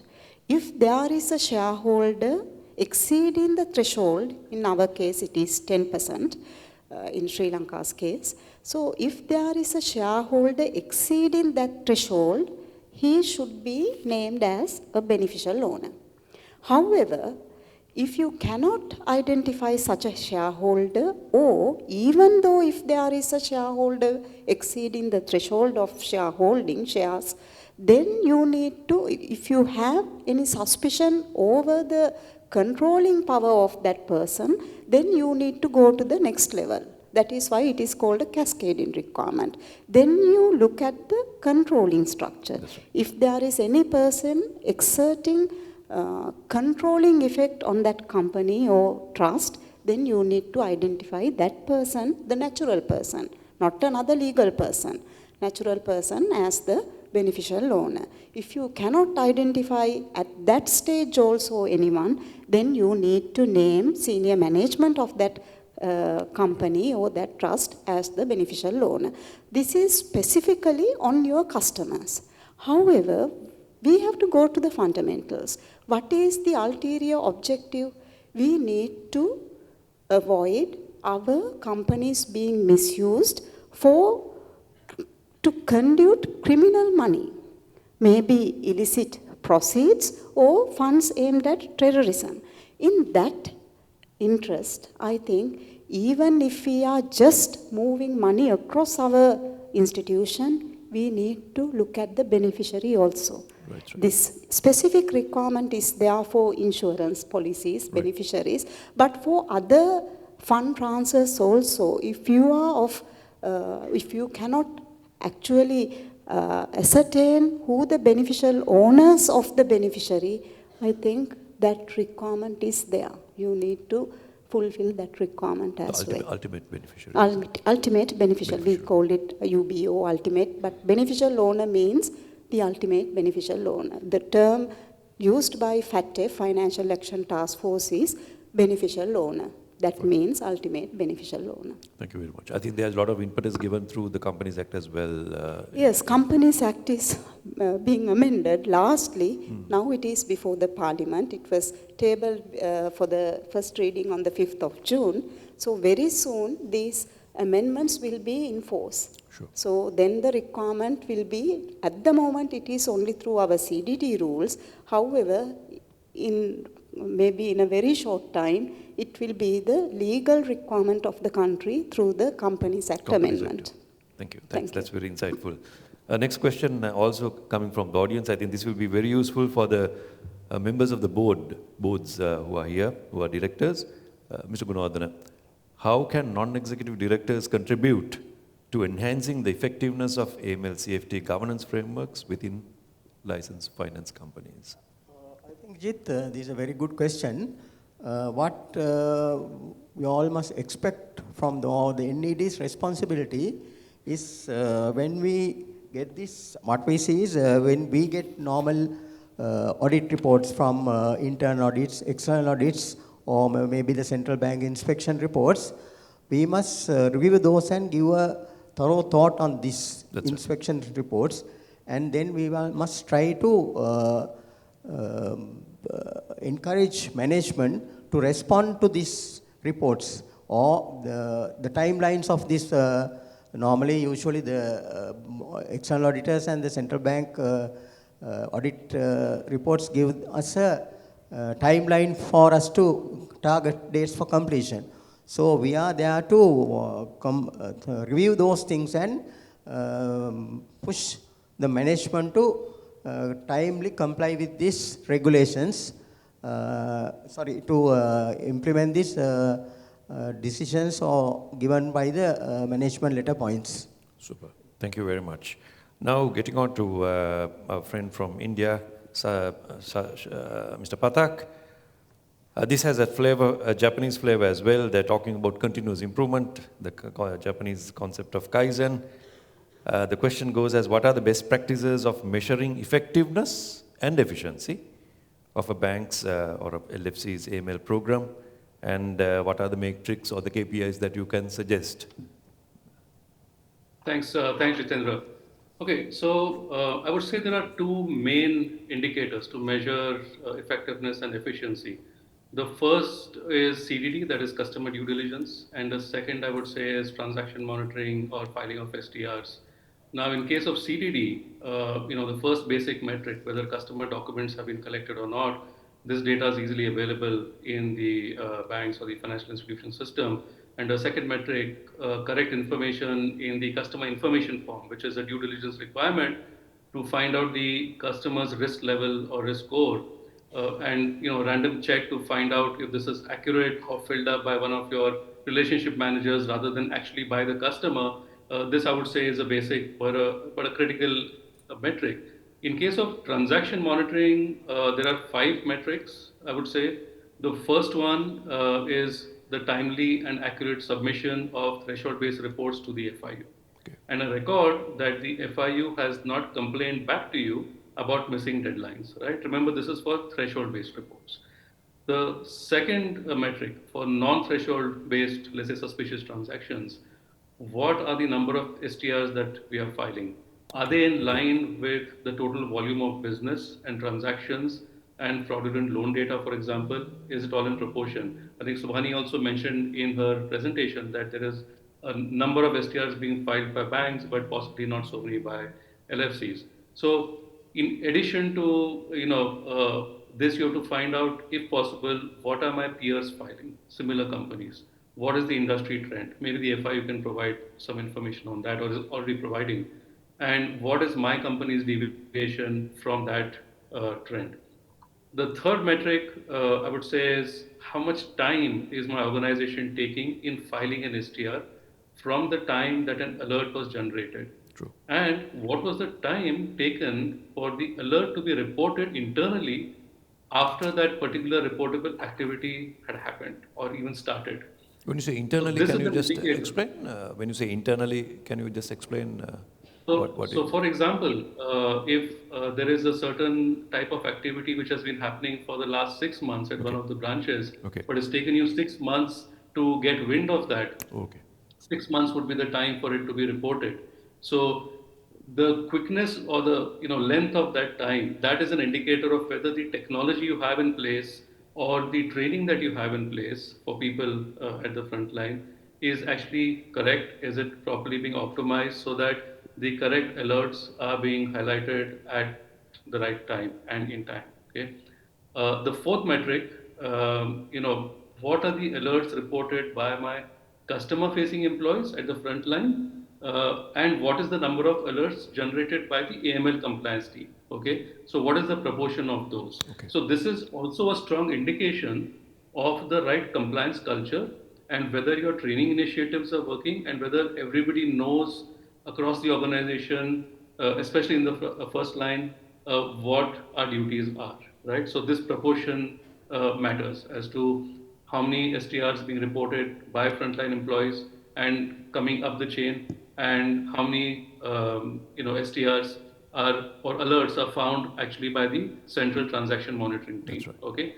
The last metric is what is the quality of the STR that you're submitting. Initially, I spoke, the first metric was whether you're getting complaints about the threshold-based STRs, but those are basically threshold-based, right? But this is to do with quality of STRs, right? Are you submitting all the critical information that is required by the FIU to then take action on those STRs and, in turn do an analysis and submit it to other law enforcement agencies? And more importantly, what is the number of STRs that the FIU is referring back to you for lack of quality? Okay? So you have to remember that finally all the work that you're doing in AML compliance is to weed out and report suspicious activity.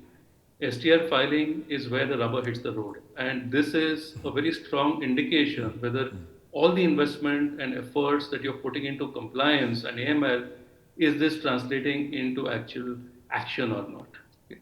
Jitendra, thanks. I think perfect answer. I think that's a very useful 5-point matrix that you gave, and I think all the compliance officers, 30 plus, who are present here, will be delighted to have that as this thing. So, ladies and gentlemen, the end is a little far, it's about 5-10 minutes away.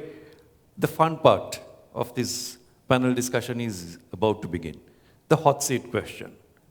I'm going to ask from the panelists, and I would like to seek support from a CEO in the audience, that is my good friend Tushan, who was the moderator in the previous panel, also to join in this hot seat round. Ladies and gentlemen, a lot of C words were going around, starting from compliance. And a word which I heard from the governor's speech, then to Mrs. Jayasingh's speech, and to Tushan's panel, was the word culture. I think culture is essential. And my hot seat question has this word as well. And lady and gentlemen, you need to answer this question with just one sentence. One sentence.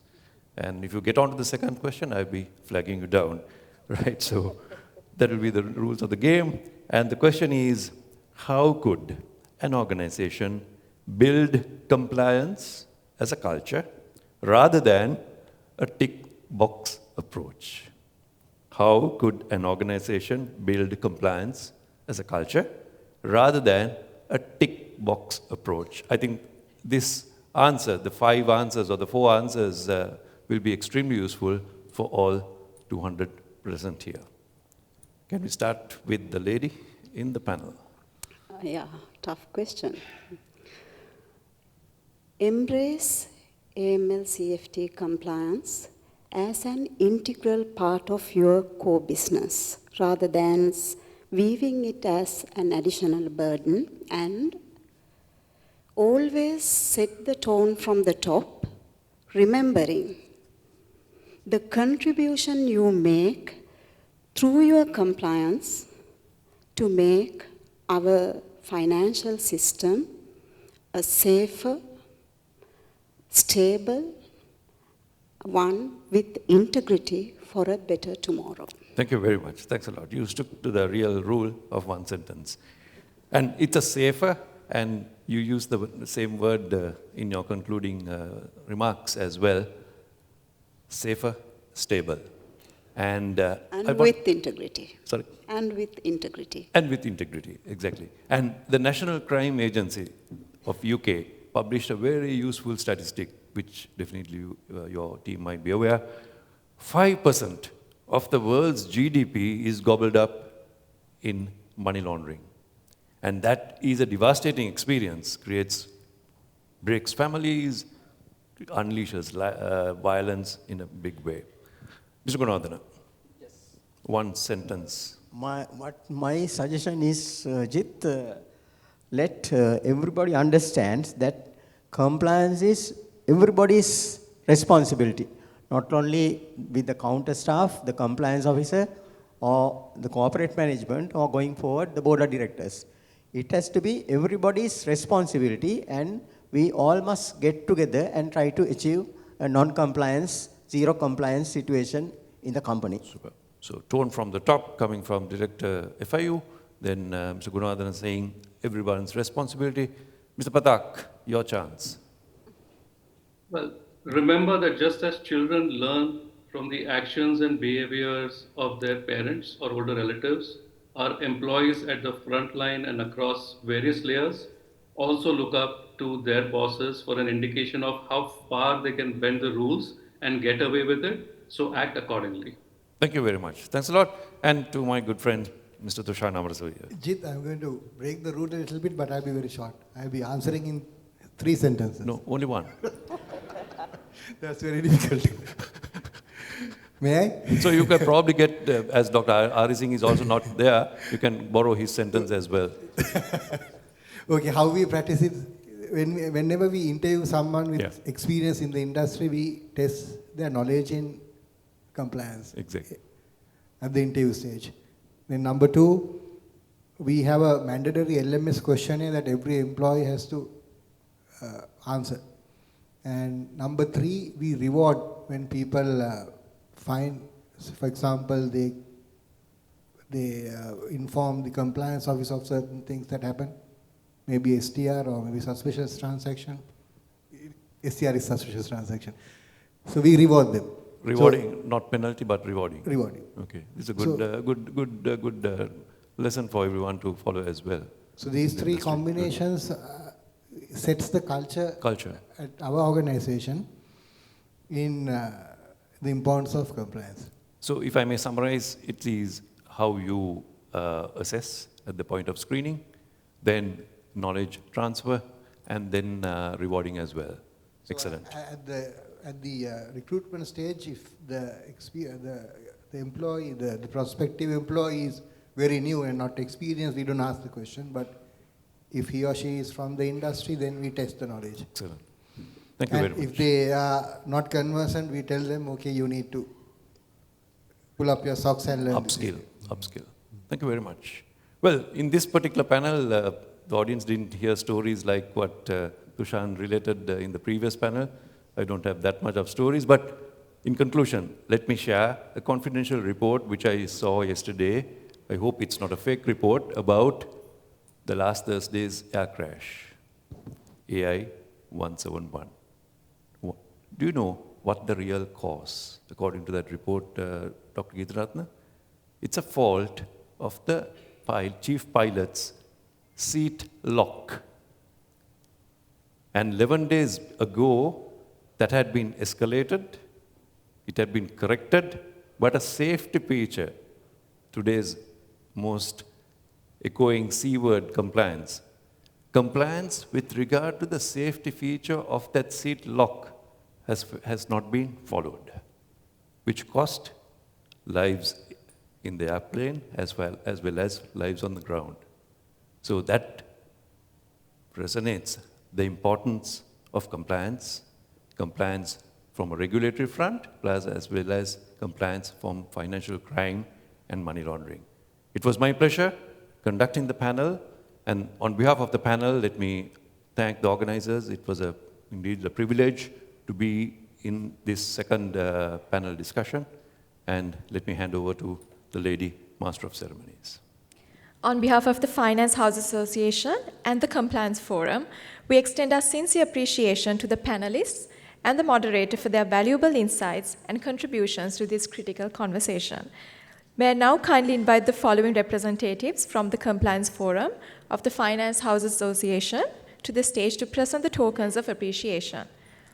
Mr. Darshan Amarasinghe, Treasurer of Compliance Forum and Deputy General Manager at Compliance at CDB Finance PLC, Ms. Nadisha De Silva, Assistant Secretary of Compliance Forum and Senior Manager Compliance at Singer Finance PLC, Ms. Dirini Dilhani Vijayathilaka, Executive Committee Member of the Compliance Forum and Senior Manager Compliance at Valuable Finance PLC, to present tokens of appreciation to Dr. Subhani Kirthiratna, Dr. Ayesha Arya Singha, Mr. Jayant Gunawardana, Mr. Sheesh Pathak, and Mr. Jitendra Gunathilaka, moderator of this panel.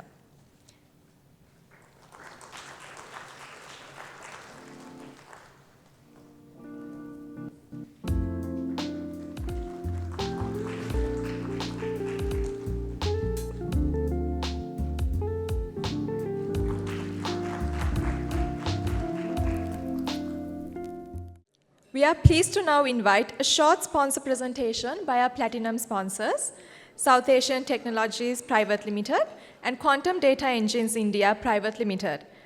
May I kindly invite Mr. Sarosh to deliver the sponsor presentation. Mr. Sarosh Nicholas is the Senior Director of Sales at Quantum Data Engines. With over a decade of diverse experience spanning sales, risk analytics, bank operations, and investment research, he brings valuable insights to the intersection of technology and financial compliance. Over the past 7 years, Sarosh has played a pivotal role in driving the adoption of regulatory technology solutions in the banking sector across APAC, Middle East, and Africa. His deep understanding of banking operations and risk management, combined with his expertise in regulatory technology, enables him to effectively address the evolving compliance challenges faced by financial institutions. May I now kindly invite Mr. Sarosh to deliver the sponsor presentation. We'll now be redoing the sponsor acknowledgement, so please stay tuned as we extend our appreciation once again. We are pleased to now invite a short sponsor presentation by our platinum sponsors, South Asian Technologies Private Limited and Quantum Data Engines India Private Limited. May I kindly invite Mr. Sarosh to deliver the sponsor presentation. Mr. Sarosh Nicholas is the Senior Director of Sales at Quantum Data Engines. With over a decade of diverse experience and spanning sales, risk analytics, banking operations, and investment research, he brings valuable insights to the intersection of technology and financial compliance. Over the past 7 years, Sarosh has played a pivotal role in driving the adoption of regulatory technology solutions in the banking sector across APAC, Middle East, and Africa. His deep understanding of banking operations and risk management, combined with his expertise in regulatory technology, enables him to effectively address the evolving compliance challenges faced by financial institutions. Ladies and gentlemen, please welcome Mr. Saroj to deliver the sponsor presentation. Hi everyone, thanks so much for having me, and I hope you all had a great lunch. My name is Saroj Nicholas, representing Quantum Data Engines. We are makers of end-to-end AML software and technology. And it's kind of like a full circle moment for me. I think the last Compliance Symposium that was organized by the FHA is an event that I was present at, and this was pre-COVID, I think, if I'm not mistaken. So just really lovely being here, and at the same time an honor and privilege being here as well. So my topic for today is essentially covering what comprehensive AML would essentially be and mean, and essentially going beyond what we are calling foundational KYC. We believe and we know that KYC is a very well understood topic, and so is AML, of course, but just kind of want to focus on maybe as an industry segment and sector, what is it we should be doing and looking at beyond KYC. So firstly, I'm going to speak about AML as a strategic priority for licensed finance companies. I think really want to thank and compliment all the previous speakers so far. I think I resonated that with a lot of what was presented, a lot of what was spoken. The likes of Dr. Shubhani, Mrs. Vijay Singh from the CBSL as well. And there are few concepts, I think, during my presentation that is in some sense is a repetition, but it's things that I deeply resonate with, and we as an organization also resonate with. So firstly, AML as a strategic priority, we have essentially the focus on money laundering being a business risk. I think it's spoken about on panels as well in terms of upskilling and training. It's not only the compliance teams that should be upskilled and trained, but it's the entire organization as such. And to be able to focus on the strategic value of AML compliance. Next, you have accountability under FTRA and FIU guidelines that have been set forth. And finally, you have your MLTF NRA 21-22 results. I think that's the last related result. I think one aspect over here that if you look at the statistics that are given in terms of the number of STRs that were filed by LFCs, and you're looking at 2020, 21, and 22, and those STRs are 16, 21, and 26, which I'm sure everybody will agree is quite low. So I think overall, I think it's no secret also that banks are, have been right from the start at the forefront of AML compliance and AML monitoring. And then what follows from there is, of course, the various other segments. I think the biggest one after banks would definitely be LFCs. Again, not very different from India, where I come from, and the rest of the world. I think in terms of who's at the forefront, and then of course with finance companies, you have significant financial flows. I think there are new regulations in India that have been built around loan accounts and the possibility of money laundering and frauds being conducted with loan accounts, which is of course very, very relevant to finance companies. And then that set of regulations is called early warning signals, where the RBI essentially has put in place rules and regulations to be able to identify very early any wrongdoing with loan accounts at finance companies. So firstly, we're going to start with KYC. I think Dr. Shubhani, I think, did me a great favor in covering the pillar of KYC being the fifth pillar, and covered it better than I would. But overall, KYC, again, very well understood. You're looking at two big aspects over here. You're looking at identification, which essentially is everything around the identity of the customer, and secondly, about being able to verify that identity claim, right? Also goes very hand in hand with KYC is the concept of risk profiling, right? To be able to categorize all customers, let's say, of LSCs, into various risk buckets in terms of what kind of risk they are posing to the organization, or maybe even the industry from a money laundering kind of standpoint. And finally, screening, again, very, very well understood, the requirement or the need to screen against databases for things such as sanctions, politically exposed people, and things such as adverse media, social media in terms of activity. So the larger concept over here, if you took a look at my topic also, is to be able to focus on and put some spotlight on moving from identity, which essentially is captures KYC, to activity. So identity, again, like I said, you have identity and verification, and then the second up is the fact about activity and that could be categorized as, of course, activities that are taking place in the customer's account, which I'm loosely referring to also, transaction monitoring. We have, STRs, which are suspicious transaction reports, and you have SARs also, which are suspicious activity reports. So just a little bit of focus on that front. These are some of the priority areas that were identified as part of the National Risk Assessment. One was increasing the number of training and awareness programs, both for compliance as well as larger staff. The importance of raising STRs and the emphasis on that, providing typologies to identify areas where the sector could focus, and conduct KYC CDD processes adequately.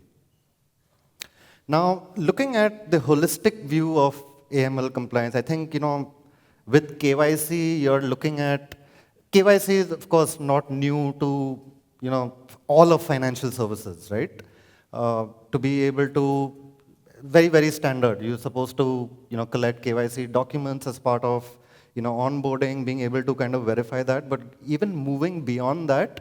And I'm also going to be essentially connecting it to what essentially an AML software or AML technology can do, because I come from that background. So you have KYC due diligence, you have sanctionless screening we spoke about risk categorization also. Two big aspects where technology can help, and it's a bit of a no-brainer. I think as the industry also progresses, evolves, mostly we're looking at a situation where there's always significant growth in the financial sector, right? You're looking at growth in customers. Very rarely, at least I have come across where there has been degrowth, in terms of customers, accounts, and transactions. And then lastly, regulatory reporting. Very, very important. I think a topic that came up in the last panel discussion also is on the topic of quality of STRs and STR filing efficiency. Very, very important to also maybe reduce friction with the regulator in terms of like back and forth. In terms of very, very important is the kind of data that you're reporting, and we do find back and forth when the data might be amiss. So technology is of course a huge enabler in that endeavor. So to speak about customer risk categorization and how technology can help, I think as this industry has also progressed and evolved, we've seen sophisticated risk categorization kind of models that an AML software can kind of help you achieve. So you're looking at essentially the larger concept is to be able to risk your customer low, medium, high, depending on what ML risk they're posing. You have static KYC parameters, dynamic KYC parameters.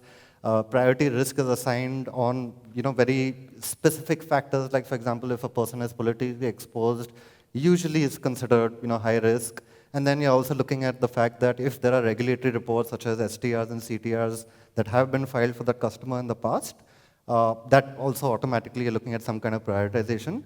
And on overall scoring, that's when you kind of bucket them into various categories. Customer screening, again, we spoke about it, largely looking at sanctions. PEP, very, very important is your local PEPs, in addition to international PEPs, but local PEPs should have priority of importance in that sense. And then you have other factors in terms of, let's say, activity in general. I mean, coverage on media, mostly adverse, and what kind of activity they might have had on social media as well. So when I spoke about, the kind of shift from a sector standpoint, and we saw this, I kind of saw this entire journey that finance companies, had in India, for example. Bunch of them, the industry might have even started without AML software. KYC was always strong in terms of like tech, but other processes, and we've seen that journey come to a point where it's very commendable in terms of where the finance sector has kind of gotten to. So you're essentially looking at transaction monitoring, activity monitoring, how technology can contribute, identification of red flags, and automation. I think that's a big one. And of course, we know what the pros and cons of manual interventions, may be. These are some sample scenarios for transaction monitoring. These are, of course, very relevant to the licensed finance companies kind of sector, where you're looking at, and these are some examples that you can see. Borrower defaults on cash-secured loans. RFIs are scenarios related to customer claims. You see a whole list of scenarios very, very specific to kind of loan accounts. And even in terms of layering, structured transactions, so very, very important. I think these red flag indicators, so to speak, are very, very essential in making that shift to also activity monitoring, in addition to identity, which has been done and has been done well. A greater focus on this area as well. Very, very important factor is also with respect to where technology can be of great assistance. You have regulatory reporting. Of course, there are very, very well-defined formats by regulators of the country. In this case, the CBSL, Sri Lanka, FIU. And of course, there is the existence of a GoAML portal to be able to make these submissions to the FIU in terms of STRs, CTRs, and the like. So you have various regulatory reports that would come under your obligations, so to speak. So you have information about transactions also as part of the STR relating to unlawful activities as per Section 7 of the FTRA. After submission of report on the portal, GoAML also performed automated validations to kind of have those checks in place. And finally, GoAML has kind of data analysis kind of tools to detect suspicious patterns as well. So regulatory reporting, what the kind of technology intervention is over here. I think some of the common issues that are faced not only by LFCs but the industry at large are missing or incorrect data field. This is a big one. I think data is a bit of an issue, at least that the industry often talks about, and it comes up in compliance and AML activities and obligations that you do have. This could obviously also lead to delays in reporting. STRs sometimes are not as specific as they should be. There could be technical errors in terms of like the uploads that are taking place on the portal, and of course, like I mentioned earlier, your data mismatches or irregularities, so to speak. How technology can help? I think the big one is automation for sure. I think the reduction of manual errors. You have very, very well-defined workflows for each specific regulatory report, which puts into perspective what are the different steps that should be conducted for the filing of each regulatory report. Various functionalities to be able to upload rejected reports from the FIU and to be able to kind of fix those errors. And also, like I mentioned, minimal to no manual intervention, which in some sense it is giving up to technology, but this is for the better. So overall, like I mentioned, largely moving from identity to activity for AML compliance. So there is, in some sense, a very, very fundamental difference in focus, right? I think for identity, you're looking at a claim made by the customer and you being able to verify that that claim is correct or incorrect. There's temporal application, so KYC is conducted at necessarily the beginning of the journey as part of the customer journey with the institution. Of course, we know concepts such as re-KYC. You have your risk management scope as a whole, compliance and monitoring mechanisms, and regulatory and institutional implications. Another concept is around risk assessment, and this is your MLTF risk assessment for entities. I'm running a little short of time, so I'm just going to kind of breeze through this. So largely you're looking at the concept of, so this is slightly different from, to be able to assess the risk of the customer. This is to be able to assess the risk of the entity and the money laundering and terrorist financing risk that is presented to the entity. So there are various parameters that are taken into account. As you can see on screen, you have, calculations around inherent risk. So you're looking at factors such as, information or data about your customers, the products that you deal with, the geographies that you are, doing business in, transaction and delivery channels. And from an internal control risk, you're looking at factors as you can see on your screen. The governance and management oversight, CDD risk management, suspicious activity monitoring, and so on.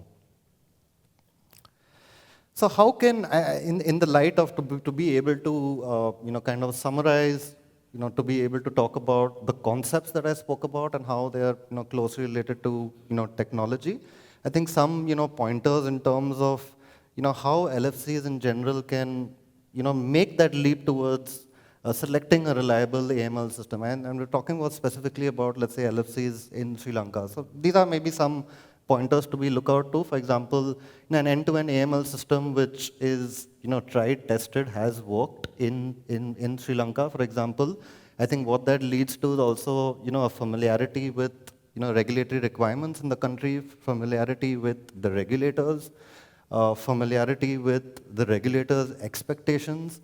I think experience around that is definitely a factor to be able to keep in mind. A system that has strong track record of being present, serving institutions in that particular geography. You have experience of deployment at finance company. I think as from a DNA's perspective, of course, I mean the DNA of a finance company would be different of that of the bank, and to be able to have someone who's well experienced with that. Experience, I think, kind of local support, very, very important from, technology support background, both on the functional side as well as on the technology and IT side. And finally, a strong track record of being successfully being able to implement what is required and what is, deeply sought by regulations and the regulator. So this is one of my favorite quotes from an idol of mine. Quick quiz question, maybe if anyone in the audience might know who this quote is by. Would anyone have an indication? Okay, so I'll answer that. This is a quote by Warren Buffett, obviously one of the best investors ever in the history of mankind. And he's, in some sense, an idol of mine, and I think, a lot of his snippets in some sense are very applicable to different, of course, he said this in an investment context, but this is a context that could be applied to, AML for LFCs, definitely. I think Dr. Shubhani, I think she made a very strong point about the fact that, you should be starting today.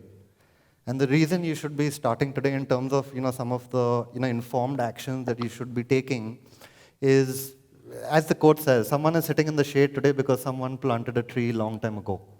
So, the bias towards action today is essentially planting the tree today, so that we're, many years later, I think when we're also back in this forum, in terms of us getting together as, as a group, as a community, I think we can maybe hopefully look back at 5 years before that or 10 years before that in terms of, the seeds that were kind of sown in making the industry as a whole very, very competitive and very, very, in some sense adhering to what is expected from a financial services company, not just an LFC, but what might be the great expectation from AML, from the entire kind of financial services pack, so to speak.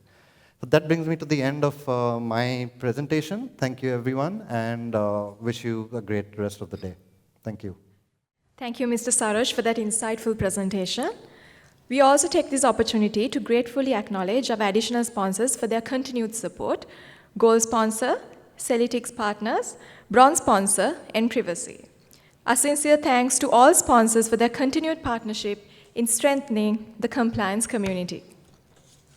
Ladies and gentlemen, we now resume our agenda with session 3, focusing on a subject that lies at the very core of the modern financial governance: data protection and privacy in financial sector. To lead this timely session, we are pleased to welcome a pioneering voice in data governance and cybersecurity, Mr. Ranuk Mendes, Founder and Chief Executive Officer in Privacy. Mr. Mendes is a leading privacy professional with over a decade of global experience. He formerly served as a global leader of data breach investigations at Facebook, now introduced as Meta, where he played a pivotal role in major investigations, including those that helped prevent incidents like Cambridge Analytica.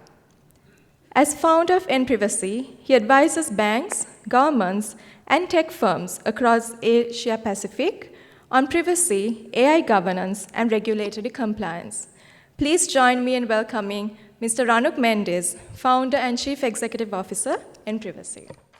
Distinguished guests, first I'd like to thank the Finance House Association of Sri Lanka for the amazing job they've done in actually setting up the Compliance Symposium of 2025, and also speaking about, I think, a timely subject, which is data privacy and data protection, while the data privacy law evolves, as well as the financial sector is also evolving and transforming to a more digital landscape. I think when I was setting this presentation off, I was trying to understand what kind of message I can provide the compliance community of Sri Lanka when it comes to data privacy. I was wondering, should I use the normal scare tactic that you would use with companies? But then, when you speak to the compliance community, they already know what the scares and the risks are when it comes to the organization. So the key takeaways from, I think, this presentation would be, if there is a message to be given, is if you can take away certain questions that you can take back to your organization and ask them in regards to privacy compliance, I think that is a step forward in this ever-evolving landscape. So today what I will be doing is more or less speaking to you based on some of my experiences working within the finance industry and touching on key areas when it comes to privacy compliance that organizations need to be doing as a foundation or a base moving forward. I think this is a key message that I've taken not only from Sri Lanka itself, but from the region. Data privacy is sometimes treated as a more or less a communication exercise, where a well-written privacy policy on a website is more or less organizations believing that they're complying with some of the data privacy laws within the region. Based on my experience and people within the implementation space, they would clearly understand that there is a lot more work that goes into understanding your systems, understanding the sensitivity data that you're trying to protect, and more or less the large-scale impact within the organization. What I believe where kind of the disconnect is usually between policy and actual operation and implementation as well. I think the Sri Lankan Data Privacy Act, which has been drafted, implemented, and will be more or less evolving at the moment, that companies will have to start complying with. There's a foundational message to be taken away that, drafting a policy does not mean implementation within the privacy space as well.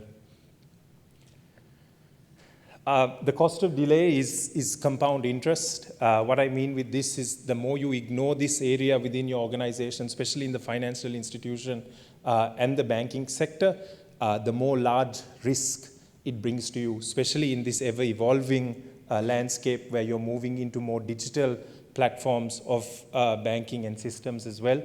A lack of understanding of your data within your organization when it comes to personally identifiable information within your companies, a lack of processes and controls with more or less obligations within certain designations within your organization, and also the accountability that your organization has on a whole is a key factor that organizations have been neglecting when it comes to data privacy. So I think it's very clear the more you ignore this, the more it will slow down growth within the region specifically as well. As you transform your businesses, to play on the global scale, data privacy, especially with some of the most stringent data privacy laws across the globe, like the GDPR. For you to kind of play within those landscapes, it is important to get data privacy compliance right in that sense. I think I've covered a key couple of areas here where I have seen within the Sri Lankan region that has to be paid more attention when it comes to the understanding of data, understanding of your sensitive data within your organization, where it resides, going far more than drafting a policy and establishing it on your website. There's no visibility when it comes to vendors. Organizations such as, obviously in the financial sector and the banking sector, work a lot with vendors. There's a lot of information that is shared, a lot of data that is shared with third parties within this organization. Is the contractual obligations very clear to these vendors when they're handling sensitive data that is coming to your organizations as well? Is a clear kind of gap that I see within the market. And also, how do you handle rights and requests that come from your clients? End of the day, I think the landscape has changed heavily when it comes to data privacy regulation across the globe. We've understood that a lot of your clients now require and ask you about what you're doing with their data. They want you to be accountable for it. There's a level of trust that comes with it as well. I've worked with clients within the region that have believed that if there was a data request that has come in from a customer, they don't have to actually reply to it, which I think is the kind of the wrong mentality and wrong process to follow as well. What kind of processes have you put in place so that you build that customer trust through privacy as well? Like I said, this is not a framework as such. You need to treat privacy as a layer within your risk component. It is something that needs to flow within your organization from C-level management down, which is a key factor as well. I hope you can see the bottom there, which I think is covered by the chairs, but I'll read it out, which is privacy is not a project. It's a control layer like risk and audit moving forward, and with the evolution of the Data Privacy Act. And as we move forward as a country to establish ourselves, not only within the region, but in a global scale, I think data privacy and data security is something that we need to get right. So PDPA, I think what most people kind of get wrong within this that I've seen across institutions, not specific to the finance sector as such. One is sometimes there is a misinterpretation that consent can be taken verbally, or it can be implied when it comes from your data subjects or your clients. It is not something that can be taken verbally. It must be documented, time-stamped, and is revocable as well. Anyone within the implementation side of the data privacy laws can attest to this. The second is you need to have processes where the rights of your data subjects, when it comes to access, deletion, it is not a best effort. I don't think this deadline is specific to the Sri Lankan market, but a lot of organizations within the globe have a 30-day policy to actually reply to data subject requests. We will obviously understand as to how Sri Lanka will operate within this, but these are processes that have to be very clearly set out. You cannot ignore your client's requests or requirements when it comes to data moving forward as well. And if you're still under the impression that your clients don't care what you're doing with their data, I do believe the region, as we evolve within the region, it's a key area that your clients and customers have taken into consideration. Cross-border transfers, we work a lot with cloud management teams. We work with a lot of cloud companies as of such that is taking data outside of the country. Do they have the right processes and protocols and the right accountability when it comes to your sensitive data that you're providing them? How do you ensure that organizations, third parties that is taking data outside not only outside your organization, but outside the country and region have established the right security processes and protocols when it comes to data privacy and securing your data as of such? We work with clients across the region and across the globe that have had issues when it comes to sharing data, especially with cloud providers, unknown cloud providers as of such, where they don't have the right processes and protocols in that sense. So key areas to kind of keep in mind where it's misinterpretation and misunderstood when it comes to the data privacy landscape as well. what a real privacy program would look like, or key areas, I think, that you all can kind of start asking the right questions moving forward from the banks and the financial institutions that you all come from. First is governance, the role of the DPO within your organization. What kind of escalation process is it there? Have you all established the data privacy officer role within your organization? What kind of board oversight and C-level management oversight comes with the role of the DPO? What kind of board level reporting is provided when it comes to data privacy health and data privacy frameworks within your organization? And how is that process maturing within your organization as well?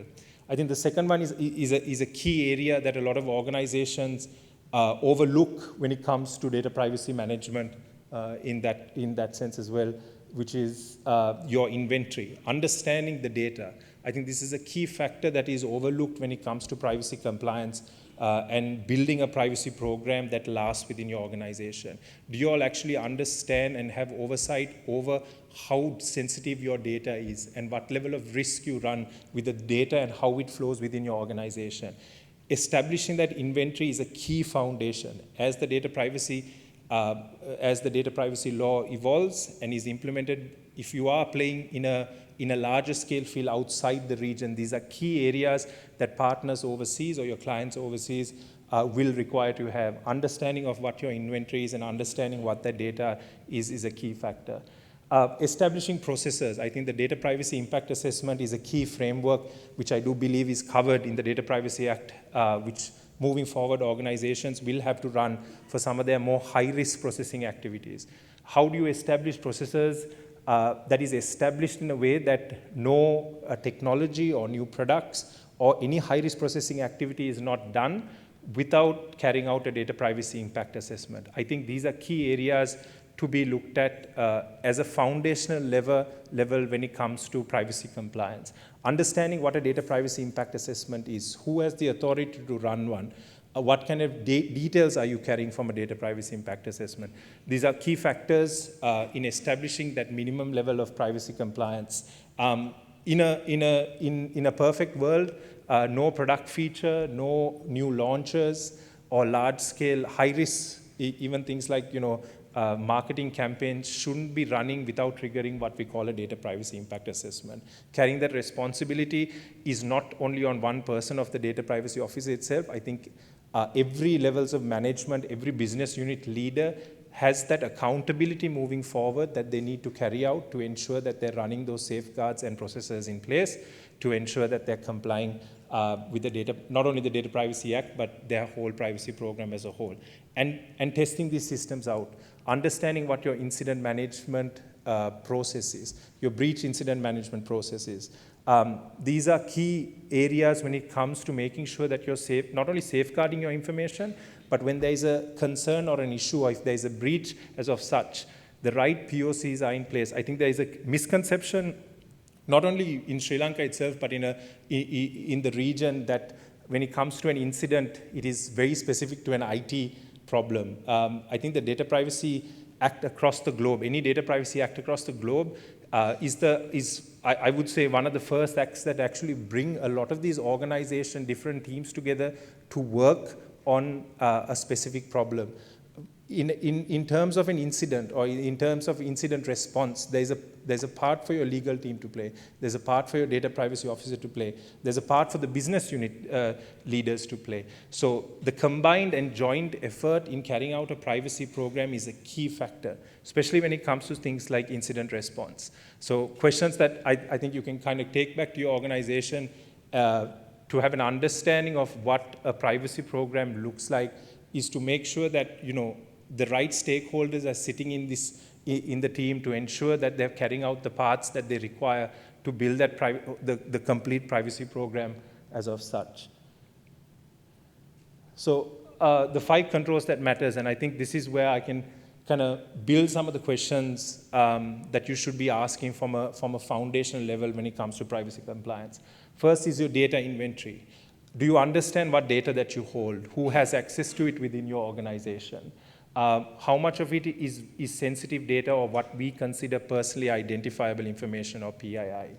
who has access to it within your organization?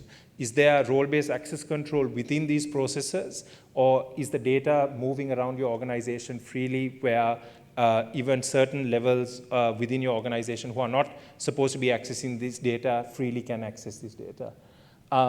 What is your vendor due diligence like? Is there a vendor due diligence process where all the processors are contractually bound and risk assessed from a data privacy standpoint? Do your vendors understand the accountability that they have when they take your sensitive data from you as well? What is your breach response process like at the moment? I do believe a lot of the financial institutions and banks already have an incident response process in place. But how much of this planning is done that has all the right stakeholders in the same room, or bringing them together in the same response to ensure that you're looking at it from a data privacy lens, from understanding your data? How are you going to communicate to your clients and customers in case of a breach? Is that communication line already clear? I think these are clear questions that need to be answered, because from my experience of handling data breaches and data breach investigation, it's the turnaround time that matters. I can stand here and tell you that once you do all of this, you will 100% not face a data breach. I would be lying. And anybody who's telling you that will happen is also lying as well. It's about the turnaround time and how you can remediate that breach and ensure that it doesn't happen after that as well. So understanding what your breach response is a key factor in privacy compliance as well.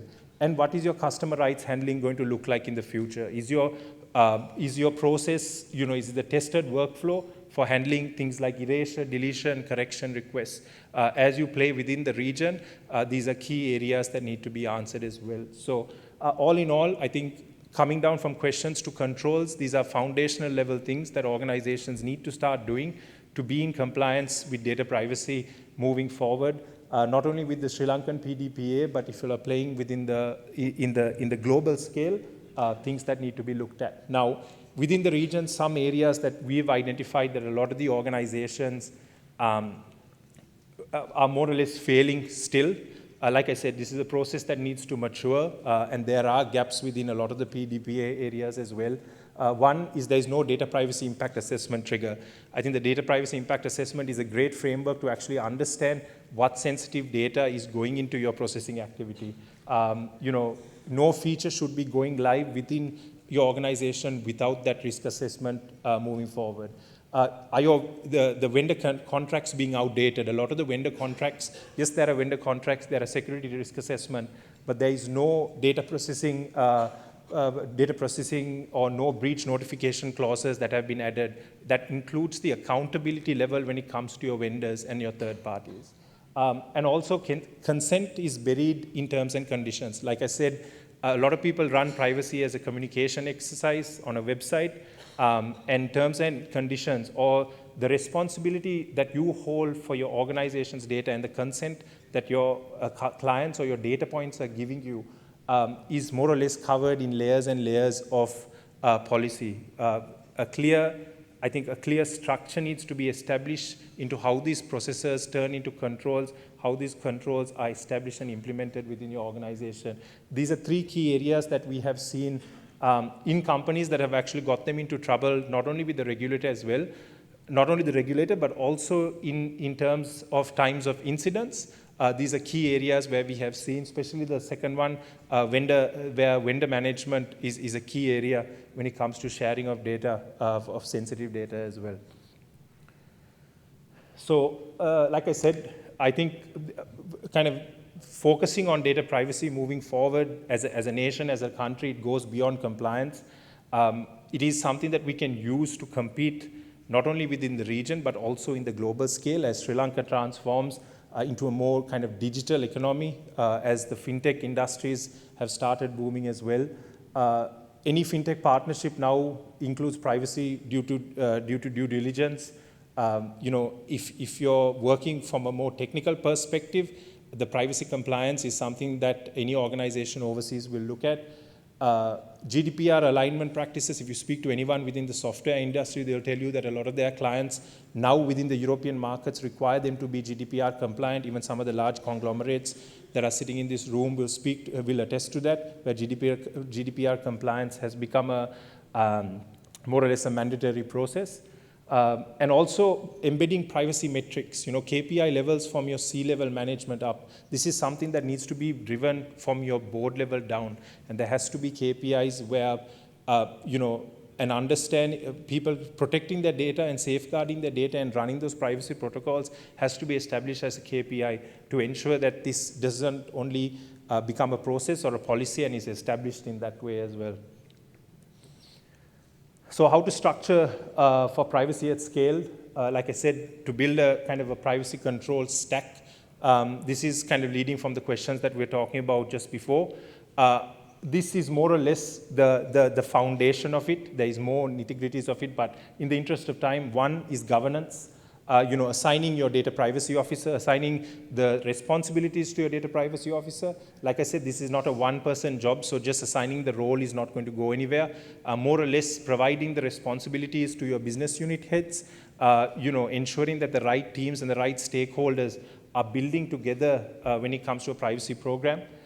Creating something like a privacy steering committee from a board level that the board has oversight onto, so that you can start maturing these processes. This is not something that we can actually do in a day or do in months. This is a process that has to mature within your organization, like any other compliance process or control in that sense. Establishing your operational layers, so integrating privacy checks to more or less all your pipelines into all your workflows. This is something that the business unit heads will be responsible for or will have to take accountability for moving forward. Like I said, for some of the large banks and organizations, it's a key factor to establish this and integrate it and implement it within those workflows to make sure that it doesn't die its own death when it comes to establishing some of these. Your tech layers, I think I won't go too much into this, but everyone understands this. Investing in technologies that will help your privacy program as well. This is something both your compliance and technology angles have to go kind of hand in hand for a mature privacy process. Looking at things like a data loss prevention product, your encryption, these are key factors in key areas that you have to look at in not only understanding your data, but also protecting it as well. And your measurement, more or less, how do you track your privacy compliance process within organizations? What kind of metrics can you put in place to more or less showcase ROI? I think not having a data, in this day and age, with large-scale scams happening and large-scale data breaches, and Sri Lanka now becoming a target for a large data breaches, I think not having data breaches for years itself can be a really good metrics to actually understand what kind of return on investment this will bring as well. But establishing those measurements is key, especially when it comes to breaches as well. How does your incident response breach management go from different layers within your organization, not only within the IT teams and the security teams, which we have seen in the past as well. These are key areas that need to be looked at. This is just something on a personal level. Like I said, I've seen a lot of organizations get privacy compliance right, and also organizations that have got privacy compliance wrong. I do believe the PDPA will give us a good head start in Southeast Asia once implemented. It'll give the global markets a huge confidence when it comes to data protection, which I think is a key factor. Globally aligning ourselves with some of the more stringent data privacy laws like GDPR opens a lot of partnership doors, like I've seen within the regulation. And I think that privacy maturity will also show that where we are taking the level of accountability and taking at the level of trust when it comes to customer data, which is a key factor as well. So a couple of messages I can leave you with. One is privacy is no longer a policy or one-term process where you can write a privacy policy and say that you're compliant. It's an infrastructure decision. It has to be embedded to all levels of your organization moving forward. It is a journey. It's not something that can be done in 6 months. It is something that needs to mature. The compliance community has a large part to play, but so do some of the other stakeholders within your organization as well, to make sure that this is successful. So I hope I've kind of enlightened you with some of the key areas. You can actually go back and ask your organization if some of those questions are unanswered. I do believe there's a lot more to go when it comes to compliance then. But thank you so much for the time, and thanks for listening to my presentation. Thank you. Ladies and gentlemen, before we proceed, let me take a moment to extend our sincere appreciation to Mr. Ranuk Mendes for that insightful and thought-provoking session on data protection and privacy. Ladies and gentlemen, we now transition into panel discussion 3, themed Balancing Data Protection, Innovation, and Regulatory Responsibility in Financial Services. It is my pleasure to introduce our esteemed panelists. First, we are pleased to welcome back to the stage Mr. Ranuk Mendes, Founder and Chief Executive Officer at Privacy. Next, we have a recognized figure in our panel in National Data Protection Policy, Mr. Jayantha Fernando, Chair, Legal Committee, Data Protection Authority and Director at Sri Lanka CERT. Mr. Fernando is a veteran legal and digital law expert with over 25 years in public service. He holds a Masters of Law from the University of London and is a British Chevening Scholar and an Eisenhower Fellow. He has led major legislative reforms, including drafting Sri Lanka's Personal Data Protection Act, the Electronic Transaction Act, and cybersecurity laws. He has also served as Sri Lanka's representative to the Budapest Convention on Cybercrime and has chaired key national committees on digital signatures and virtual currency. Please welcome Mr. Jayantha Fernando to the panel. Our next panelist is a highly accomplished legal professional with a strong focus on privacy, digital law, and regulatory compliance in the technology sector. Please welcome Mrs. Shenuka Jayalath, Head of Contracts and Regulatory, Group Legal and Regulatory at Dialog Axiata PLC.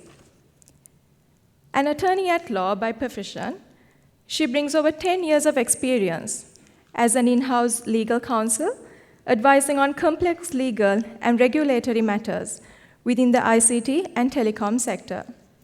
She holds a bachelor's in law from the University of London and a master's law from the University of West London. She is also a certified information privacy manager and a member of the International Association of Privacy Professionals, credentials that underscore her specialized focus in data privacy and information governance. Ms. Jayalath brings a unique perspective from the telecom and digital infrastructure space, offering insight into legal compliance, data governance, and customer trust. Please join me in welcoming Ms. Shenuka Jayalath to the panel. Finally, our panel, we have Mr. Keerthi Pathiraja, Assistant Director, Legal, Regulatory, and Company Secretary at Nestle Lanka PLC. With over 2 decades of experience, known for his deep expertise in corporate law, governance, and cross-border legal strategy. Mr. Pathiraja is an attorney at law with over 20 years of experience in corporate law, compliance, and governance. He holds a master's in law in international business law and an MBA. He also serves as the non-executive director at Limra Holdings, chairs the Legislation and Governance Committee of the Ceylon Chamber of Commerce, and contributes to multiple national and international legal forums. Please welcome Mr. Keerthi Pathiraja to the panel. Moderating this session is Mr. Nistar Kasim, Founding Editor and Chief Executive Officer at Daily Financial Times. Mr. Nistar Kasim is the founding editor and chief executive of the Daily Financial Times, Sri Lanka's first and only national daily business newspaper, launched in 2009. A senior journalist and editor with over 25 years of experience, Mr. Kasim has been at the forefront of shaping national conversations around economic policy, corporate governance, and institutional reform. Prior to his role at the Financial Times, he served as the editor of the Daily Mirror and has long been recognized for his ability to facilitate meaningful dialogue between the private sector, regulatory institutions, and the broader public. Please welcome Mr. Nistar Kasim to the stage. Ladies and gentlemen, please join me in warmly welcoming our distinguished panel and moderator as we begin panel session discussion 3. we are far behind our scheduled time, so please bear with us. We'll try to keep it business as usual in sort of conducting this panel. I also want my panelists to sort of help in sort of giving perhaps brief answers to my questions. I'm also keen to engage with the audience. I know it's post-lunch session, and I'd like to know what kind of mood you all are in. So I hope you'll make it very interactive. I'll start with Mr. Ayantha Fernando in terms of setting the stage on the, give a kind of quick overview on some of the recent amendments that were introduced to the PDP Act and present in Parliament last week.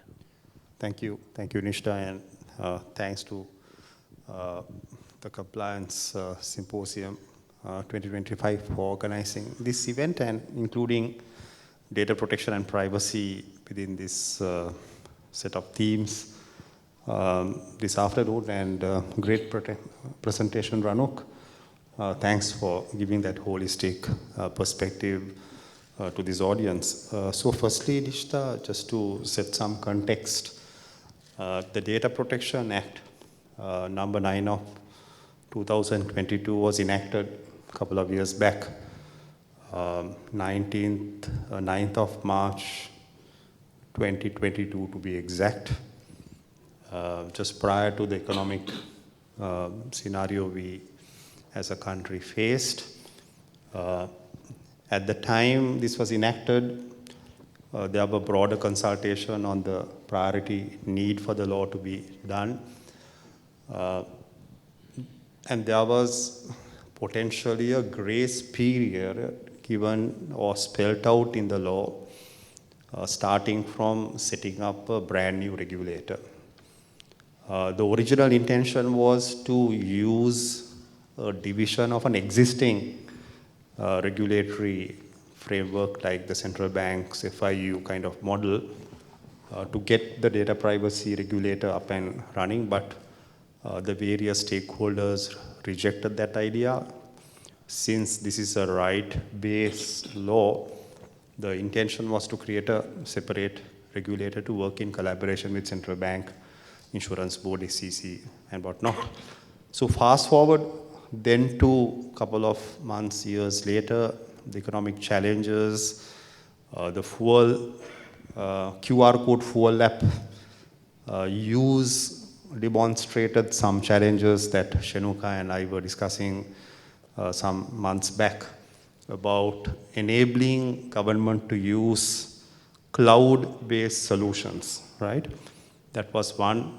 There was a limitation on that in the parent statute, which is going to be removed in the amending bill, giving private sector, government entities all an equal right in terms of cloud usage and integrate AI and cybersecurity options of their choice, subject to certain safeguards that may have to be met through instruments for transfer, which are already available on the Data Protection Authority website. The templates are already there.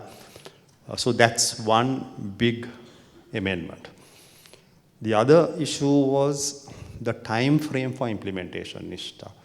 We all know that this is a brand new subject. Sri Lanka proceeded to enact this law without a constitutional baseline right to privacy, which is prevalent in most jurisdictions. So we can't wait until the constitution is amended. That's a big job, referendums and whatnot. We don't have a mandate for that. And this law was drafted to promote investment and to facilitate growth and innovation in the digital economy. So in that context, there was a cross-section of views, some even holding the view that compliance perspective, whether this will incur additional costs for enforcement, and to whether we should have a more softer procedural provision for enforcement. So there were cross-section of views. Anyway, to cut a long story short, the government, I think, set up the brand new regulator with a chairman and a board way back in July, latter part of 2023. And I think their biggest challenge was to get approval for the staffing. Even as of now, to my knowledge, the rules governing recruitment, although just approved, has not yet been published. 3 languages and all the bureaucratic issues are there. So in view of that, one of the major changes is to allow flexibility for enforcement to come through. And one of the amendments coming in is to enable a phased implementation over a period of time based on public feedback along the way. So this is just a journey, as Ranuk and others will point out. It's a long journey. We have just made the first step. And just to keep in conclusion, an important point in mind, despite all the various cross currents or mixed signals coming from stakeholders about the nature of the amendments, please bear in mind that these amendments were drafted not by a group of people, but a variety of people together. I'm no longer in government, by the way. So from a private sector perspective, we are giving feedback. Central Bank and others gave feedback.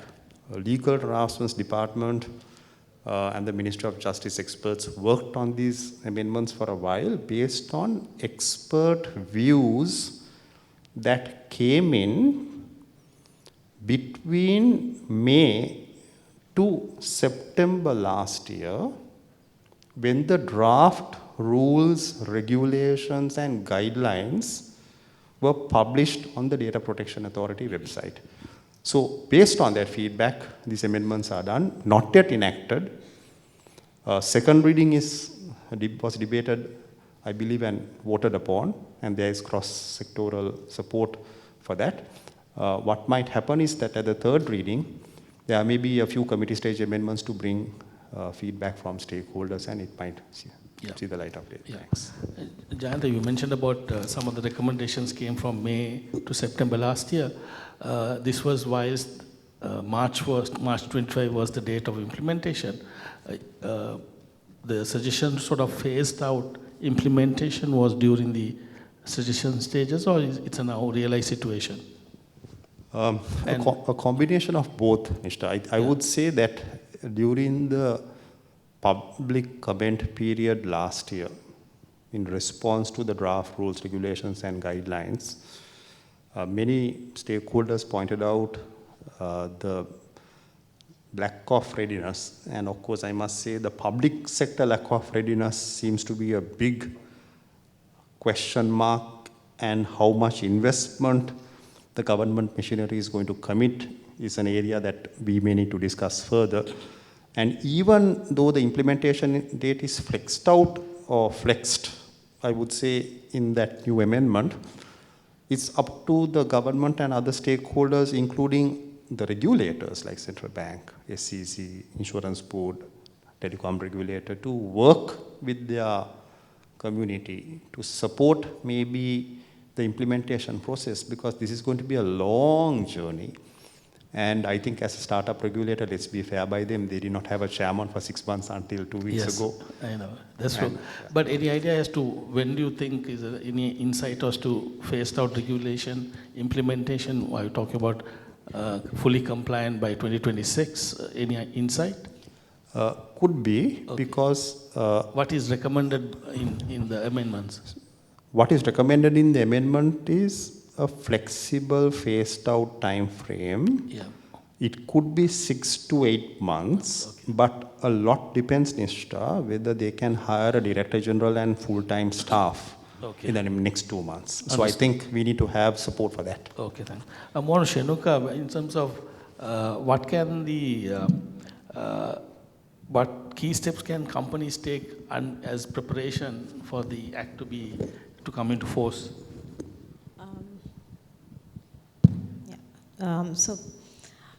In terms of what you can do, I think the first thing I would say is when you look at this act, the first instinct of any team would be to panic. So I'd say maybe don't panic, because it's not as complicated as it seems. Because as an industry, I think even the financial industry, you have currently also embedded in the regulations, secrecy provisions and data privacy related items already in the laws. So this is, just look at this as an extension of that. So as a first step, I think Ranuk spoke about it in detail, things that you need to do. I would say look at what you have currently and what you're doing, because you don't, it's only when you start looking at what you have, what data you hold, that you realize, my gosh, I have so much that I've collected over the years. So and sometimes you may not know where this data is stored, who is using it, and why you're actually keeping it, right? So that would be your first step, to assess essentially where you are as an organization in terms of the data you hold and what you're doing with that data. Then the next step would be to look at how you can secure all that data and protect it, because security is key. I mean, we've seen the scams and the breaches. It's phenomenal how almost every day you hear of something. So if you look at what data you have and you figure out how you're going to protect it, put in the necessary security mechanisms. I think there's no shortcut to that. Security is key, and yes, it is a cost, but again, think of the reputational damage and also the reality of a penalty being imposed under this statute. I mean, not to scare you, but that is a reality. And globally with GDPR and other laws, we've seen how regulators do impose penalties. So, I mean, as an organization, that's the last thing you would want, a penalty. So, investing in security, I think, is a key to actually getting your privacy program right. Then you need to figure out monitoring mechanisms, like he said, how you're going to sustain this effort. So you'll have to have your audits, your teams in place, all that has to be done. And obviously the governance framework is crucial. Your policies and procedures have to be set in place, and you need to get buy-in from all levels of management, essentially your top management, because something, I mean, we've seen also is not everyone will support you when you want to be compliant with this. They'll say this is a cost. I don't want to get an A+ on this, They'll say things like that. But getting everyone on board, it's a journey. It's not something that you can do overnight, but you need to kind of get everyone together, and that's key, because people are crucial in this whole thing. Your staff can be one weak link is all it takes. So the awareness that you build, the trainings that you do, I mean, move away just from simple classroom-based things to more practical trainings, like simulations, or so that people really feel the gravity of it. So I would say those are some of the key areas you can look at as a starting point, if that answers your question. Okay, thanks. Ranuk, I'll move on to, I presume that the audience will have specific questions to Ranuk after his excellent presentation. From given your experience, hands-on experience, I would say, what are the most overlooked risks in financial services sector? I think one of the main overlooked risks, the first thing is when it comes to data breaches. The risk starts with the fact that a lot of people think, or the organizations think, that it is an IT issue and an IT architectural issue. A lot of the organizations don't understand that the training and awareness arm of the data breaches usually happen when organizations, their employees are not trained enough. That's kind of the weakest link within organizations and a key factor. So a key risk that I see within the financial sector is, first, I think, I know there's multiple sessions that we've had that they've spoken about the cultural shift and the change in mentality when it comes to the awareness side of things. But from a data breach side of things, we are now a huge target. We are a huge target in the region. Back a couple of years ago, we could say, oh no, it's only the large conglomerates that are overseas that are usually targeted for this, Sri Lanka is not impacted. Now it is, because end of the day, data is like gold, especially for scammers and things like that. So we're a huge target. So a huge risk that I see for the financial sector, given the large scale amount of data that they hold and the sensitive data that they hold, comes down to the aspects of breach and identifying key areas and key people within organizations to actually establish a proper breach framework, which I think we need to do. And the training and awareness arm of it. You know, establishing a culture of privacy within your organization is a very key factor. And how do you drive that through to every level of your organization is a key factor. Like Shanuka just said, you know, it takes only one weak link to cause a large scale issue. And if there is no oversight, and when an incident like that occurs, and if you don't have the oversight and the responsible people all ready to go, the impact of it can be much more larger than what it is. Okay, thank you. I hope audience will prepare some questions for in terms of his presentation.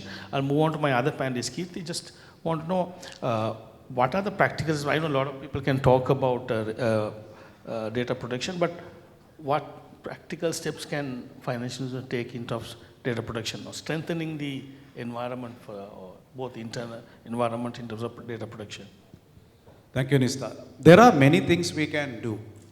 So I think some of the areas were covered by Ranuk's comprehensive presentation. So I will take a few key practical areas.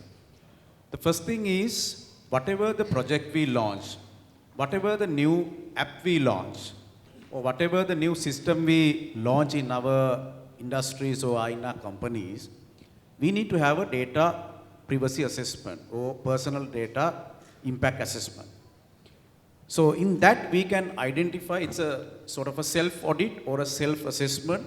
What are the data we collect? How we store?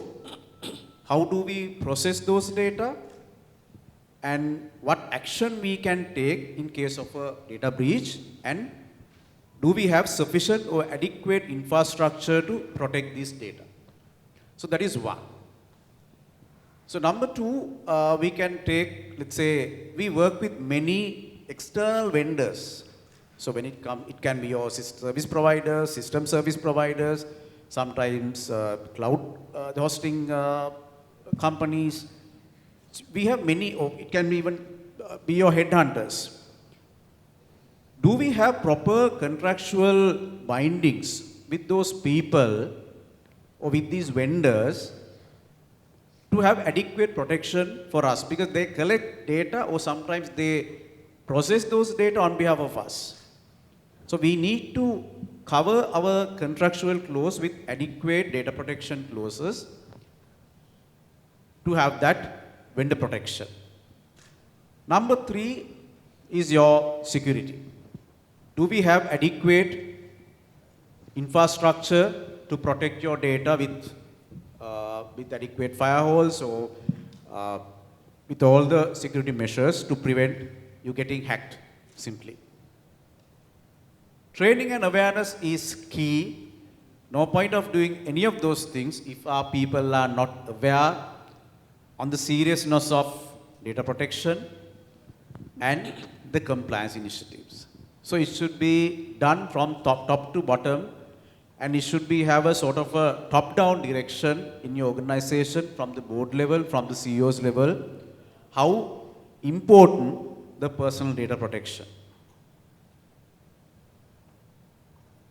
And one more impact area is how to handle a breach.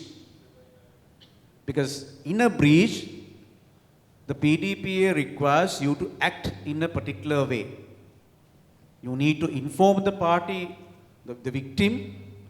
You need to escalate this issue, the data breach, to the Data Protection Authority.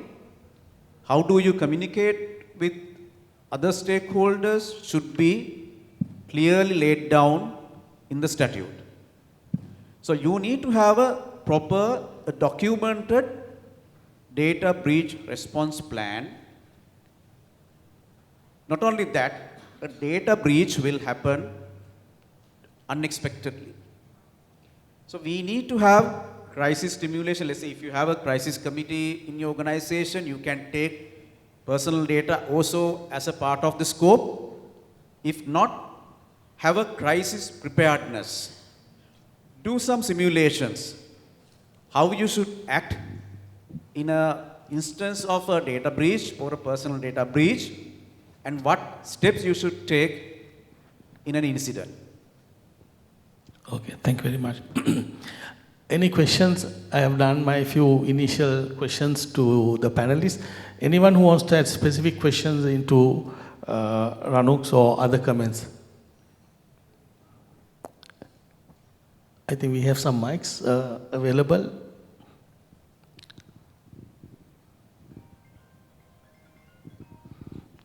Who would like to ask the first question in the post-lunch session?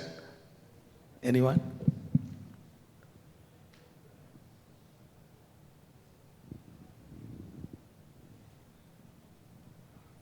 I guess you're waiting for tea. Ranuk, I just want to ask this to you in front of, there is level of complacency that if you are not fully digitized, if you're not fully automated, maybe we can wait, we can go take it easy. Is that perception right? The short answer is completely not. If you're holding sensitive data, whether you're digitized or not, or if you still have a manual process, if you're collecting sensitive information, and this is going away from even the Sri Lankan Data Privacy Act, you have to be privacy compliant. Any as simple as processes as, and this topic always comes up when we're working with clients as well, is collecting data at a security point, which is a very manual process where you're collecting national identity card numbers and so on. Or if you're from the hotel industry, you're collecting sensitive data where you're scanning it and things like that. So whether it's digitalized or everything is a manual process, you still have to be compliant. In regards to approach or process that you have to establish, there is kind of key components that you can bring in to bring your manual process under your privacy program to ensure they have the right security processes and protocols, the visibility of who the responsible party is at the same time, and follows more or less the same process as if you're digitized or not. So the short answer is to say is that it shouldn't be the case, that you should be complying even if you're collecting it manually. Good. I'll move on to Shenuka in terms of, and maybe Jayant also can respond. We know issues with the authority, but given the lack of awareness and also the fact that we have had starts and stops in this journey, right? Can the authority, one is help companies to handhold process or even sort of give a lot of assistance if needed? I mean, how is there a mandate? If so, how can they execute that? Because I know, I think financial sector, not everyone is resourceful, and even outside the financial sector as well. So subject to also what Jayanta says, I think in the law itself there is provision for the authority to make regulations, to set up committees, and I think under the circumstances and also with a law like this, the authority plays a crucial role in assisting organizations to comply also, because this is a new topic and fairly stringent.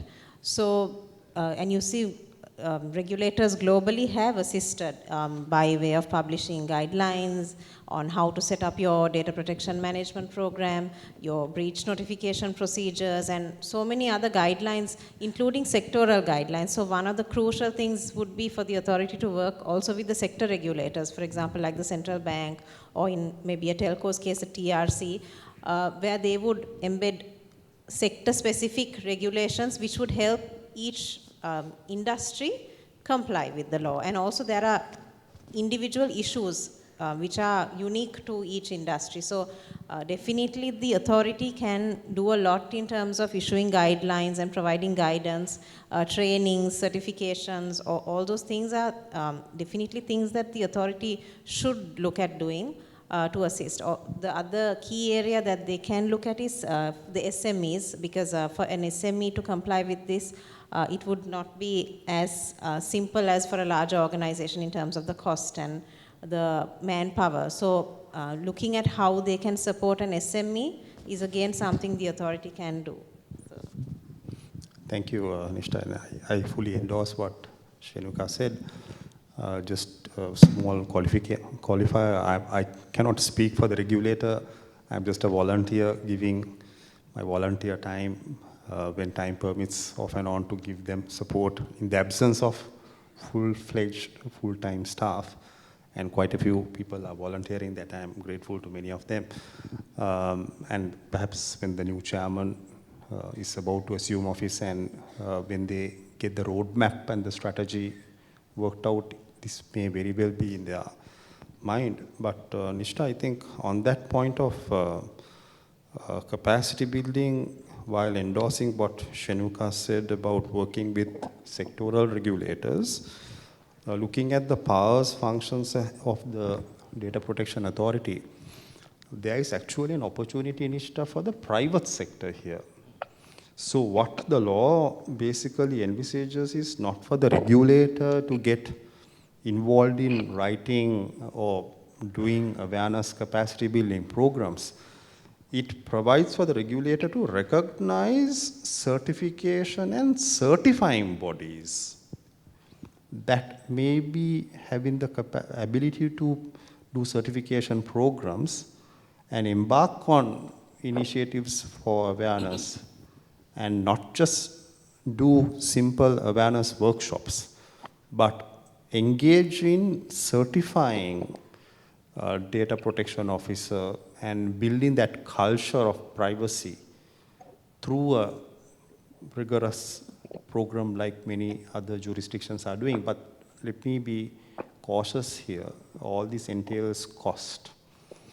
And maybe the stakeholders must speak with an equally strong voice as you do to compel the government to add more resourcing if they wish to make this an enabler to create trust and confidence in the digital space. Thank you. Thanks. I just like to engage. Yes, please. Can you have the mic? Till the mic comes to, can I have, one of the important things is data protection officer. Is there a show of hands possible as to, do you have a officer appointed and in place? Can we have something? Just my question is a follow-up. Okay, few hands, okay. Okay, so there's a lot to do, I guess. We'll come back to that. Thank you for the thought-provoking presentation and views. Now in our mobile, there's a lot of data, say, telephone numbers and all that. So if this enactment comes into effect, as individuals, do we also have a risk? Jayant, maybe, guys, you drafted the act. Mr. One thing I don't like to do is to give free advice now, which I'm often called upon to do. So anyway, that seems to be a bad habit which is continuing despite leaving public sector more than 2 years back. But let me be clear, well, the law covers, this law is about regulating the processing of personal data. So processing is defined to cover a number of activities, including storage, archival, retrieval, collection, including arithmetical or logical combination of operations related to personal data. Personal data is defined, and then the law talks about what entities will be regulated by it. So corporates, individual entities, NGOs, clubs where we are members will all be deemed controllers.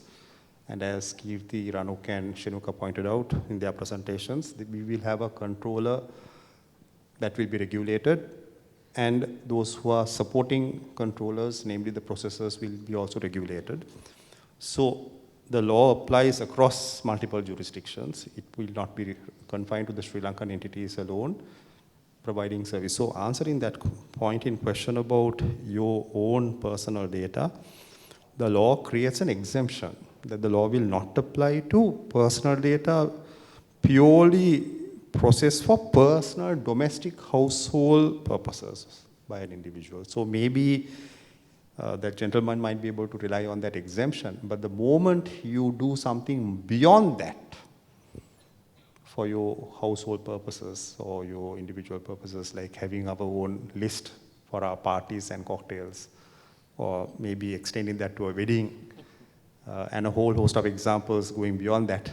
Let's see how interpretations will evolve. And then, of course, with anonymization coming in as a technique to anonymize data, there's a growing international set of norms, including in Singapore, Philippines, and Korea and Australia, where anonymized data would not be subject to the regulatory remit of a PDPA. Thank you. I'd like to get more questions, actually. Any more? In terms of, there were a lot of things were discussed, whether support from the authority, whether it's very, I doubt any they have, yes, please, yes, yeah, sorry. Actually, this is not a question. Okay. This is something adding to the discussion. I'm representing Financial Consumer Relations Department, Central Bank of Sri Lanka. Yeah. So, Shenuka said we already have some regulations relating to the data protection. You know, finance companies have so many customer data. As Ranuk said, there are some private data. As example, when we are going to a finance company to obtain a loan, we are sharing so many personal data, even our salary particulars as well. So we issued in 2023 Financial Consumer Protection Regulations. In this regulation, there are few regulations related to the financial data protection and collecting data and keeping and sharing, especially sharing data. And there are some regulations relating to the data relating to the disabled customers as well. Therefore, I think Shenuka said they know how they have to have the policies and procedures relating to the data protection as well. So I want to highlight there are some, but this is not the act, this is a regulation as a bylaw. Therefore, the binding and the other regulatory requirements may be different from the act requirement.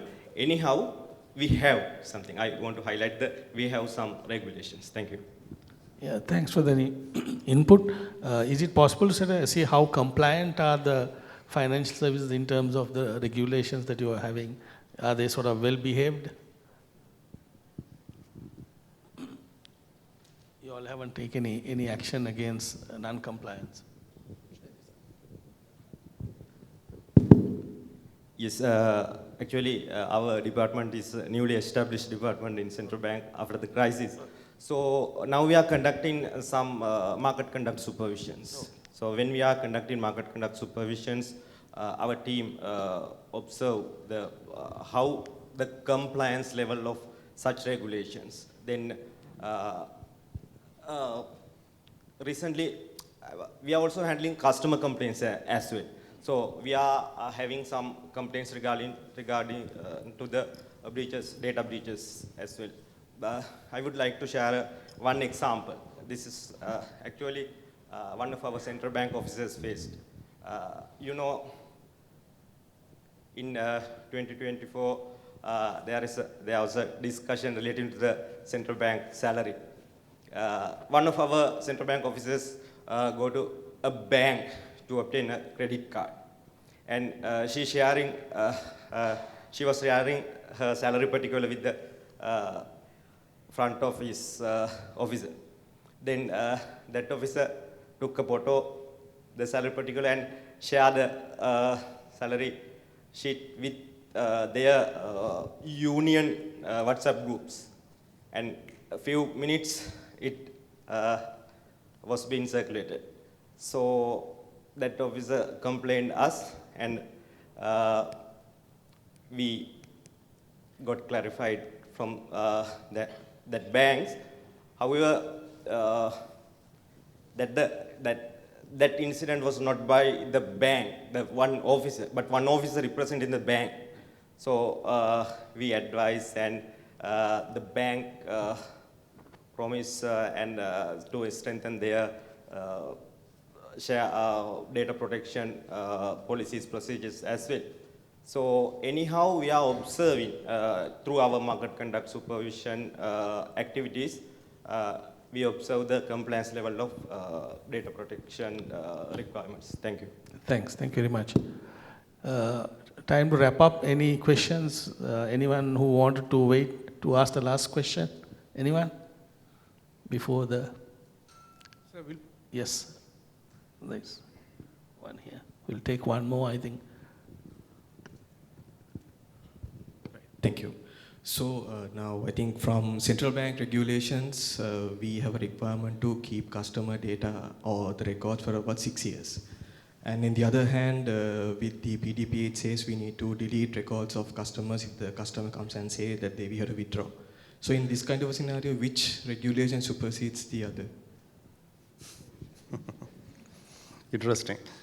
So actually listening to the central bank intervention from the financial consumer regulated perspective, my thoughts quickly ran to one of the budget speeches. I think, after one of the IMF reviews, it was clearly highlighted that in view of the special salary schemes sought to be obtained for this brand new regulator, originally planned to be over 50, then brought down to 21. So it's going to be a very small entity. Therefore, Nishta, that kind of multi-sectoral approach is required, where sectoral regulators will have to get involved in putting in place measures, supporting the broader implementation drive. But in answer to that question, keep in mind that Section 3 is very clear on that issue. In the event of an inconsistency between any other law in relating to processing of personal data and the PDPA, PDPA will override all other laws. And that goes to some of the sectoral regulators, and I'm pleased to say Governor is at the forefront of embarking on changes to their regulatory measures hitherto taken. And that's why I say, Hinista, we cannot rush into giving a date of operation for this PDPA, because a lot of changes may have to be done not only with the central bank, but with SEC, Insurance Board, TRC, and whatnot. So central bank, I'm pleased to say, had a leadership meeting where I believe they took a very strong decision to do across the board measures to amend, modify, so that they will be consistent with the PDPA. So when I say consistency, this law has in its first part a set of principles for processing, which may be not necessarily applicable in relation to some of the directives already in place. So those may have to be amended, modified to ensure it is consistent with the PDP, otherwise we might have a regulatory clash. And of course, in passing, I need to remind all of us, I cannot predict how the new regulator will behave, because I'll be completely washing my hands off my voluntary role once the staff is in place. Thank you. In wrapping up, I'd like to ask the panel as to, one thing that you want the companies to sort of do in this journey tomorrow. Maybe start with Kirti, quick one, as to what do you think they should sort of, given this enlightenment today from the sessions, what do you expect them to do? Yeah. So don't take PDPA as a barrier. It's your compass to how to deal with personal data.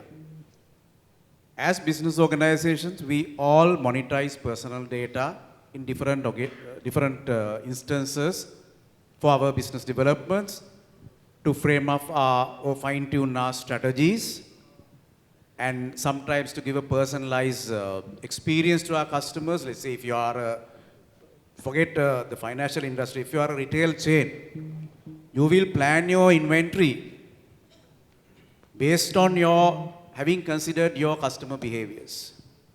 So your the customer back-end data, the purchase patterns, all these things are in your back-end, which is one of your most valuable asset. The same thing is applicable to financial industry. You have everything. Because when you apply for a bank facility or a credit card, the financial institution basically ask everything about you. Your earning limits, your background, everything. So you have everything of your consumer or a customer. So you can nicely profile your customers, design your products, cater to your customers, personalize products, many things. Not only that, even you can maintain, sometimes you can even drive your governance through that. You can manage your KYC, sometimes you can do fraud detection, things like that. So all these things are facilitated by personal data. So don't take this as a barrier. It's a compass to guide yourself how to deal with personal data with right governance structure. Thanks. Ranuk, your final words in terms of... Yeah, I think the message is simple, start the journey. And in line with what Kirti said as well, don't try to reinvent the wheel. Some of the answers are already there. It doesn't have to disrupt your business. A lot of people look at privacy compliance like it disrupts your day-to-day and disrupts your business operations. It doesn't have to. It is something that can be aligned and more or less be the safeguards or guardrails for you to improve that as well. So take that, the initiative step, not only from a Sri Lankan Data Privacy Act standpoint, but as an organization that is driving a culture of privacy, I think is a key important factor. I would say don't look at this law as a blocker, rather look at it as an enabler for you to do business and do it well and use your customers' data, but also in a safe and secure manner so that there will be less scams, less breaches. I can't say zero because it's never going to be zero, but at least we will be one step closer to using it more safely and reduce the frequency of these illegal usages of data. So yeah, and like Ranuk and even Kirti said, start the journey if you haven't already. Now is a good time to start because there is a lot of work to do. So Shenuka was part of my expert drafting committee, so I have to necessarily agree with her. They are the ones who they ran the show and did a lot of work in drafting. So I think, as she pointed out, my message would be use the PDPA as an enabling legal tool to simply build trust and confidence amongst your customers, because the new generation of customers, especially those in the digital era, rely a lot on privacy governance aspect to select their bank or financial institution, right? So you might think of this as a positive tool to leapfrog in terms of market competitive or create an advantage for oneself. So look at it positively. Thank you. Thank you very much. Excellent insights from the panel, and also thanks for the audience for making it very interactive. Over to our host to do the honors. Thank you very much. Ladies and gentlemen, on behalf of the Finance Houses Association and the Compliance Forum, we extend our deepest appreciation to each of our panelists and moderator for their valuable insights on balancing data protection, innovation, and regulatory responsibility in today's financial landscape. To formally recognize their contribution, we would now like to present tokens of appreciation. May I kindly invite the following representatives from the Compliance Forum to the stage to do the honors. Mr. Darshan Amarasinghe, Treasurer of the Compliance Forum of the Finance Houses Association and Deputy General Manager, Compliance at CDB Finance PLC.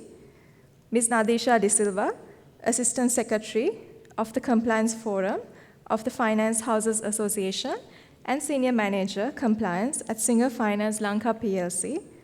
Mr. Malintha Ratnavira, Executive Committee Member of the Compliance Forum of the Finance Houses Association and Head of Compliance at AMW Capital Leasing and Finance PLC.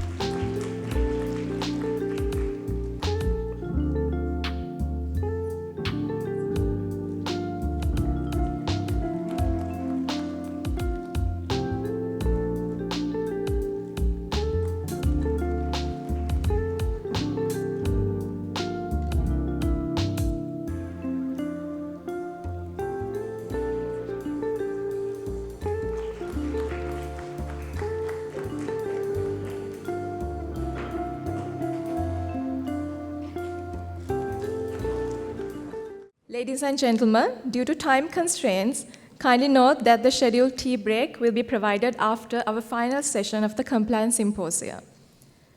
We now move into session 4, the final session of the Compliance Symposium 2025, titled Technology and Compliance, Navigating Innovation and Regulation. This session focuses on one of the most dynamic intersections in our industry today. Leading our final session today is a highly accomplished professional with a unique blend of expertise across audit, risk, cybersecurity, and forensic services. Mr. Ashen Jayasekara is the Deputy Managing Partner of BDO in Sri Lanka and the Managing Director of BDO Partners Private Limited, where he leads the firm's risk, cybersecurity, and fraud and forensic practice. Mr. Jayasekara is a fellow member of CA Sri Lanka, CIMA UK, and the British Computer Society, and holds global certifications including Certified Internal Auditor, Certified Financial Services Auditor, Certified Fraud Examiner, and Certified Information Systems Auditor. Academically, he holds Bachelor's in Information Systems from London Guildhall University and an MBA from the University of Southern Queensland. He is also the current president of ICACA Sri Lanka, a council member of CA Sri Lanka, and a director of a leading state bank and finance company. Please join me in welcoming Mr. Ashen Jayasekara to deliver the final session of the Compliance Symposium 2025. Good afternoon, everyone. In today's highly regulated and fast-paced financial landscape, compliance has become not just a legal or regulatory requirement, it is a true pillar of trust, resilience, and long-term sustainability of an organization. Today, finance companies operate in an environment where there is increasing regulatory expectations. Technology has become a disruptor and enabler, and there is increased customer scrutiny. So the compliance function we see has evolved from a tick box kind of exercise, a rule-based exercise, to one which is more principle-oriented, more strategic, where the boards of directors of companies today, of finance companies, expect the compliance officers to play a more strategic role in their organizations, where they have to work very closely in proactively identifying, assessing risk management, and play their part in the organization's GRC process, GRC being governance, risk management, and compliance. If you define GRC, it just means an organization's capability in reliably achieving its objectives, which is governance, addressing uncertainties as it moves along, risk management, and upholding the highest levels of integrity, which is compliance. The Chief Compliance Officer is also expected, as stated by a few previous speakers, to play a very important role in the culture and values of the organization. Among management, the senior management, the compliance officer, I think, should influence the board of directors to foster a culture which is risk-aware and compliance-aware, which basically means that all employees in the organization are aware of their risk responsibilities and compliance responsibilities. In order to assist the boards of directors to discharge their IT governance responsibilities, compliance officers play a very pivotal role. You see, there is an expectation that compliance the traditional approach to compliance needs to change, needs to evolve. It has to be more data-driven, based on insights obtained from data. It has to be real-time, and it has to be continuous. In order to make the compliance function more efficient and effective, a data-driven, real-time, continuous compliance monitoring, you have to adopt technology. Because adopting technology, it can be regulatory technologies, GRC tools, this will enable you as a compliance officer to play a more effective role in your organization. So there are various technologies. Some of these, the previous presenters and panelists have already discussed. Artificial intelligence, which is about computer systems carrying out tasks which generally require human intelligence. Machine learning, natural language processing, optical character recognition, which I will touch on a little later on. Using AI for the purposes of analytics, where when you use normal data analytics tools, it's a bit slow, but if you use AI and make it intelligence-based analytics, you can analyze a vast reservoir of data far more quickly than without using AI. Detection of anomalies, unusual patterns and trends in fraud detection and money laundering, and the use of AI in predictive risk analysis. You can add more value as a compliance officer. Robotics process automation, where you automate basic routine repetitive tasks, such as data entry, the generation of reports, transaction monitoring, freeing up the compliance officer's time to do more value-adding work. Blockchain technology, which is also what it basically means, it's a chain of blocks, each block containing data and a hashing key, both encrypted. And when you add new data or transactions to the blockchain, you add another block. And this block is more or less immutable, which means difficult to change. You give access rights to regulators, to various people who need access to it, to compliance officers. And if the data or record keeping is done using a blockchain, what happens is, as a compliance officer, you can rely more on the accuracy of that chain of records. You can be more confident that it has not been tampered with or manipulated if blockchain technology is used.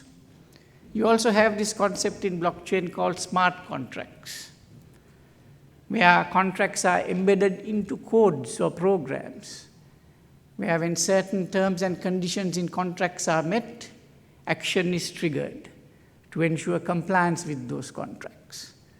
So blockchain technology is also a new fourth generation technology which could be used to enhance your compliance role.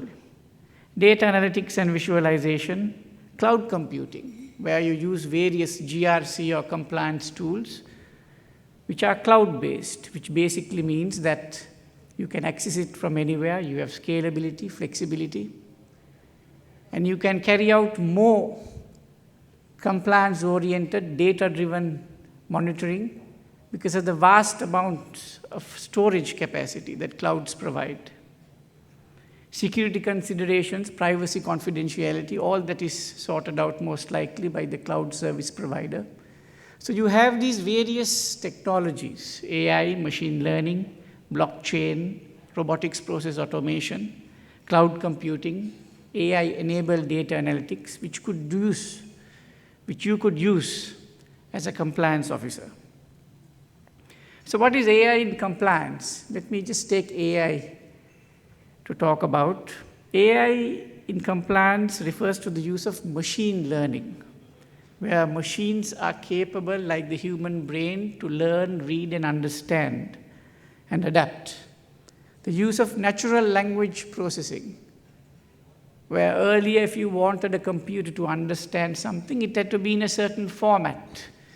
understandable in a database format. But with the use of natural language processing, today computers are able to read emails, social media, text, read handwritten contracts, identify the key points in those, and use it for analytics purposes. So all these technologies, machine learning, natural language processing, which are subsets of AI, can be used to improve regulatory monitoring, risk assessment, and fraud detection. We all know that as compliance officers today, we are using Excel. We have used certain transaction monitoring tools which help us in GoAML to comply with the CBSL directives. But now you have to see whether you need to upscale to procure AI-based tools when you carry out your day-to-day compliance activities. So a few statistics. According to a survey done by KPMG, 68% of financial services firms, such as the firms that you work in, say AI in risk management and compliance functions is their top priority. So should you also be looking at using AI-based compliance tools and making recommendations to your board, the BIRMC, with regards to investing in such a tool? More than 38% of firms have no formal approach to evaluate when and how AI tools and large language models may be used. ChatGPT is an LLM, a large language model. So you have finance companies and banks today investing in AI. They use AI for KYC onboarding. AI can be used in credit evaluations, credit decision making, vehicle valuations, carriage assessments, AI-driven chatbots.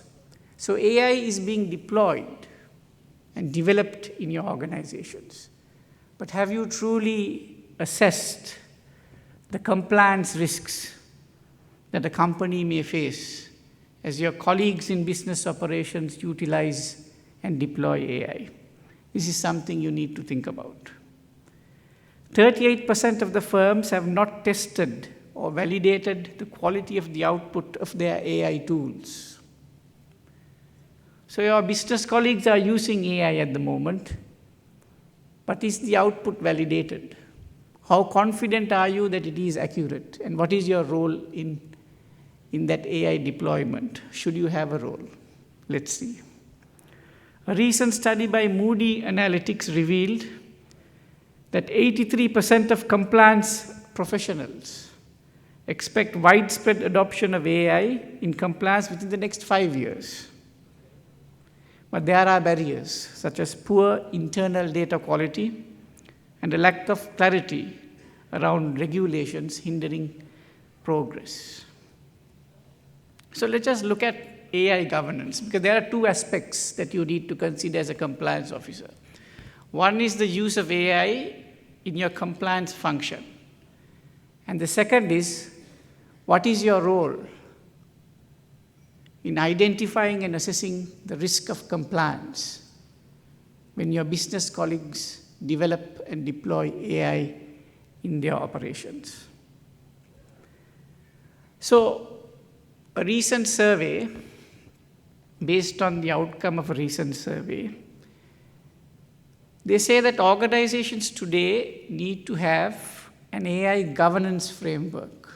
So ask yourselves, do your organizations have an AI governance framework?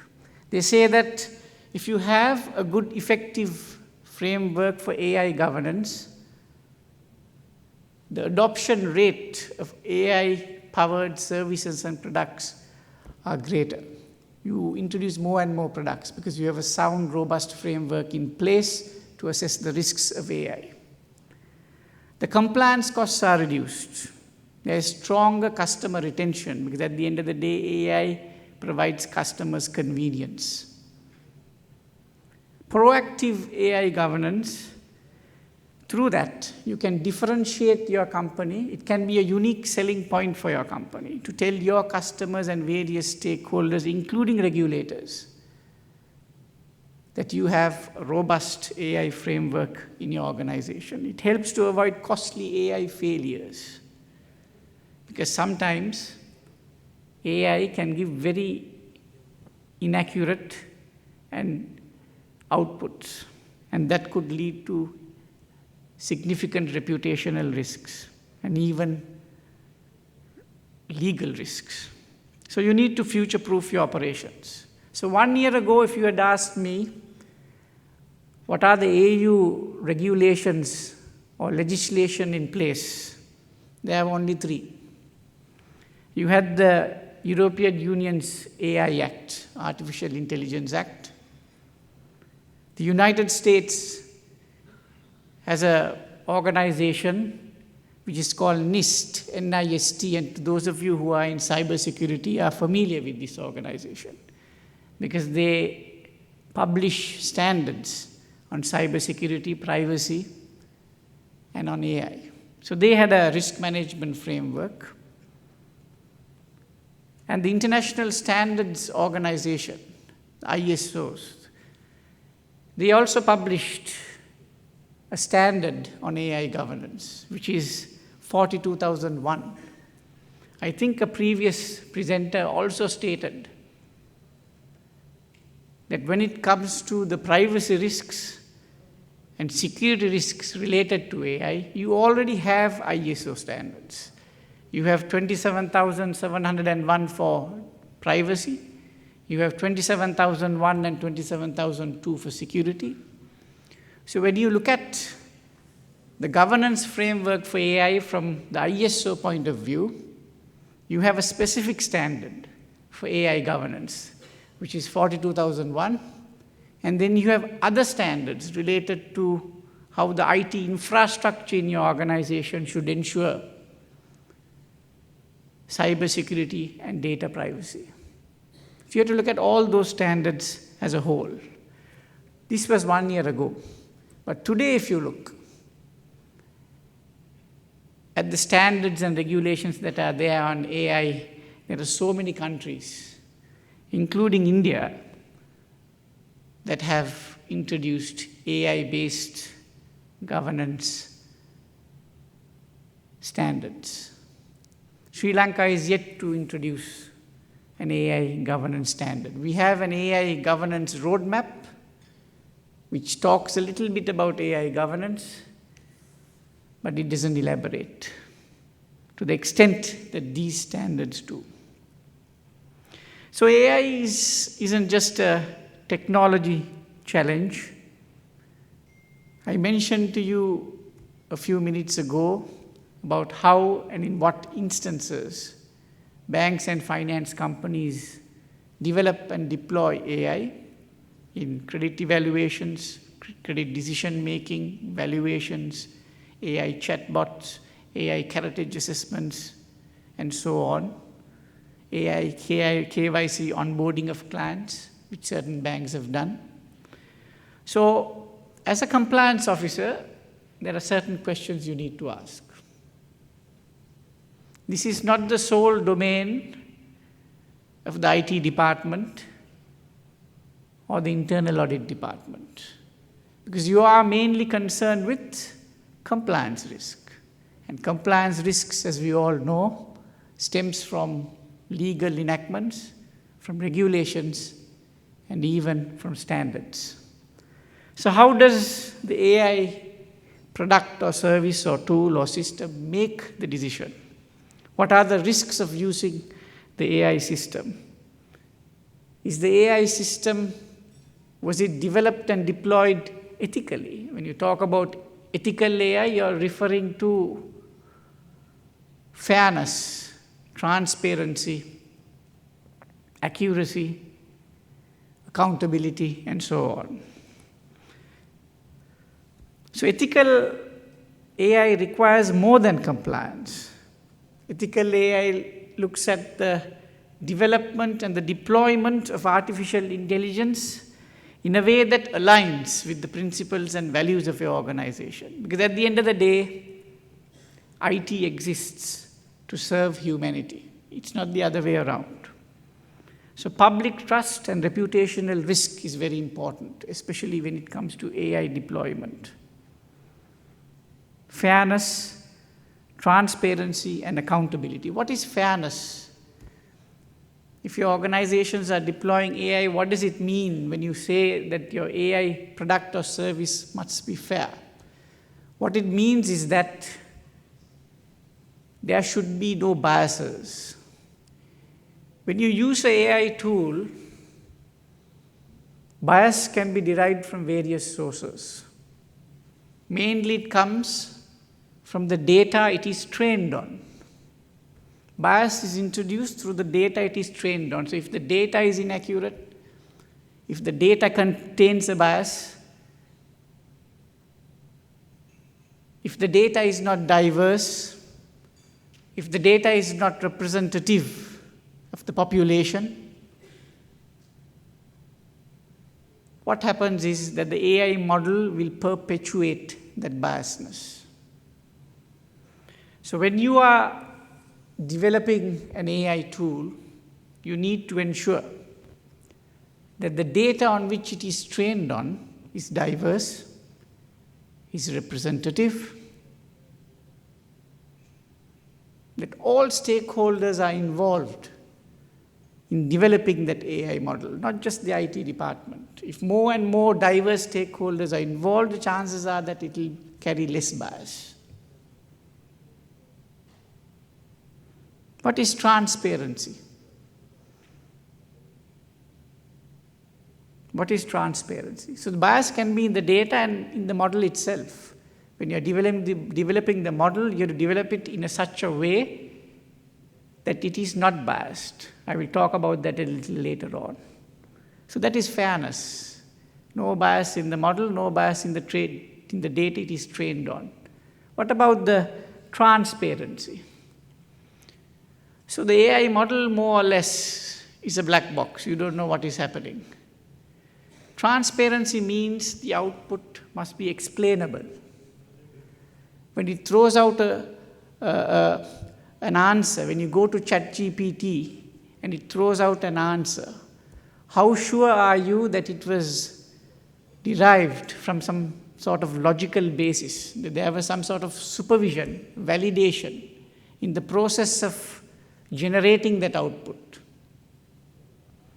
Is the output explainable? As a compliance officer, if you use an AI model for AML, and the AML model throws out a suspicious transaction, are you in a position to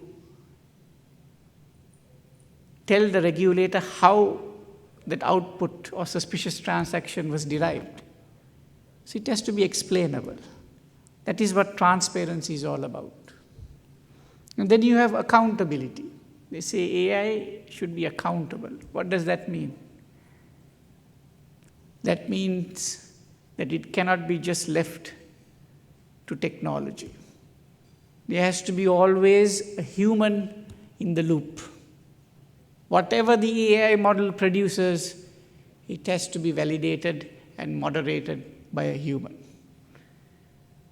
When it throws out a result and you make a decision based on that result, and that leads to some sort of destruction or disruption, you are not in a position to say that the AI model is accountable for it. It always has to be a human who is accountable for the decision. The AI model can only throw out a recommendation. It has to be moderated and it has to be validated by a human. So that is what fairness, transparency, and accountability is all about. Embedding ethics and security in the AI system life cycle is important. This is the life cycle of an AI product or service. You can see there is a design phase, there is a pre-deployment phase, and there is a deployment phase. And there are best practices and controls that should be there. So as a compliance officer, are you aware that you need to look into perhaps some of these practices? Privacy by design, security by design. When the AI model is designed, privacy and security has to be embedded in it. It cannot be an afterthought. Pre-deployment, just before you deploy it, you have to look at explainability, transparency, organizational alignment. At deployment, breach prevention, incident response, compliance. Then if you look at the data itself, I said data is the biggest culprit. Can you see at the ingestion stage, when you collect the data, the transforming of it and getting your model trained on it, there is an input validation, integrity monitoring and change management of the data itself. Because if the data is inaccurate, it is most likely that the output that the AI model throws out will also be inaccurate. Then the AI model itself, that's the algorithm. There again, there are certain tasks that you may have to put in place. So you have to now think about introducing an AI governance policy. We know certain organizations, when they introduced robotic process automation, they put in place RPA policies, how you develop, how you test it, and how you deploy it. Similarly, for AI, you need to adopt a framework like this throughout the entire life cycle. Now let us look at some use cases related to the deployment of AI in the anti-money laundering process. Some of these may have been touched on by the previous presenters. Now we all know that when it comes to transaction monitoring, a lot of false positives are generated. They say that about 80 to 90% of the transactions or alerts are false positives. So compliance officers spend a lot of time checking each of these false positives. A false positive is where a legitimate transaction is indicated as a suspicious transaction. Then on the other side, you have false negatives. That is a suspicious fraudulent transaction which should be detected, goes undetected. So you have false positives and false negatives. So when the false positives are so high or false negatives are so high, you have to start using AI, which will do the first review. They will look at all these alerts, look at the past history, transaction history, the customer profiles, all in real time. And it will say, these alerts seem okay, focus on these. So there is a prioritization of alerts or suspicious transactions. The generation of reports to be sent to the regulator also can be automated through AI. So it saves time. It saves time and makes the entire process of transaction monitoring and preparing of STRs or SARs more efficient and effective. The KYC process, for example. Here again, financial institutions are burdened with having to check NICs and so on, fill forms. The process is being digitalized. But if you use AI, AI will access not only the NIC database, it will go through Facebook, LinkedIn, social media, news published in various sources to better identify and assess risks associated with the customer or prospective customer that you're hoping to onboard. Here again, through the use of AI and machine learning,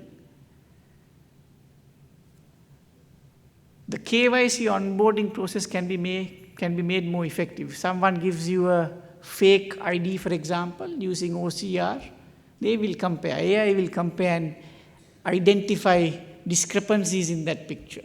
It will compare that picture with the picture you have on Facebook, on social media. It will do all that. within a few seconds. So you need to see how you can deploy such a functionality in your organization's KYC process. Name screening, for example, you have to screen the names against PEP lists, sanction lists, and so on. Here again, there are a lot of false positives. But AI will not only look at the name, but will do some other checks as well to ensure that if there is a match, it's really a match, and that no transactions should take place or that customer should not be onboarded. In real-time cross-border transaction monitoring also, you can use AI, especially when there are very large volumes of transactions. AI can be used to quickly analyze and identify suspicious transactions.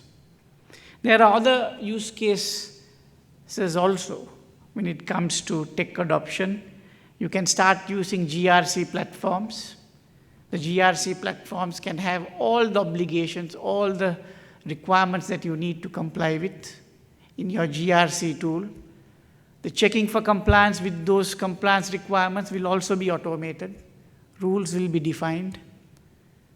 Compliance chatbots, where if your staff members want to find out anything about a new regulatory requirement, they don't have to come to you. They can have a conversation with an AI-powered chatbot.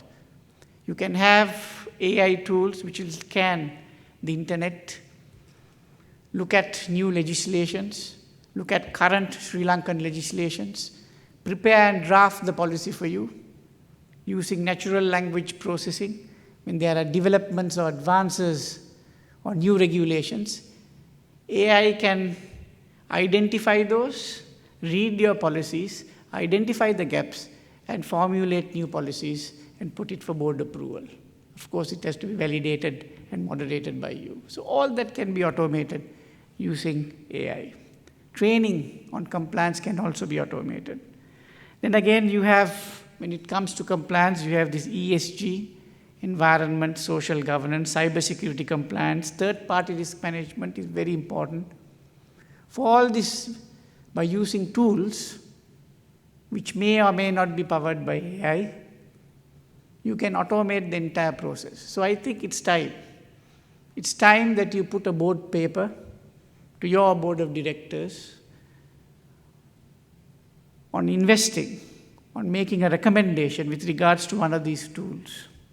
Because you need to start automating. Otherwise, you have your Excel sheets with all the compliance requirements and you state whether you comply or not. So there are a few emerging technologies also in AI for AML, like deep learning and reinforcement learning, which is very, very important when it comes to anti-money laundering, which is very complex. Anti-money laundering across borders is very complex. It can be done using various languages, various accounts, various countries, and so on. But if you use deep learning, which is an evolution of AI, it can offer significant advantages in detecting more intricate money laundering schemes. Reinforcement learning is also another development in AI. The role of big data and cloud analytics. This is also important. Big data is about not only analyzing structured data, but also unstructured data. When you are developing a risk profile for a customer at the onboarding stage, based on the information given by the customer, we have a risk profile. And that profile will get changed only after 1 year or so when new KYC information is collected or if some sort of incident happens. But with AI, what happens is that risk profile gets updated on a daily basis, based on transaction history, based on social media updates, adverse publicity in news outlets. You can use NLP, natural language processing, and get your risk profiles up to date, and it will be in real time. It won't be something that is cast in stone. Cloud computing we touched on, so I'm not going to go into that. Federated learning, and another new concept that you should be aware of. That is where AI platforms of different finance companies work together. The data is kept in silo, but they share information because you have the same customer sometimes going from one company to another company and carrying out the same fraud. So federated learning means AI-powered compliance platforms will collaborate across financial institutions. This is something the regulator needs to think about. Improving detection accuracy without compromising data privacy. AI chatbots and virtual compliance assistants. This is where initial preliminary investigations or inquiries can be done using chatbots and virtual compliance assistants. They say in about a year or two, the compliance activities in a compliance function will be digitalized. That means 50 to 60% of the tasks currently carried out by officers in the compliance department will be digitalized. So you'll have a digital workforce. Explainable AI I already touched on, so I'm not going to go into that. My final slide on the challenges of AI adoption in compliance. So one of the problems that companies face when it comes to integrating AI is the integration with legacy systems. Integrating AI into compliance frameworks is very complex and resource intensive.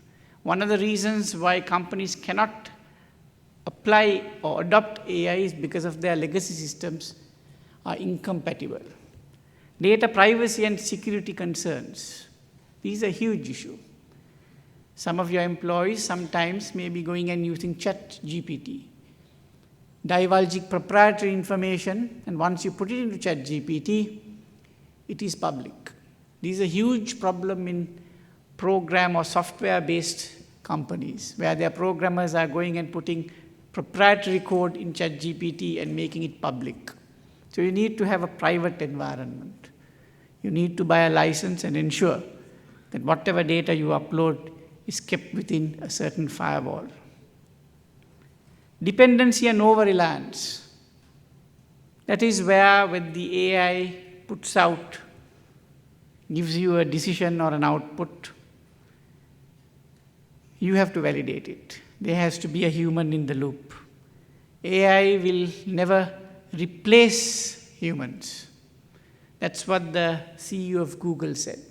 AI cannot replace humans, they will only augment human capabilities. Ethical considerations we already touched on. That is about ensuring that AI is fair, unbiased, transparent, where you can see the decision-making process, and non-discriminatory. When a certain leading university in the United States wanted to adopt AI in the admission process, they started to use AI. But little did they realize that the data on which it is trained is more biased towards males. So when students used to apply, the males used to get a higher scoring rate. So that's discrimination. That bias was perpetuated by the AI model, but the problem was in the data on which it was trained on. So the ethical considerations you have to think about, because it has a reputational risk. Regulatory frameworks addressing AI are still in an embryonic stage, especially in Sri Lanka. They are still evolving. And navigating this uncertain terrain, uncharted terrain, is quite a challenge. So in the last 20 minutes or so, I gave you a very brief outline on the use, what is AI, and the role that AI can play in your financial organizations, and the importance of having an AI governance framework, given that your colleagues are now beginning to develop and deploy AI in your organizations. I hope that you will be able to action some of the insights that I've shared with you.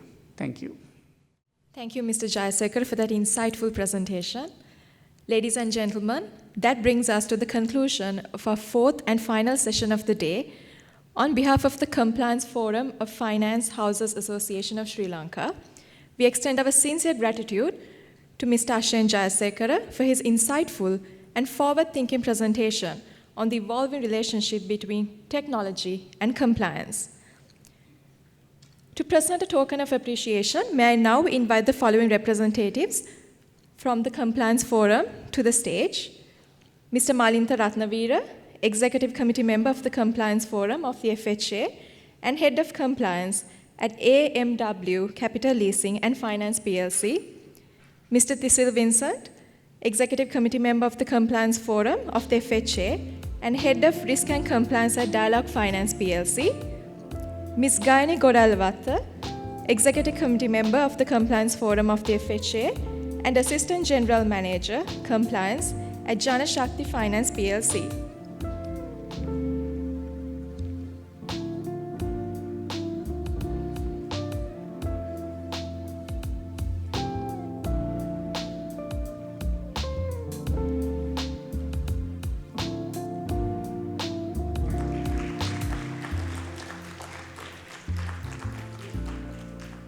Ladies and gentlemen, as we draw the curtains on what has been a truly enriching and forward-focused day, it is time to express our heartfelt appreciation to those who made the Compliance Symposium 2025 a meaningful success. To deliver the official vote of thanks, may I now respectfully invite to the podium Ms. Mahika Rajakaruna, the Secretary of the Compliance Forum of the Finance Houses Association of Sri Lanka and Chief Compliance Officer at Chairperson Finance PLC. Good evening, ladies and gentlemen. As we conclude this remarkable gathering, it is both an honor and a privilege to deliver the vote of thanks on behalf of the Compliance Forum of the Finance Houses Association of Sri Lanka. First and foremost, we extend our heartfelt gratitude to our chief guest, Dr. Nandalal Veerasinghe, Governor of the Central Bank of Sri Lanka, for gracing this occasion and sharing his invaluable insights. His presence has reaffirmed the central bank's strong commitment to nurturing a culture of integrity and good governance across the financial sector. We are deeply grateful to Mr. JPR Karunaratne, Deputy Governor, and Assistant Governor Mr. CBS Bandara for their continuous encouragement and presence at today's symposium. We also wish to place on record our sincere appreciation to the senior officials of the Central Bank who joined us today and supported our initiatives throughout. Mrs. Chandri Jayasinghe, Director, Department of Supervision of Non-Bank Financial Institutions, Dr. Mrs. Subhani Kirthiratna, Director, Financial Intelligence Unit, Mrs. Rukshana Jayatilaka, Director, Bank Supervision Department, Mrs. A.P. Liana Patapandi, Director, Financial Consumer Relations Department, Dr. Ayesh Arya Singhe, Additional Director, Financial Intelligence Unit. We also take this opportunity to extend our sincere thanks to Mr. Arjuna Gunaratne, Chairman of the Finance Houses Association of Sri Lanka and Managing Director, CEO, Central Finance PLC, for gracing this occasion. And Mr. Roshan Abegunawardena, in charge of Council Member FHA in charge of Compliance, and Director CDB Finance PLC for their continuous support and guidance.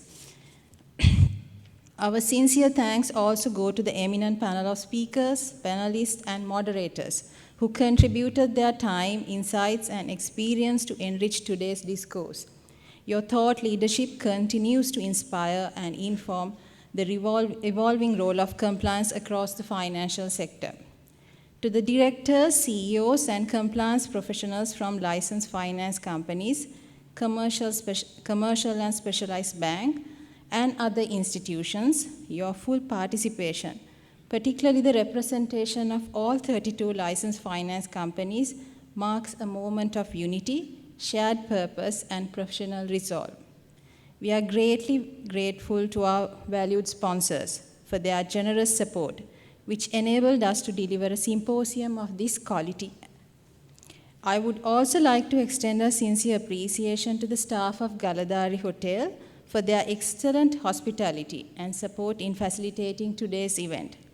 A special thank you as well to the staff members from our own institutions who assisted in numerous ways from logistics to coordination to make this symposium a success. Your efforts, often carried out quietly and efficiently behind the scenes, have not gone unnoticed and are deeply appreciated. And on a special note, I would like to express my heartfelt thanks To my fellow colleagues of the Executive Committee of the Compliance Forum, your unwavering support, collaborative spirit, and tireless contribution over the past year have been a driving force behind every milestone we celebrated, from the launch of the Compliance Handbook and the AML CFT Code of Conduct to the remarkable Compliance Quiz 2025. It has been a true privilege to work alongside such committed professionals. Finally, to all our participants, thank you for being part of this collective journey. Your presence today reaffirms our shared commitment to championing compliance not only as a function, but as a value system. Let us continue building a culture of ethical leadership, transparency, and responsible governance together. Thank you, and see you all again at our future engagements. Thank you, Ms. Mahika Rajakarna. Ladies and gentlemen, that officially concludes the Compliance Symposium 2025. On behalf of the Compliance Forum of the Finance Houses Association of Sri Lanka, thank you once again for your presence, your engagement, and your commitment to strengthening the future of compliance. We wish you a safe journey home and continued success in all your professional endeavors. Thank you, and I do hope you all have a pleasant evening.